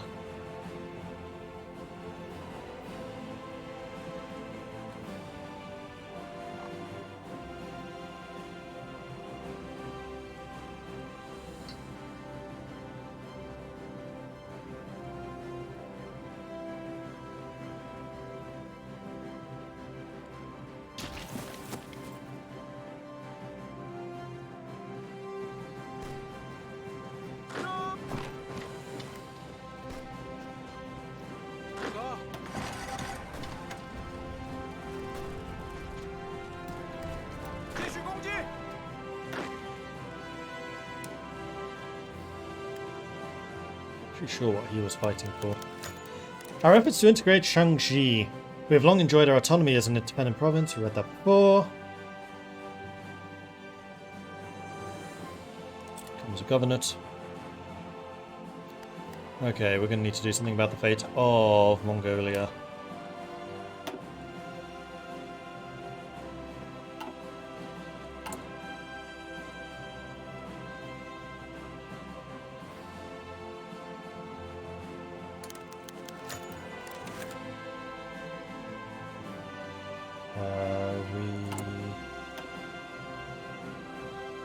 Oh.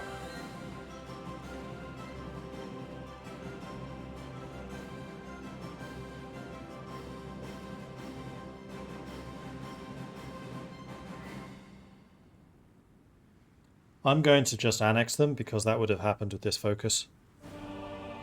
So I need to give myself 50 political power, 5 stability, 5 war support. Minus the time that that would have taken, which is probably 42, so give myself BP 8. And then 5 war support, which is maxed anyway. I'll do it anyway. How do I do that? 5 for console commands.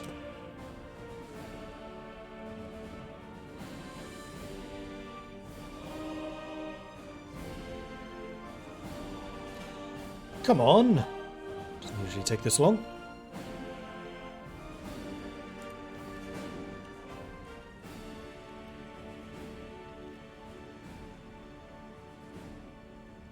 WS 100, does that add that amount? Okay, it does.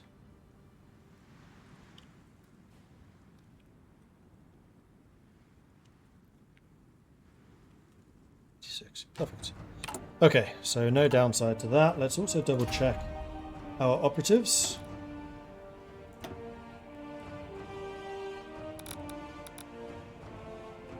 Because yeah, Manchuria is beginning to become a bit problematic.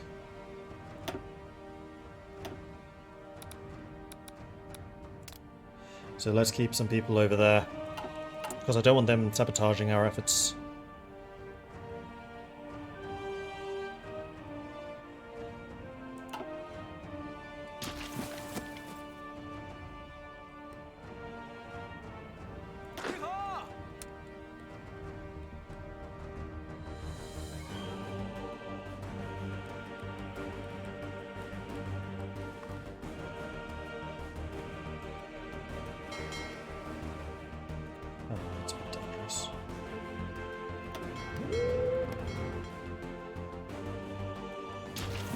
Kind of glad I spotted that. Alright, how long till those purple units arrive? Also, we have a second shipyard.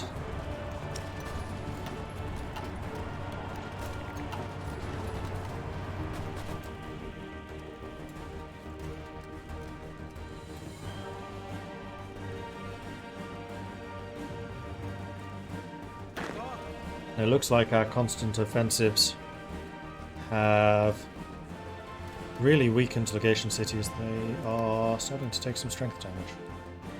Not a huge amount, but some. We could really do with the full purple army over there. So I want to close this as quickly as I can. And then we need to work out what the hell we do about that. We do have infantry equipment again now, so...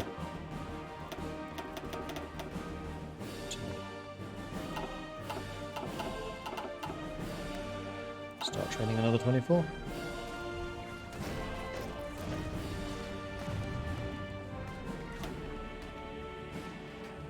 And we were inflicting a huge amount of damage on Japan. Kill-death ratio is definitely not the way that Japan wants this to be. There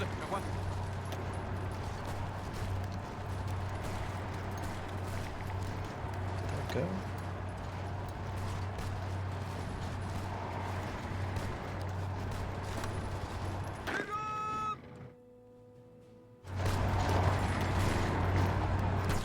Begin assaulting. Let's close this pocket once and for all, especially as these guys are rapidly approaching to try and close it.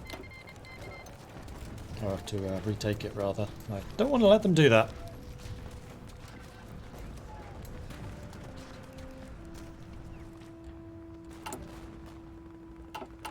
$7K guns. There's not actually that many.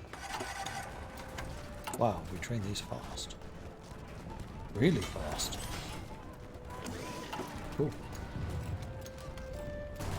I guess they are irregular, so it's not that much of a surprise.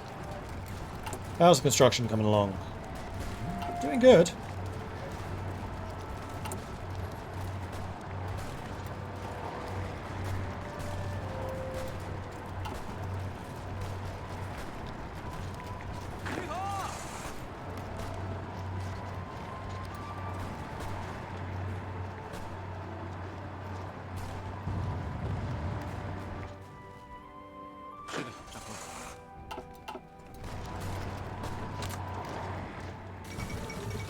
Peru-Bolivian Confederation restored. It appears that an old idea has been reborn in South America. The original confederation between Peru and Bolivia, viewed by many as regional enemies as a potential threat, was torn asunder by a victorious Chile after the Battle of Yungay in 1839. Still, this new confederation could, unlike its predecessor, prove able to sustain itself in these unstable times in South America and the wider world.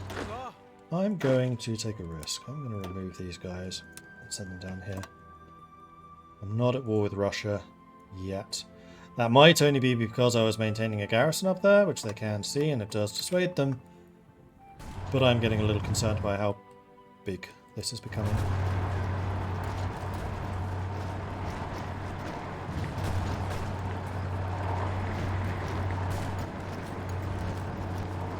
These helmets. Pop, pop, pop.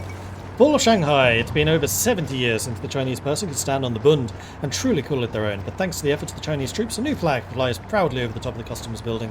Despite the city's international protections, the victory came somewhat easily as Shanghai's police forces and limited garrison could put up little resistance against a real army. That's true, once the purples arrived, it was like, gone. Done. We're almost dead. Let's try to help. We can. We can.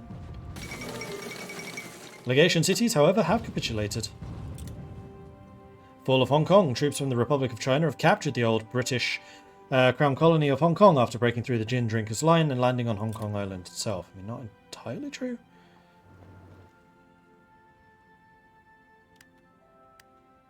Well, fairly easily retake that, I think. But now the purples can go back up there. We can bring the trucks. And I think what I'm going to do is I'm going to make use of the fact...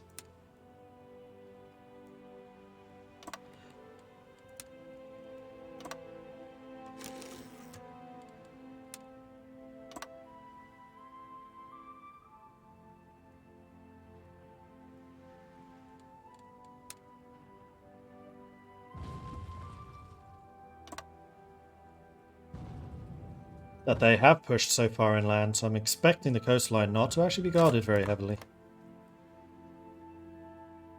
Although these motorized are not the strongest. Sultanate of Syria declared war on Lebanon. Okay, we're actually getting a surplus of artillery now, so let's drop the amount of artillery we're producing. And say I want AA?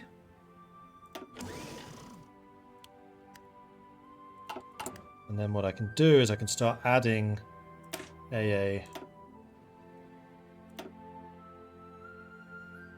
once I have about 400.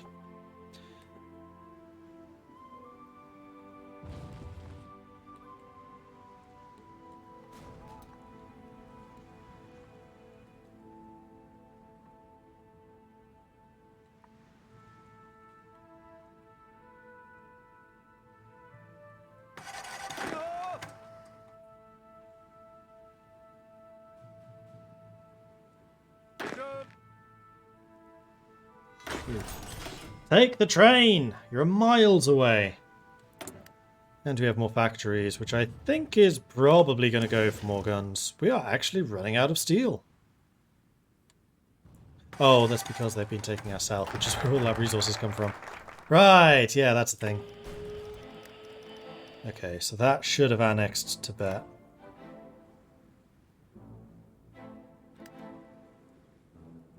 Give them 24 hours to see if it does. Good. Empire of Japan declared war on Portugal. With Chinese unification now secured, China turns their eyes towards the Tibetan border. Once a distant part of the Qing Empire, the modern Chinese state claims descent from the Manchu predecessors and consequently have begun agitating for its return. With troops amassing and rhetoric growing increasingly hostile, it takes little imagination to understand what is at stake. Our interests in Lhasa are rather extensive, with the NUF government effectively subservient to our foreign policy. Huang Wusong has nonetheless been persistent in his pleas, demanding that we honour our obligations to step in and ward off Chinese invasion. Failure to do so would make a major embarrassment for Wang Jiwai and undermine Chinese foreign policy. Our allies will likely be drawn into this conflict, as what may superficially seem like a border skirmish may well escalate into a broader regional conflict.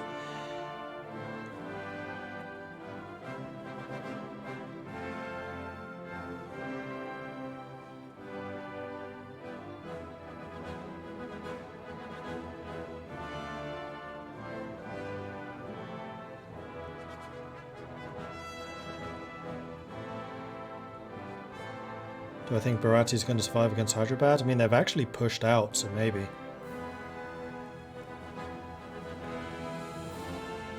Although they seem to be wasting divisions guarding our border.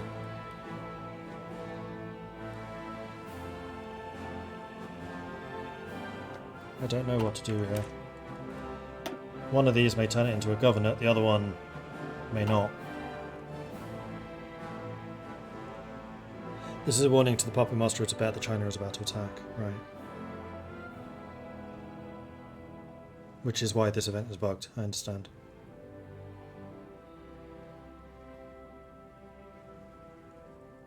You did. Let's do that, send a message to ourselves. And then... is there a way of changing what type of puppet they are?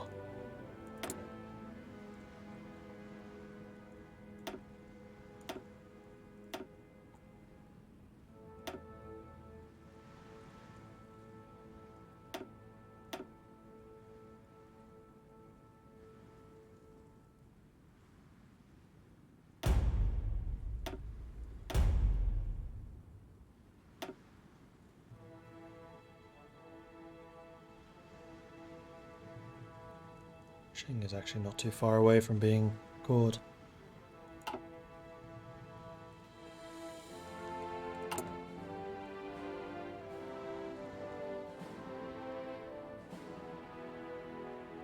Yeah, I get that I'm negotiating myself. That's why I want to know if I can change the puppet type, because if I can turn it into a government, then I would. But I think I just need to straight up annex.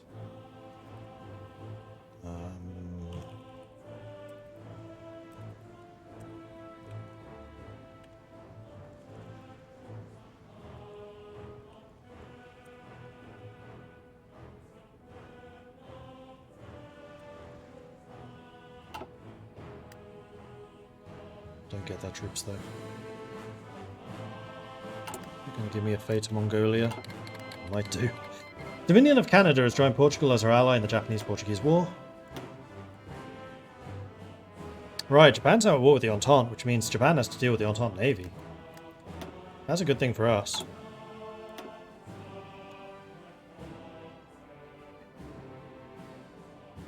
Institute of Revolutionary Practice. We do have more than 100 factories. Let's get that research slot. China has at last been unified, but the revolution is far from complete. We cannot let our comrades fall astray of the revolutionary methods and teachings of the late Dr. Sun, nor can they neglect to carry out the revolutionary spirit. With this goal in mind, the Central Committee has authorized the creation of an institute to foster the spirit of the revolution and to reawaken the spirit of our nation.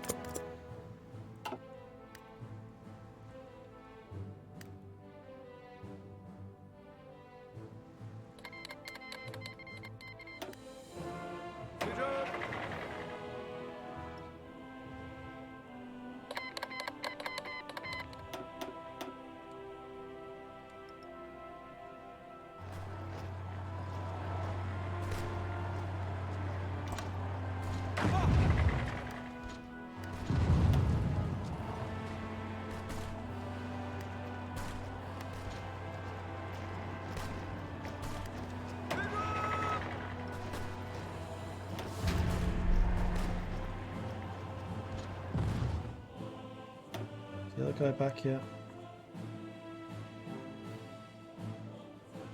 Oh, no. Still 27 days to go until he's back. That is unfortunate.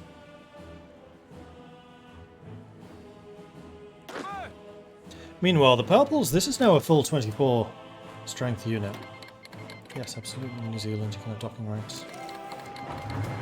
Shit. I took a gamble. Gamble failed.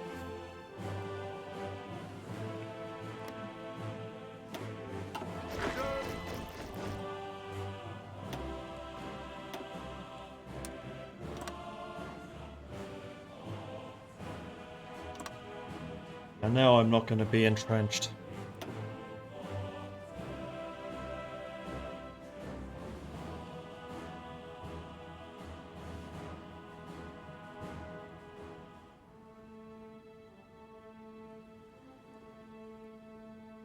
So who do we put in charge of the defences?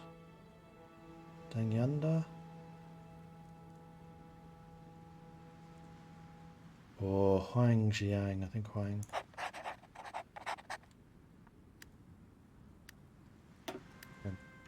Take the train. Get spread out as quickly as you can. I'm glad I had that unit in production. Also, I have enough guns to actually support them. That's a surprise. I think I might just do the same. We're just going to spam out units. Just get another bunch of them in training.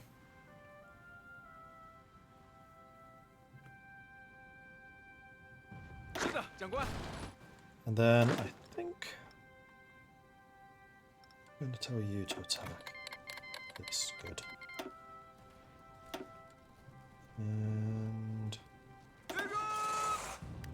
you guys as well.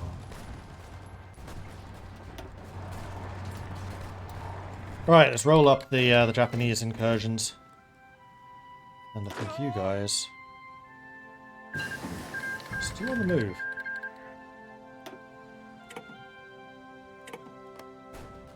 She's bringing in a lot of firepower. Who's that?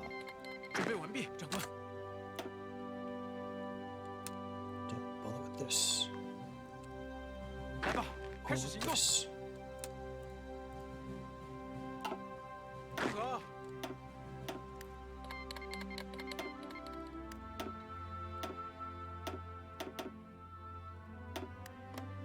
Alright, start pushing in.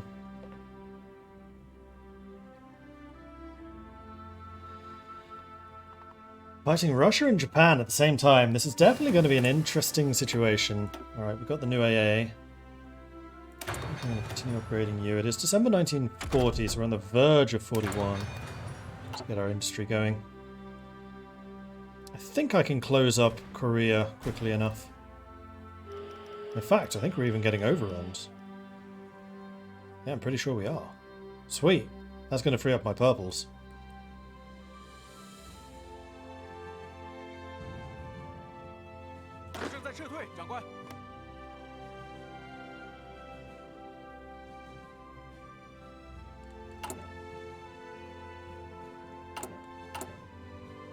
How am I doing for AA? Not great. We're also super short on motorized again now. Ah! Also, I could do with buying in some steel. Who can send me steel? Baratia can. Thank you, Baratia.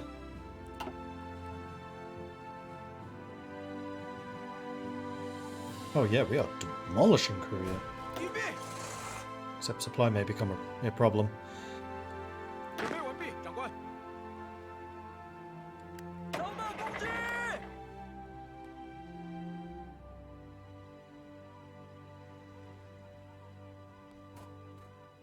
Motorized is struggling.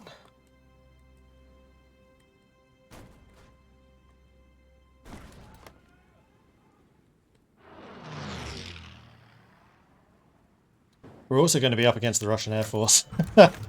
That's another thing. Following the successful first repatriated Congress and the conclusion of the League War, the nationalist government has immediately made efforts to establish its firm hold and grasp over the Chinese people's minds and hearts. At the end of the Congress, delegates from both the Provisional Action Committee and the Reorganized Comrades Association agreed that extensive radio broadcasting must be utilized in order to promote the Danghua, the Pacifying of the Chinese society. One of the ministry's first accomplishments thus far was the revitalization of the Minghua Ribao, or the People's Daily, established as early as 1923, when the Nationalist Party was based in Shanghai. The newspaper was forced to flee overseas upon the failure of the Northern Expedition. Written in Chinese vernacular, the Minghua Ribao was one pillar of the nationalist propaganda system. They are placed under the guidance of the National Daily News and the Central News Agency. Meanwhile, the Ministry of Communications opened a new bureaucratic office named the Telecommunications Office to handle radio communication and broadcasting. Initial plans drawn up by the help of the Western engineers from the Third Internationale have ambiguously envisioned a 500-watt transmitter covering the area between Nanjing and Shanghai. To facilitate the organisation of party work at the local level, as well as commence partification of the Chinese nation, the effort to improve communications throughout the country has so far exceeded expectations. Those with fluency in the Nanjing dialect Mandarin and fluent literacy are encouraged to serve as technicians in the growing number of radio stations throughout the country. On this day, November the 12th, the anniversary of Sun Yat-sen's birthday, the nationalist radio station has officially been renamed the China Central Broadcasting System.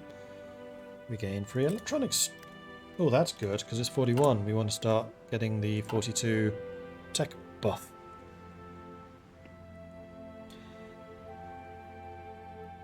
Have I done my laundry yet? I have.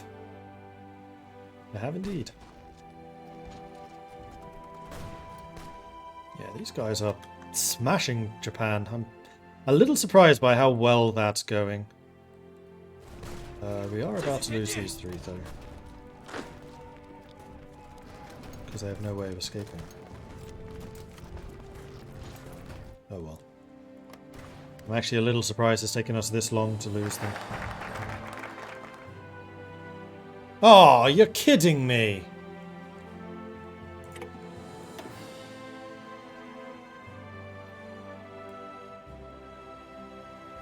Fine, let's get the dockyard effort. As part of our larger industrialization plans, major ports under our control should have their capabilities for shipbuilding and repair expanded. Just because I fell under 100 factories. Cancelled. I hate focuses that do that. If I've started it, let me finish it, or at least refund me the political power I've used. Total mobilization. Then we need to get limited conscription to counteract. Nope, we're going to need extensive conscription to counteract that. But I do feel like we are going to need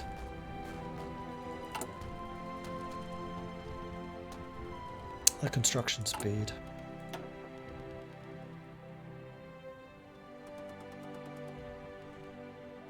Do it. Total mobilization.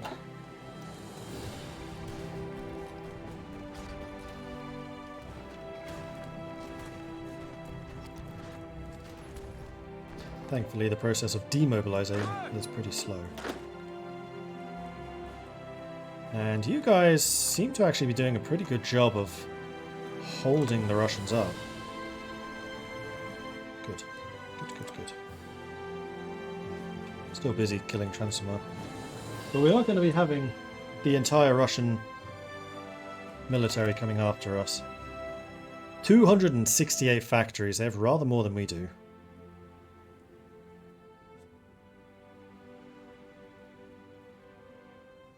Transformer has killed 215,000 Russians? Wow. How much has Transformer lost? 168. Go you.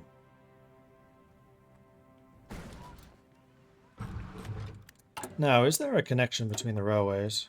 Yes, there is. Good. Then continue. Pyongyang should be a supply hub so we can then support our offensives.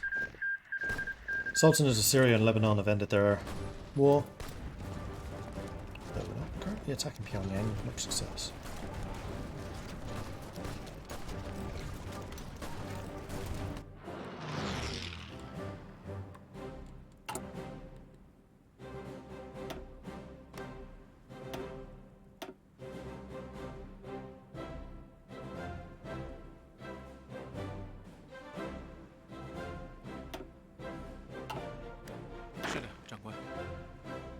How do I want to do this? I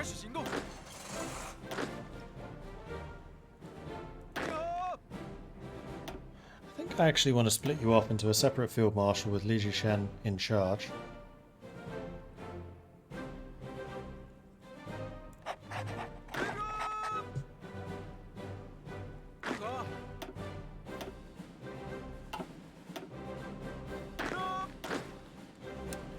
And then your front is just going to be Russia.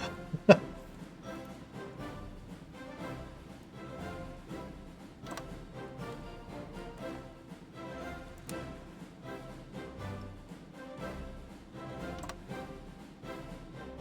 then we'll have another commander in here, which is going to be another defensive guy, so that's going to be Deng Yanda.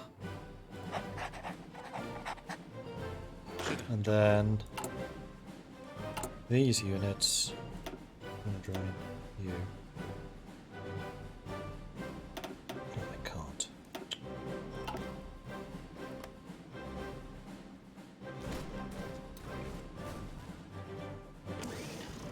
Meanwhile, how are things going over here? Definitely starting to struggle a little bit from supply shortages, which is what ultimately held the Japanese up in their attack against me. There's the anti-vehicle kit. That's the first AA piece. AT piece, rather. It is 41. We need better industry.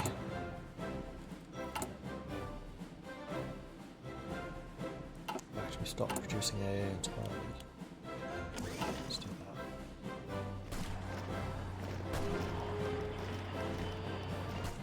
Looks like the Japanese are getting their act together a little bit down there.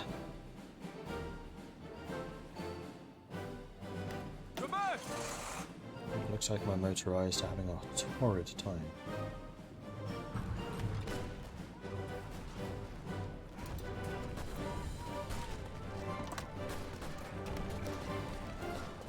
There's a supply. If we take Fuzhou, then we're good. And in fact, I think he's just allowed us to take Fuzhou. Thank you for that.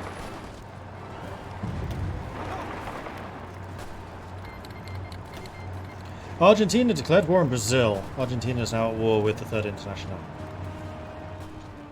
So now we have a transport hub here, which will allow us to get supply.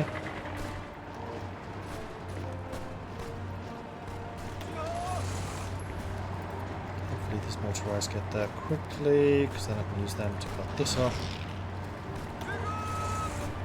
Arrive soon, guys.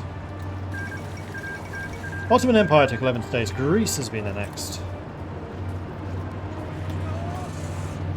There we go, we took Wrangel at last. Which means that we can finally get some supply here and then continue the offensive.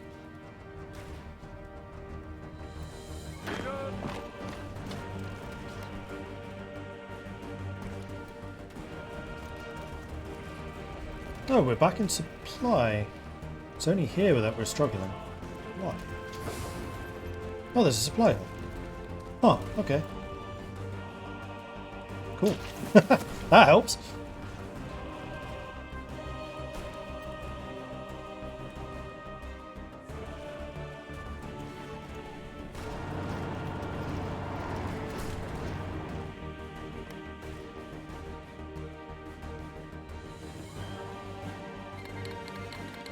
Yemen declared war on Muscat. Oh, two Sicilies are still alive. Independent now. Third International is starting to push into Africa against the Entente. Meanwhile, PSA looks like they've really got the CSA on the ropes now. They're gonna take Chicago before too long. Probably after that, Detroit fairly rapidly. At which point, PSA is gonna spend like 2 years, maybe 3 years rebuilding, then probably join Entente, or they'll join Japan, which would be annoying. I really hope they don't join Japan.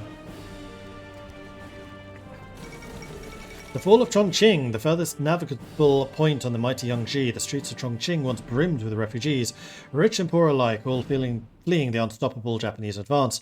That was several days ago, as the city's sirens wailed and the thunder and the flash of artillery marked the final stand of the defenders on the river's eastern bank. The city again emptied. The stampede claimed almost as many lives as the invaders. Now the streets are quiet, filled only with smoke, debris and bodies. With the fall of Chongqing, little lies between Japan and the total domination of southwestern China. I mean, I would disagree with that. They're doing okay, I guess.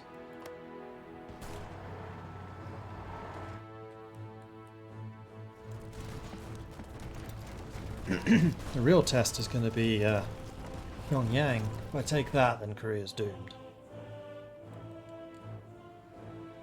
Let's do Fate of Tibet again.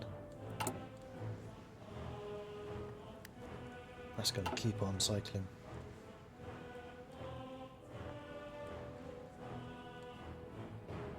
Wait, no it's not. It was Fate of Mongolia I did before. Let's just do it. Annex Tibet, so I need to give myself 50 political power, 5 stability, 5 war support.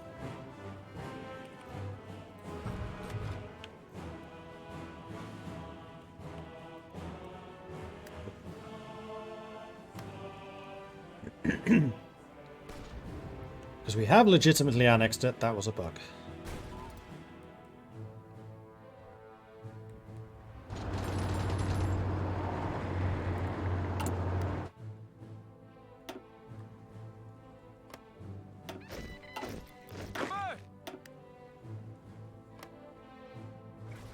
Oh, the attack on Pyongyang's going well.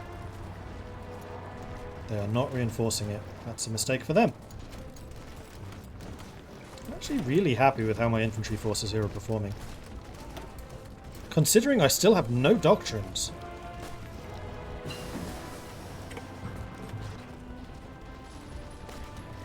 That's true. It's 1941. I've been fighting since 36. I don't have a single doctrine. Need to finish off Japan quickly so I can focus on the Russians. Yes, I know. There goes Pyongyang. I mean, we're a big country. It's going to take a while for us to... for the Russians to really come at us. And as you said, supply there is going to be a problem.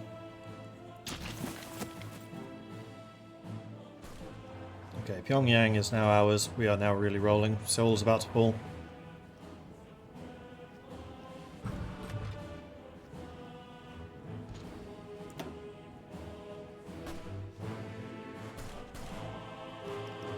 There it goes.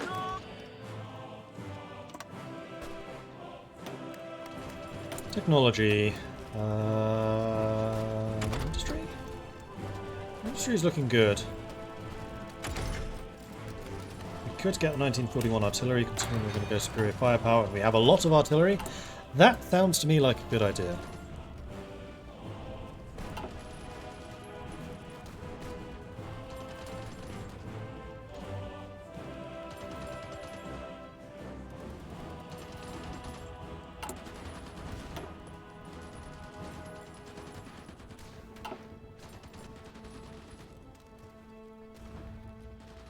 Our army's doctrine is shoot back right now, pretty much. Thankfully, we can store up to, I think it's 500. Yeah,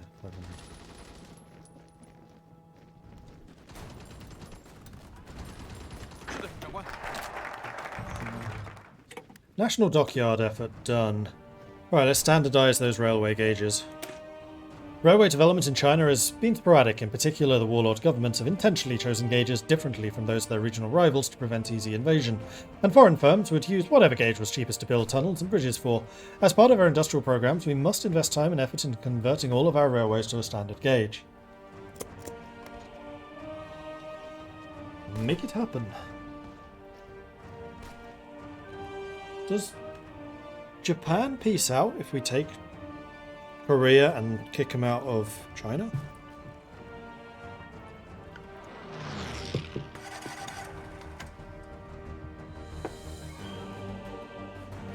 Right, the other thing I need to do is make sure I don't get invaded from behind.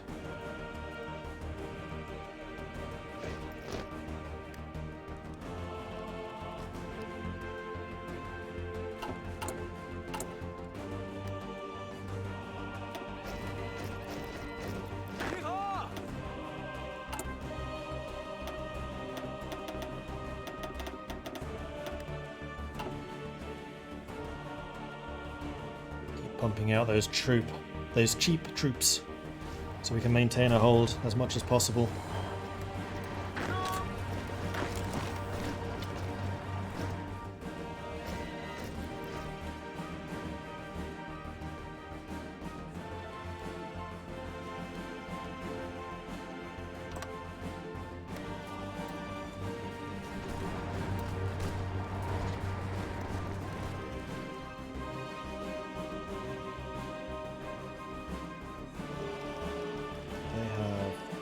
Four course left. That is new AA, which we're still not producing.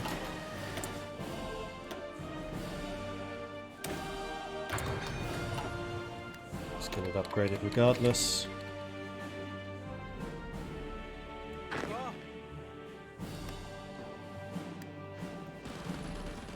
Then once these guys are done with Korea, we can send them over here, and that should really help us kick Japan out.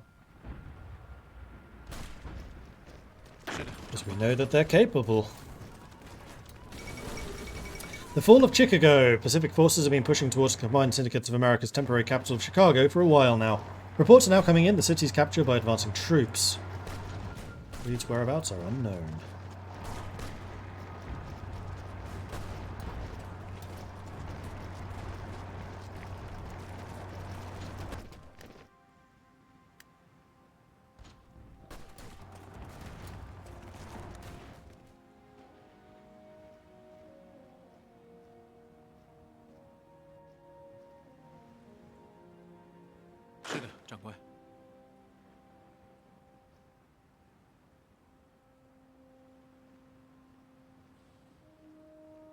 Just need one person to get here. Come on.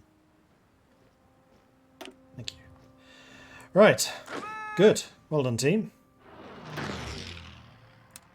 make sure that's all being guarded. Make sure no little ports are missing. Nope. Glorious.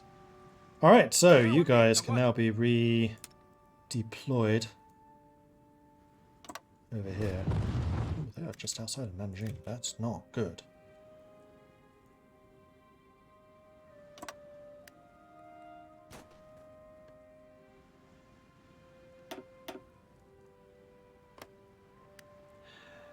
Cool.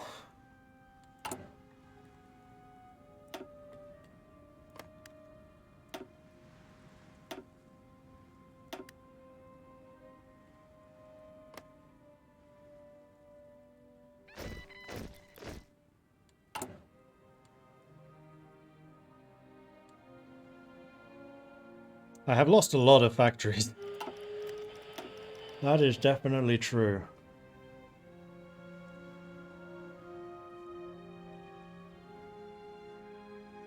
Although I still have more than Japan, so no.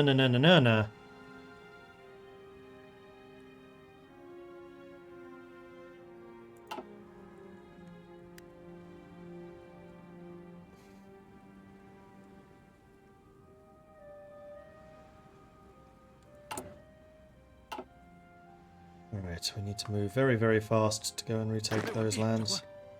Thankfully these guys are almost there. Thankfully they didn't take Nanjing.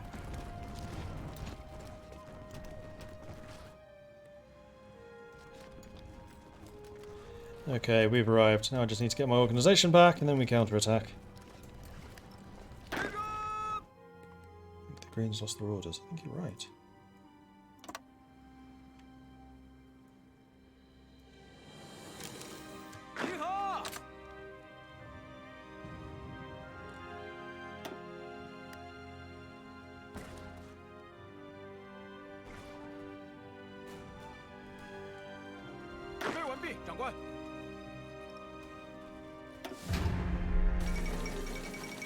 All of Detroit! I told you it would fall in rapid succession. The Pacific forces made the move yesterday evening to secure downtown Detroit, crossing the river at the Jefferson Corridor against heavy Red Guard resistance.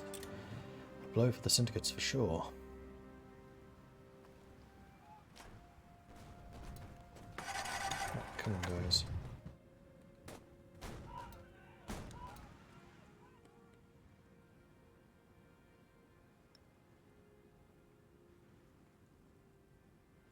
Why are a bunch of you not getting planning? Huzzah!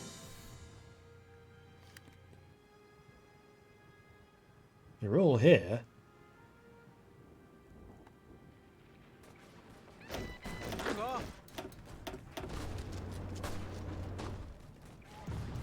Why aren't you?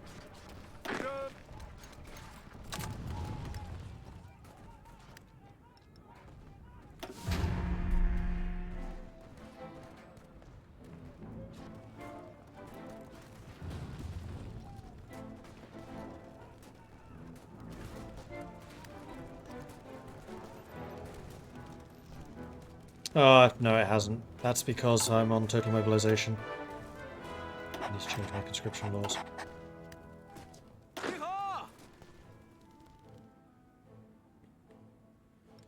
Oh well, I guess we attack. Even though I'm missing out on 56% attack, which is annoying. Geez, steel. Need to keep those guns rolling. Original border is... yeah. So the Russians are definitely rolling in. And we have to close this as quickly as we can now. Thankfully, I don't think it will take too long, because my purples are very, very strong.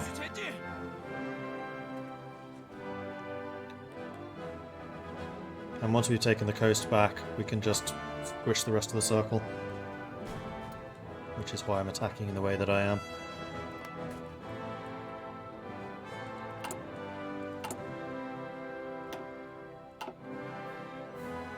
Just need to make sure that I keep the ports guarded against another Japanese naval invasion.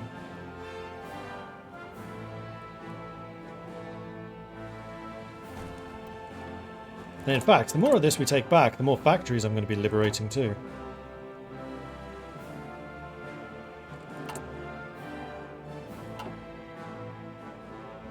Because, yeah, they took this area, which is a very, very heavily industrialized zone.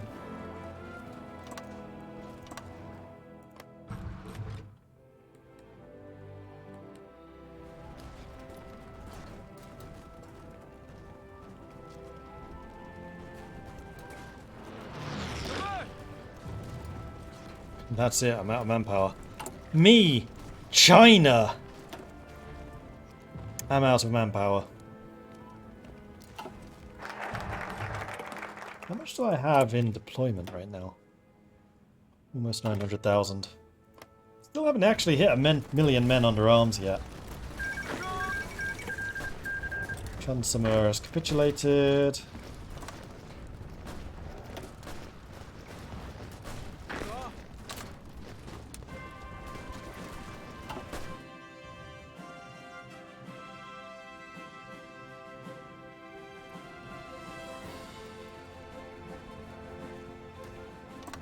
Guys concentrated in this region. Pop off those helmets, and now we can go back to doing the research slot. Thank you.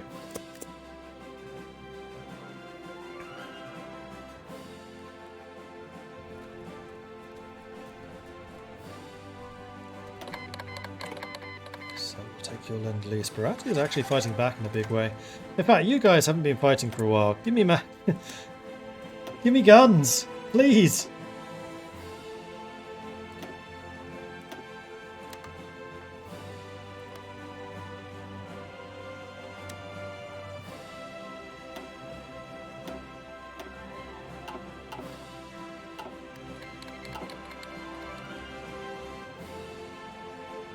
Wait, did I do that the wrong way around? I did that the wrong way around, didn't I?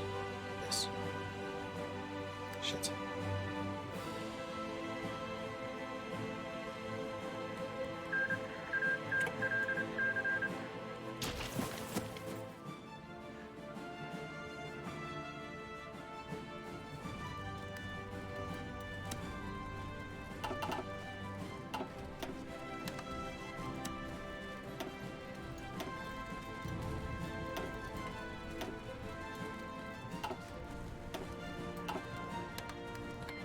There we go. That's more like it.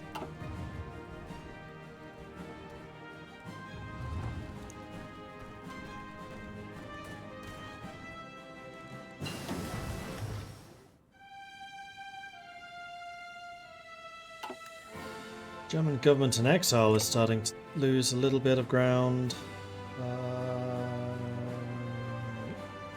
Oh, against South Africa.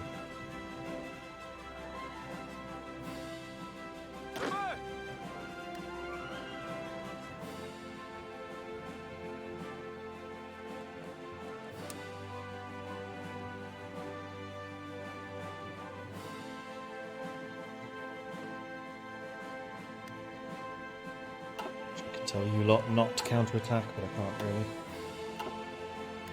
Right, another research slot. Guns. Better guns. Definitely better guns.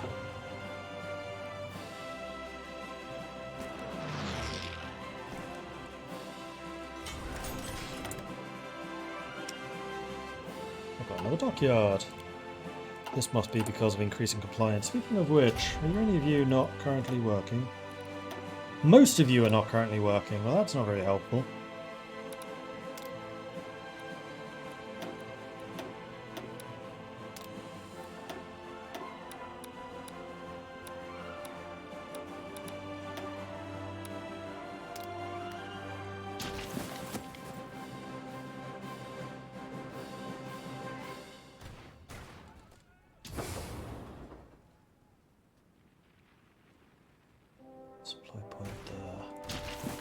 Otherwise, supply is getting a little bit problematic.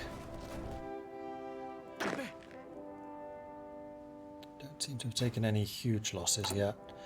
Mostly just need the political power to get the next conscription law. The Russians are definitely coming.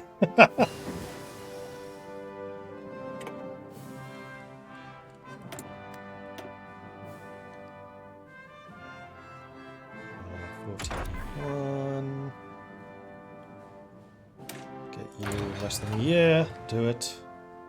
Less than half a year, in fact. Uh-oh, we've been cut off.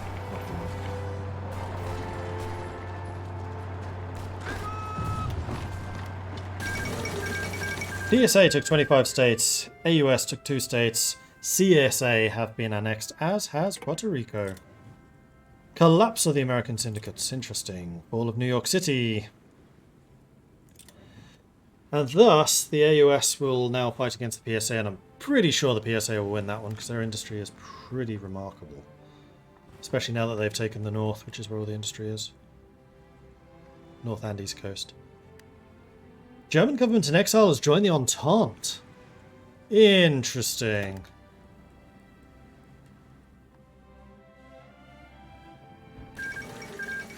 Somalia took 12 states. Ethiopia has been annexed.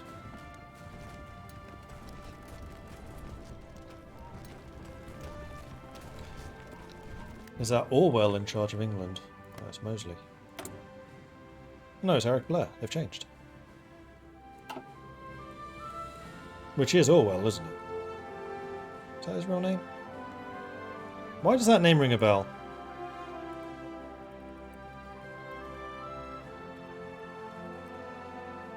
Yes, it is Orwell.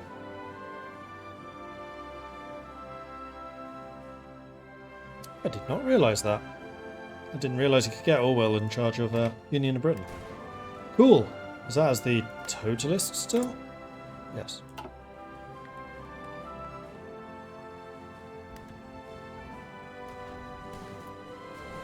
Four legs good, two legs back. PSA declared war on the AUS. The continuation war.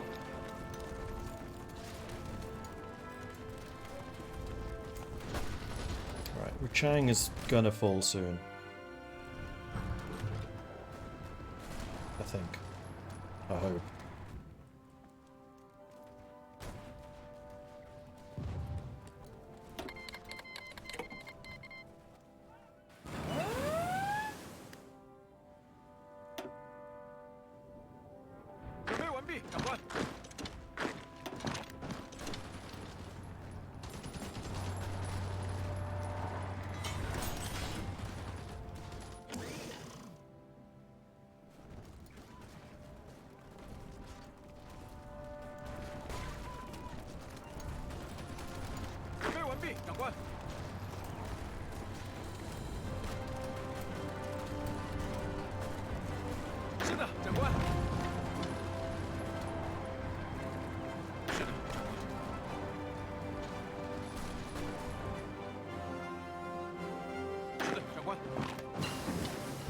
Improved AA.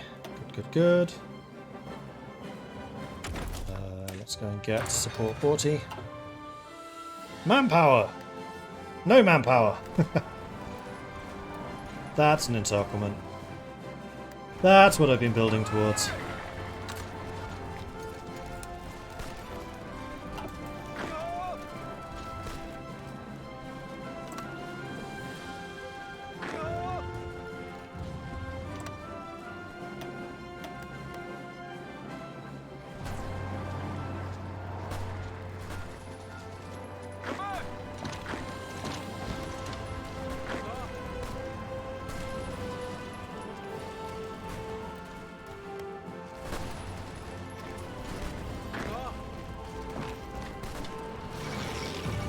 Kaiser Wilhelm is dead. Wilhelm II, the German emperor, has died of a pulmonary embolism in his home today, one of the last monarchs of the 19th century. Wilhelm II tried to continue the legacy of European greatness and world leadership.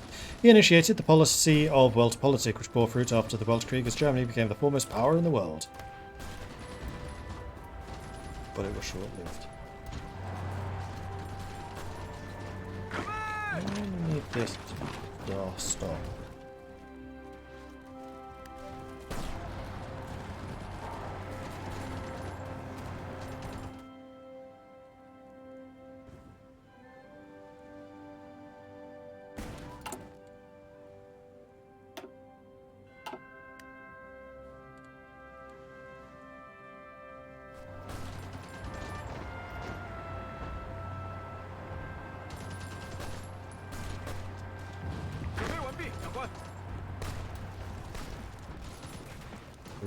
We're holding. Red, we're not holding. There we go. 5th research slot. Very nice. And now I think it's probably time for me to start getting some of this recovery rate from uniforms. Let's do it. 25 more political power.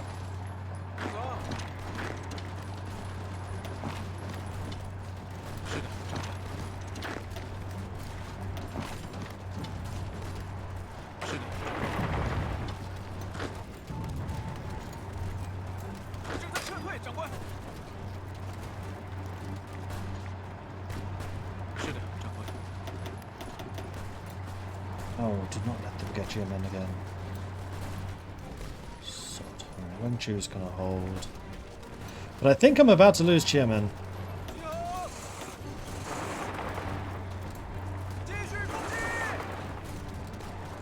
No, they're pinned. Never mind.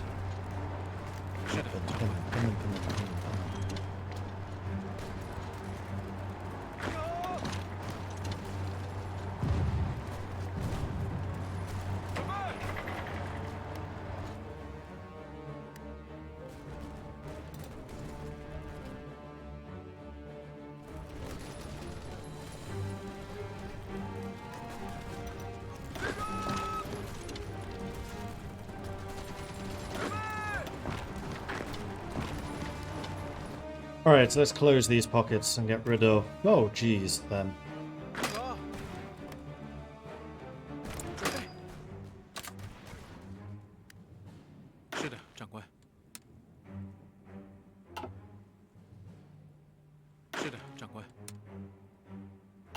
Okay, do not want you caring about this. This is not relevant. As long as the Japanese can't land there, it's fine.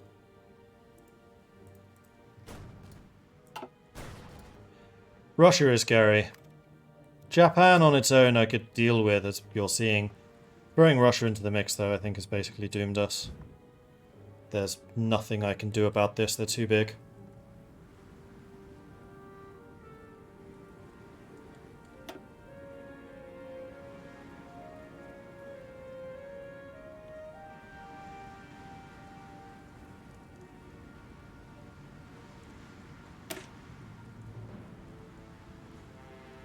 This is annoying. I needed to do this when I had more of the country under my control. All of the work that I did on... what's it called? Compliance up here has basically been lost.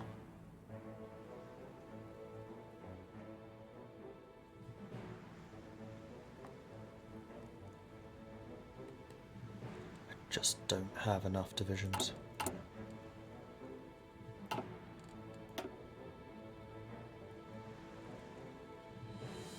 Give me back my legions.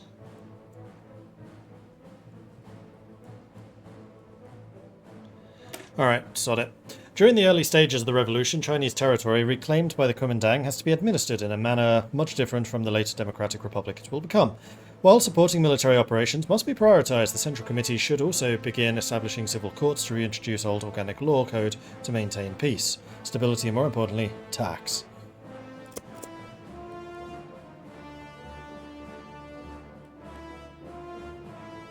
Still have 1, 2, 3, 4 ports here. Oh no, they took Xiamen! Damn it! That's really bad.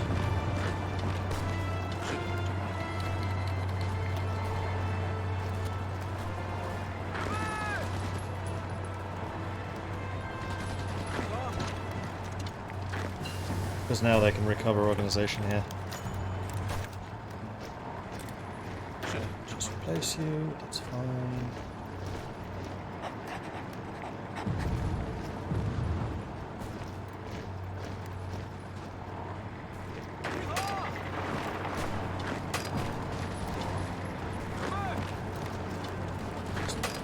This one probably got here. Do not want these armies to escape.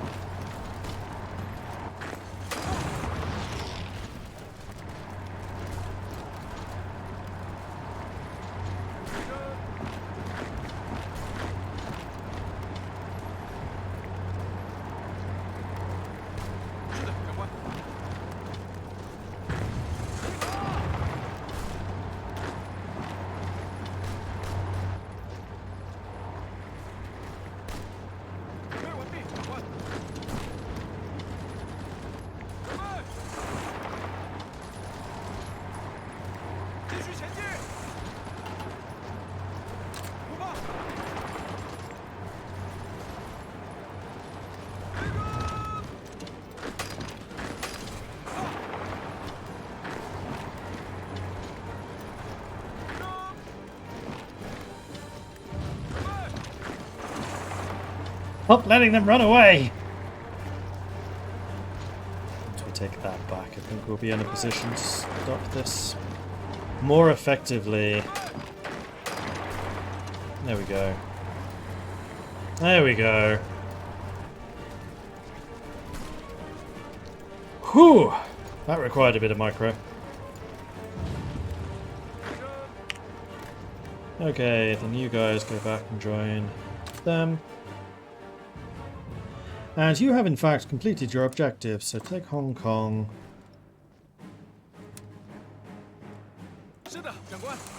Then take Guangzhou, via Hong Kong, then Macau, via Guangzhou. Go. Do not have a lot of motorized. Nope. At least our gun deficits have been resolved.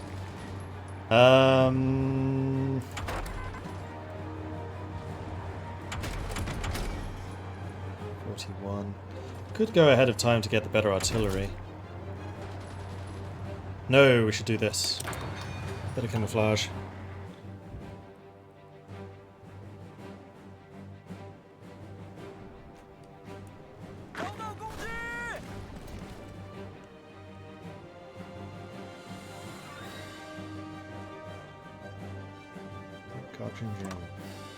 It's not relevant.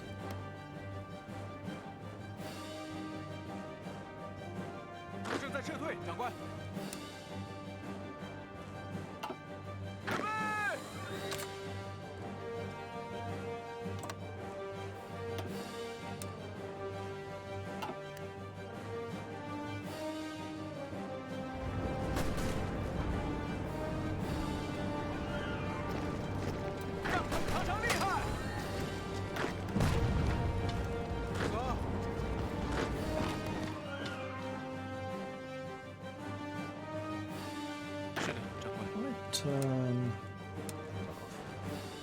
can double down a lot more effectively on guarding the ports, which are the thing you should be doing.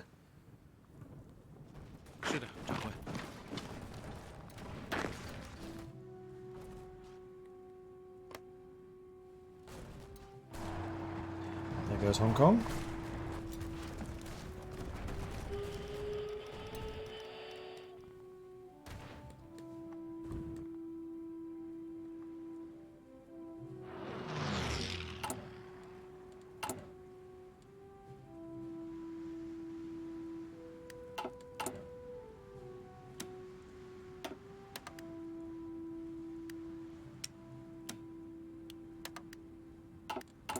Rubber anymore, you've lost all efficiency, so I'm just going to go ahead and cancel those and just say guns. Which is a little annoying because I still need artillery. Oh, I let that go for too long. Alright, let me get some manpower back. Yes! Alright, well, we've got manpower again. No, another naval invasion. Not a naval invasion, just kill them. Whoops, I did not kill them. Kill them! Yes, naval invasion, but we're guarding it, it's fine.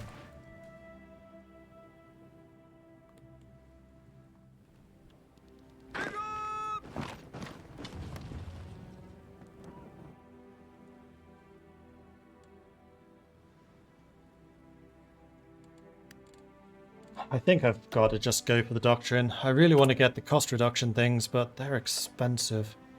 I need 100.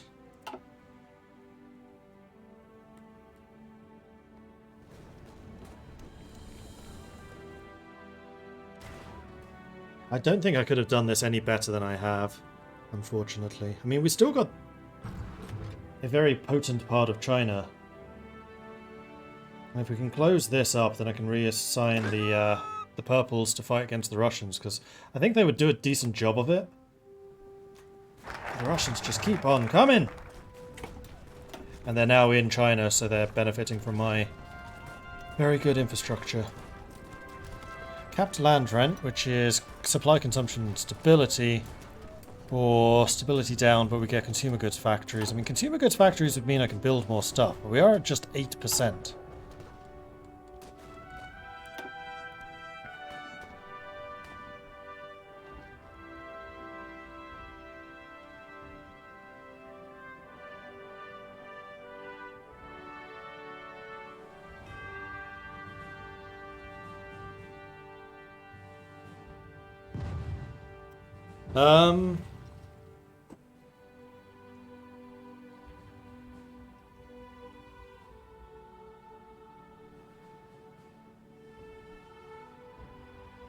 Oh, we got rid of Guomengyu. Damn.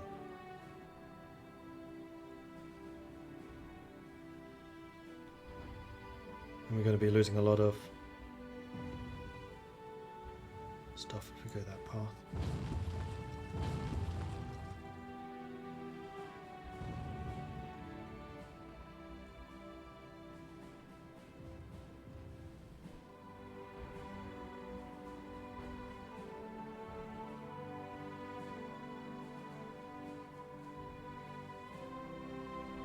It's actually kind of... The fact that the Third International has been so powerful is what doomed me. Because Germany fell so soon, Russia was able to look for new targets. And that was the period basically when I had to be recovering. I never had that opportunity.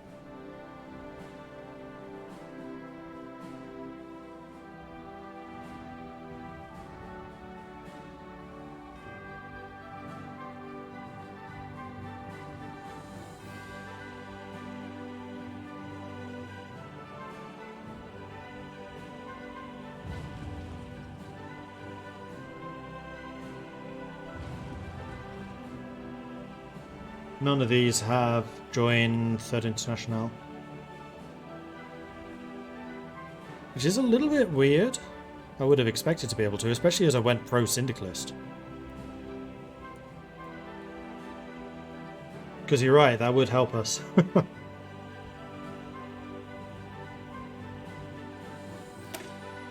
I guess we do this and we see what happens.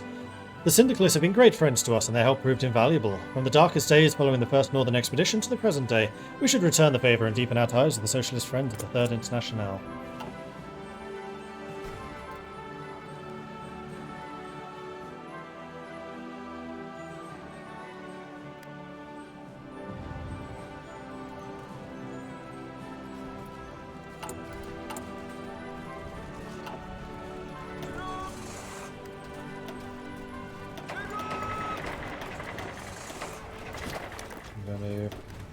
Compress my motorized.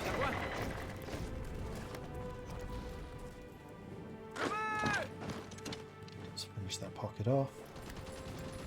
Let's finish this pocket off.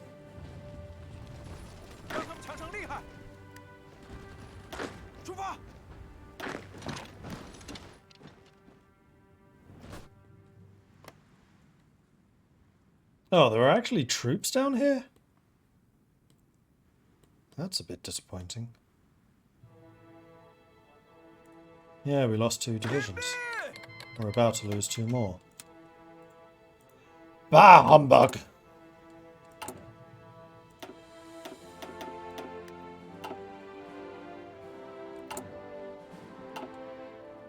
Well, ironically, we actually have the guns for them now. You don't need to worry about guarding this anymore.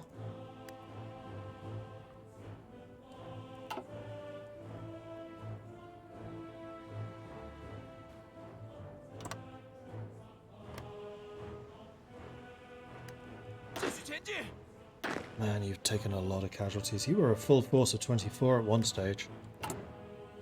Just been overrun.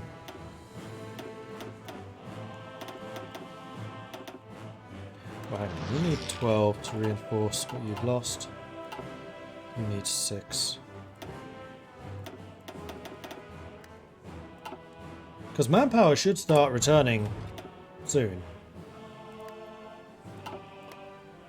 And I have the guns. Right, had the guns. Oh! No, no, no, no.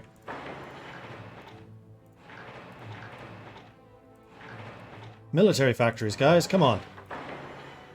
Not there.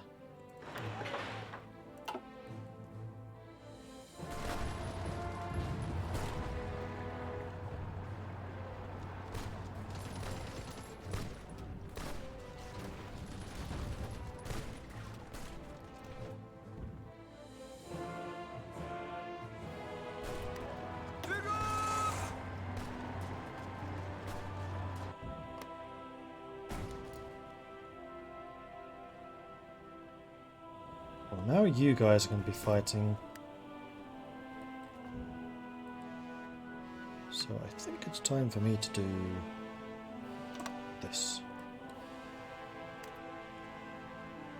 And we're fighting for this region, basically.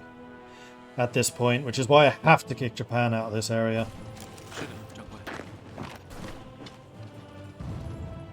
Wait, is this their last port? No, they have one down there. But if I cut this off, then yes.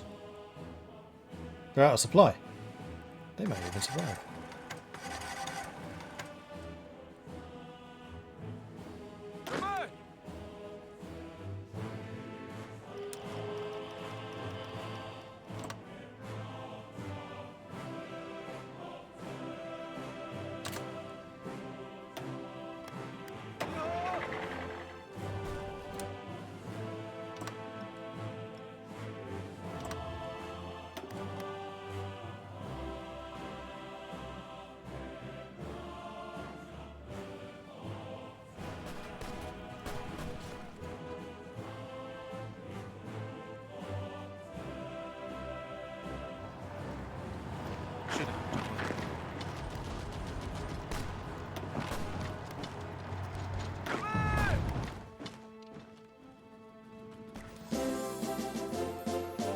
Huzzah! Because if we get the Japanese just trapped in this area, then it's fine, because they'll have no way of bringing new troops in. Just kind of terrified by how rapidly I'm losing ground up here. Russia's been able to move a heck of a lot faster than I thought they would. Which is enormously annoying. Because at some point pretty soon I'm going to have to move these guys to go and fight the Russians. That is something I really, really don't want to have to do. Anytime soon. You attack them. You know what? It's too dangerous up there. I've got to move these to help take this back.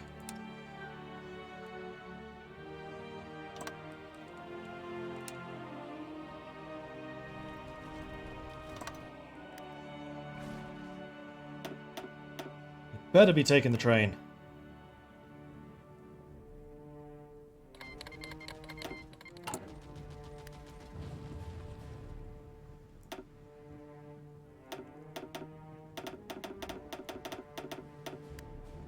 Now I'm getting manpower again.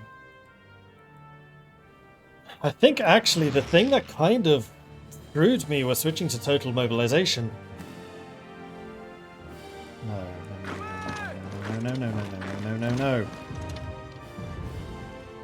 No!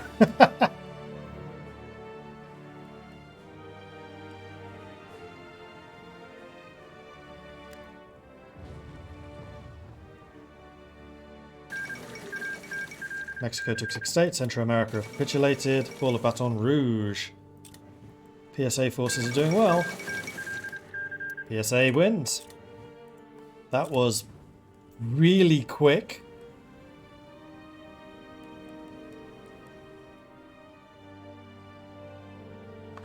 So we may well yet have a Entente fight back.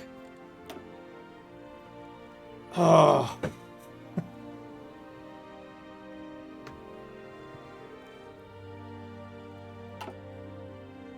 I have 0 manpower because we're at total mobilization. It is now rising. Because what happened is, I was at volunteer only, which is 1.5 mobilization.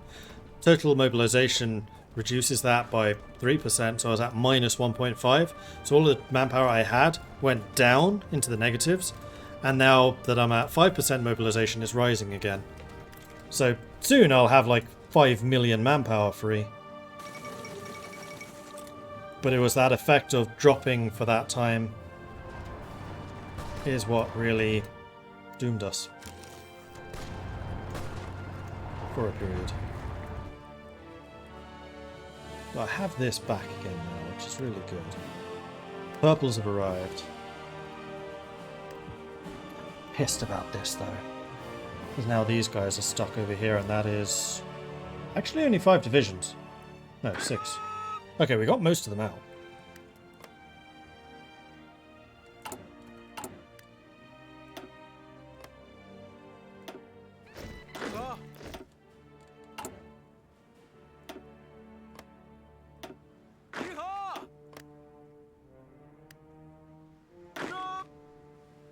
All of your troops should be on that side. I do not care about this at all. It's actually these guys that are kind of the loss. Does Japan... Actually, you know what? Japan can push into here. Who cares? There's no ports down there.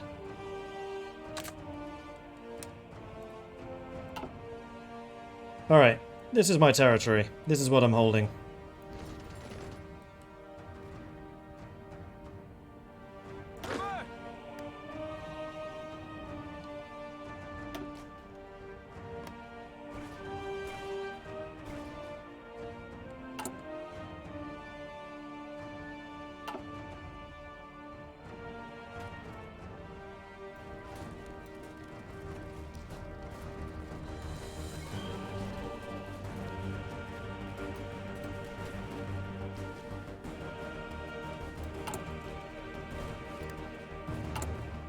Tonight.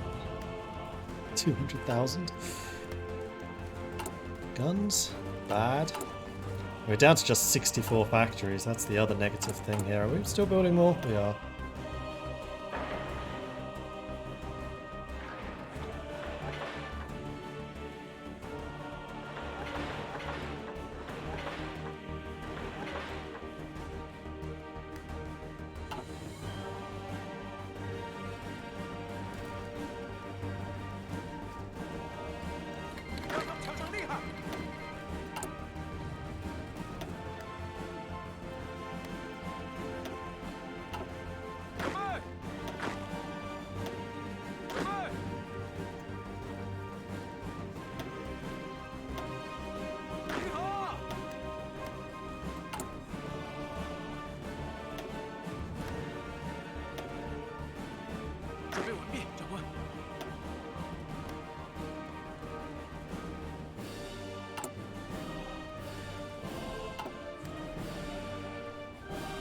Actually, you and this force. And then I'm going to extend your line to there. Okay, so you're the ones responsible for holding on to all of that. Good luck. So here's not done. Neither is yours.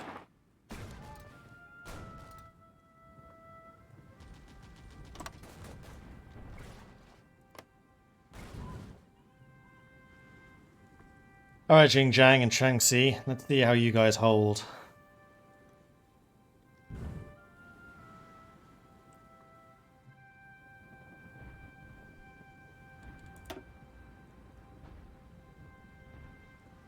Russia has 350 factories. They outnumber us 7-1 industrially.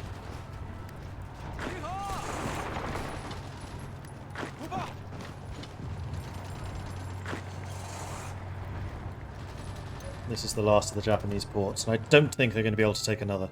Because now I'm really guarding these places. Okay. Let's go north again.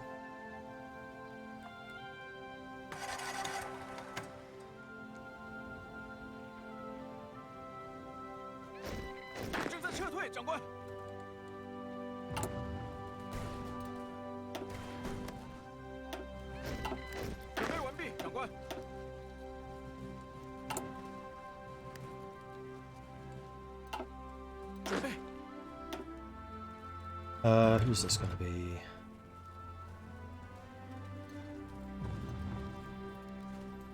Xinjiang. Also, should have replaced you with Dianlan a while ago. Mexico declared war on Costa Rica, which I think means Mexico's now at war with Entente. Dutch East Indies wants to send me guns. Yes, please.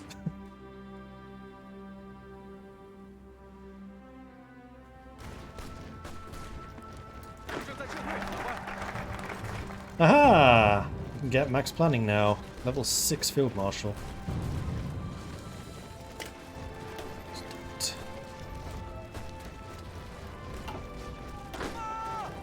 There we go. Syndicalists have been repaid. So I can join the Phalanstère Internationale, which is their research thing.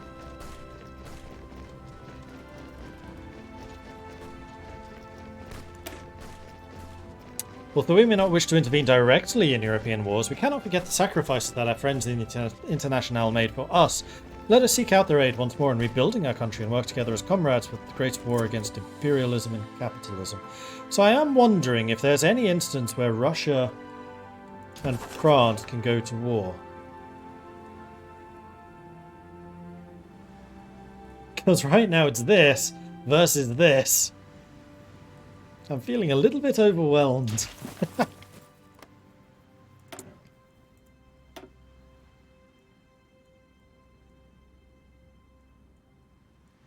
Because I have a feeling there's no reason for them to ever overlap. Yeah, see, France has already finished their focus tree. Unless Sweden goes after Finland.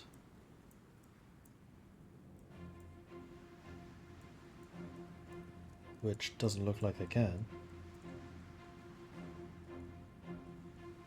Nope. What about Finland going after Sweden?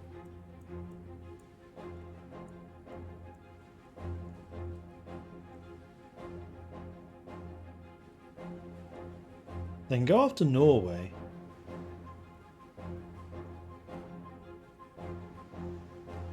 Except they can't, it's not available. Why? They're not independent, they can't do it. What about Russia? Can you go after Sweden or Norway?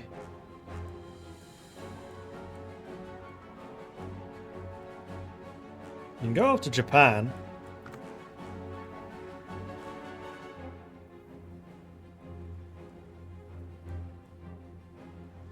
Doesn't look like it.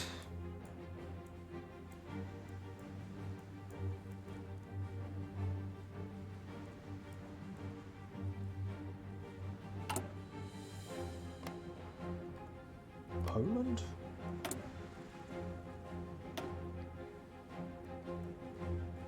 Problem is, these aren't allies, they're puppets.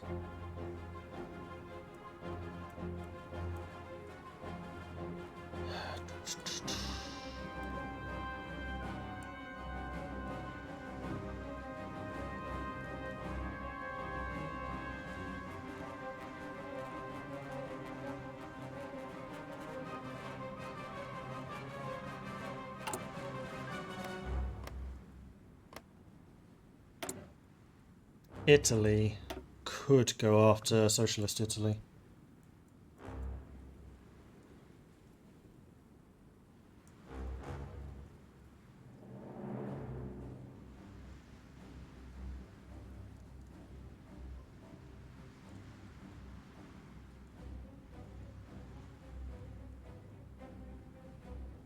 I'm a little surprised they haven't.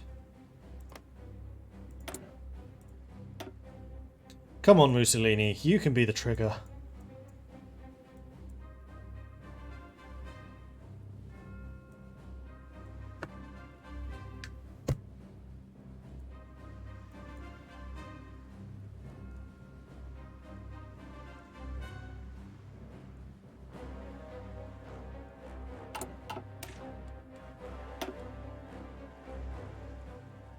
I feel like Italy is going to be our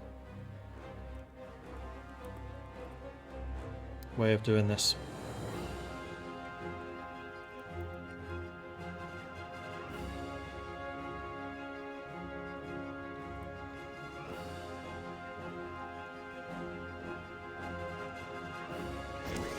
Trust in Italy. Yeah, Mussolini's the one that can do this for us. There we go. Attack Socialist Republic of Italy. Why have you not done this?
What do you think? Should Italy unite? Should it not? Let me know.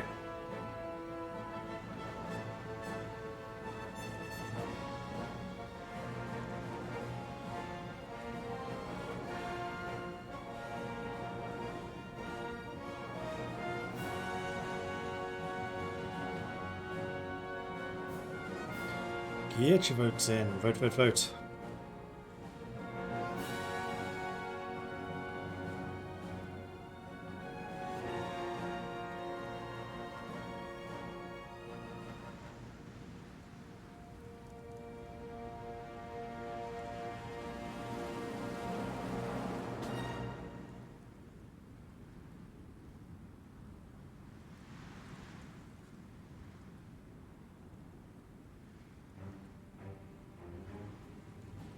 All right.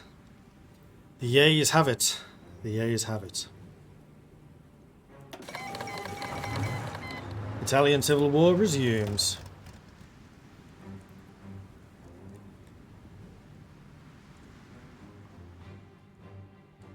What's attack? Cheap.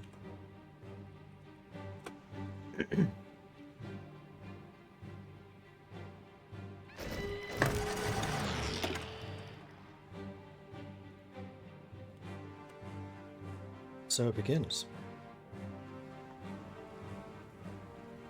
And with that, I'm going to say thank you everyone for watching. Hope you've enjoyed this. If you have, be sure to hit that follow button to get notifications when I'm live again in the future.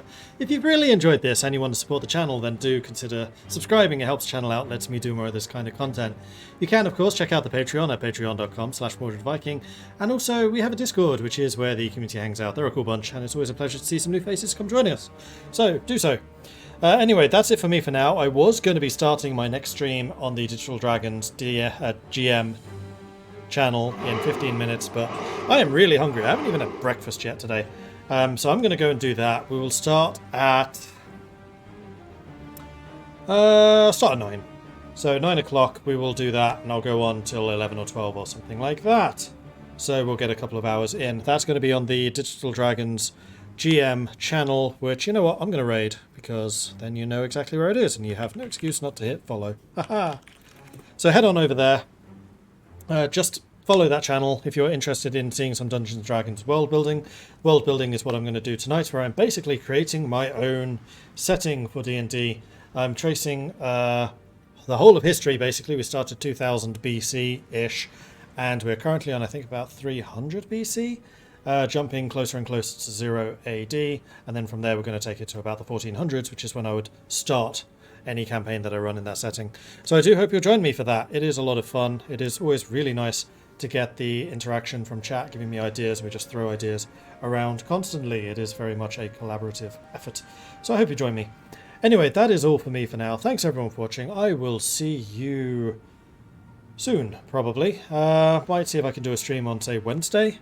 And we'll continue this game, because it's getting interesting. I thought it was going to be a walkover, but it very much has not been. Thanks everyone for watching. I will see you all later. Until then. Bye-bye.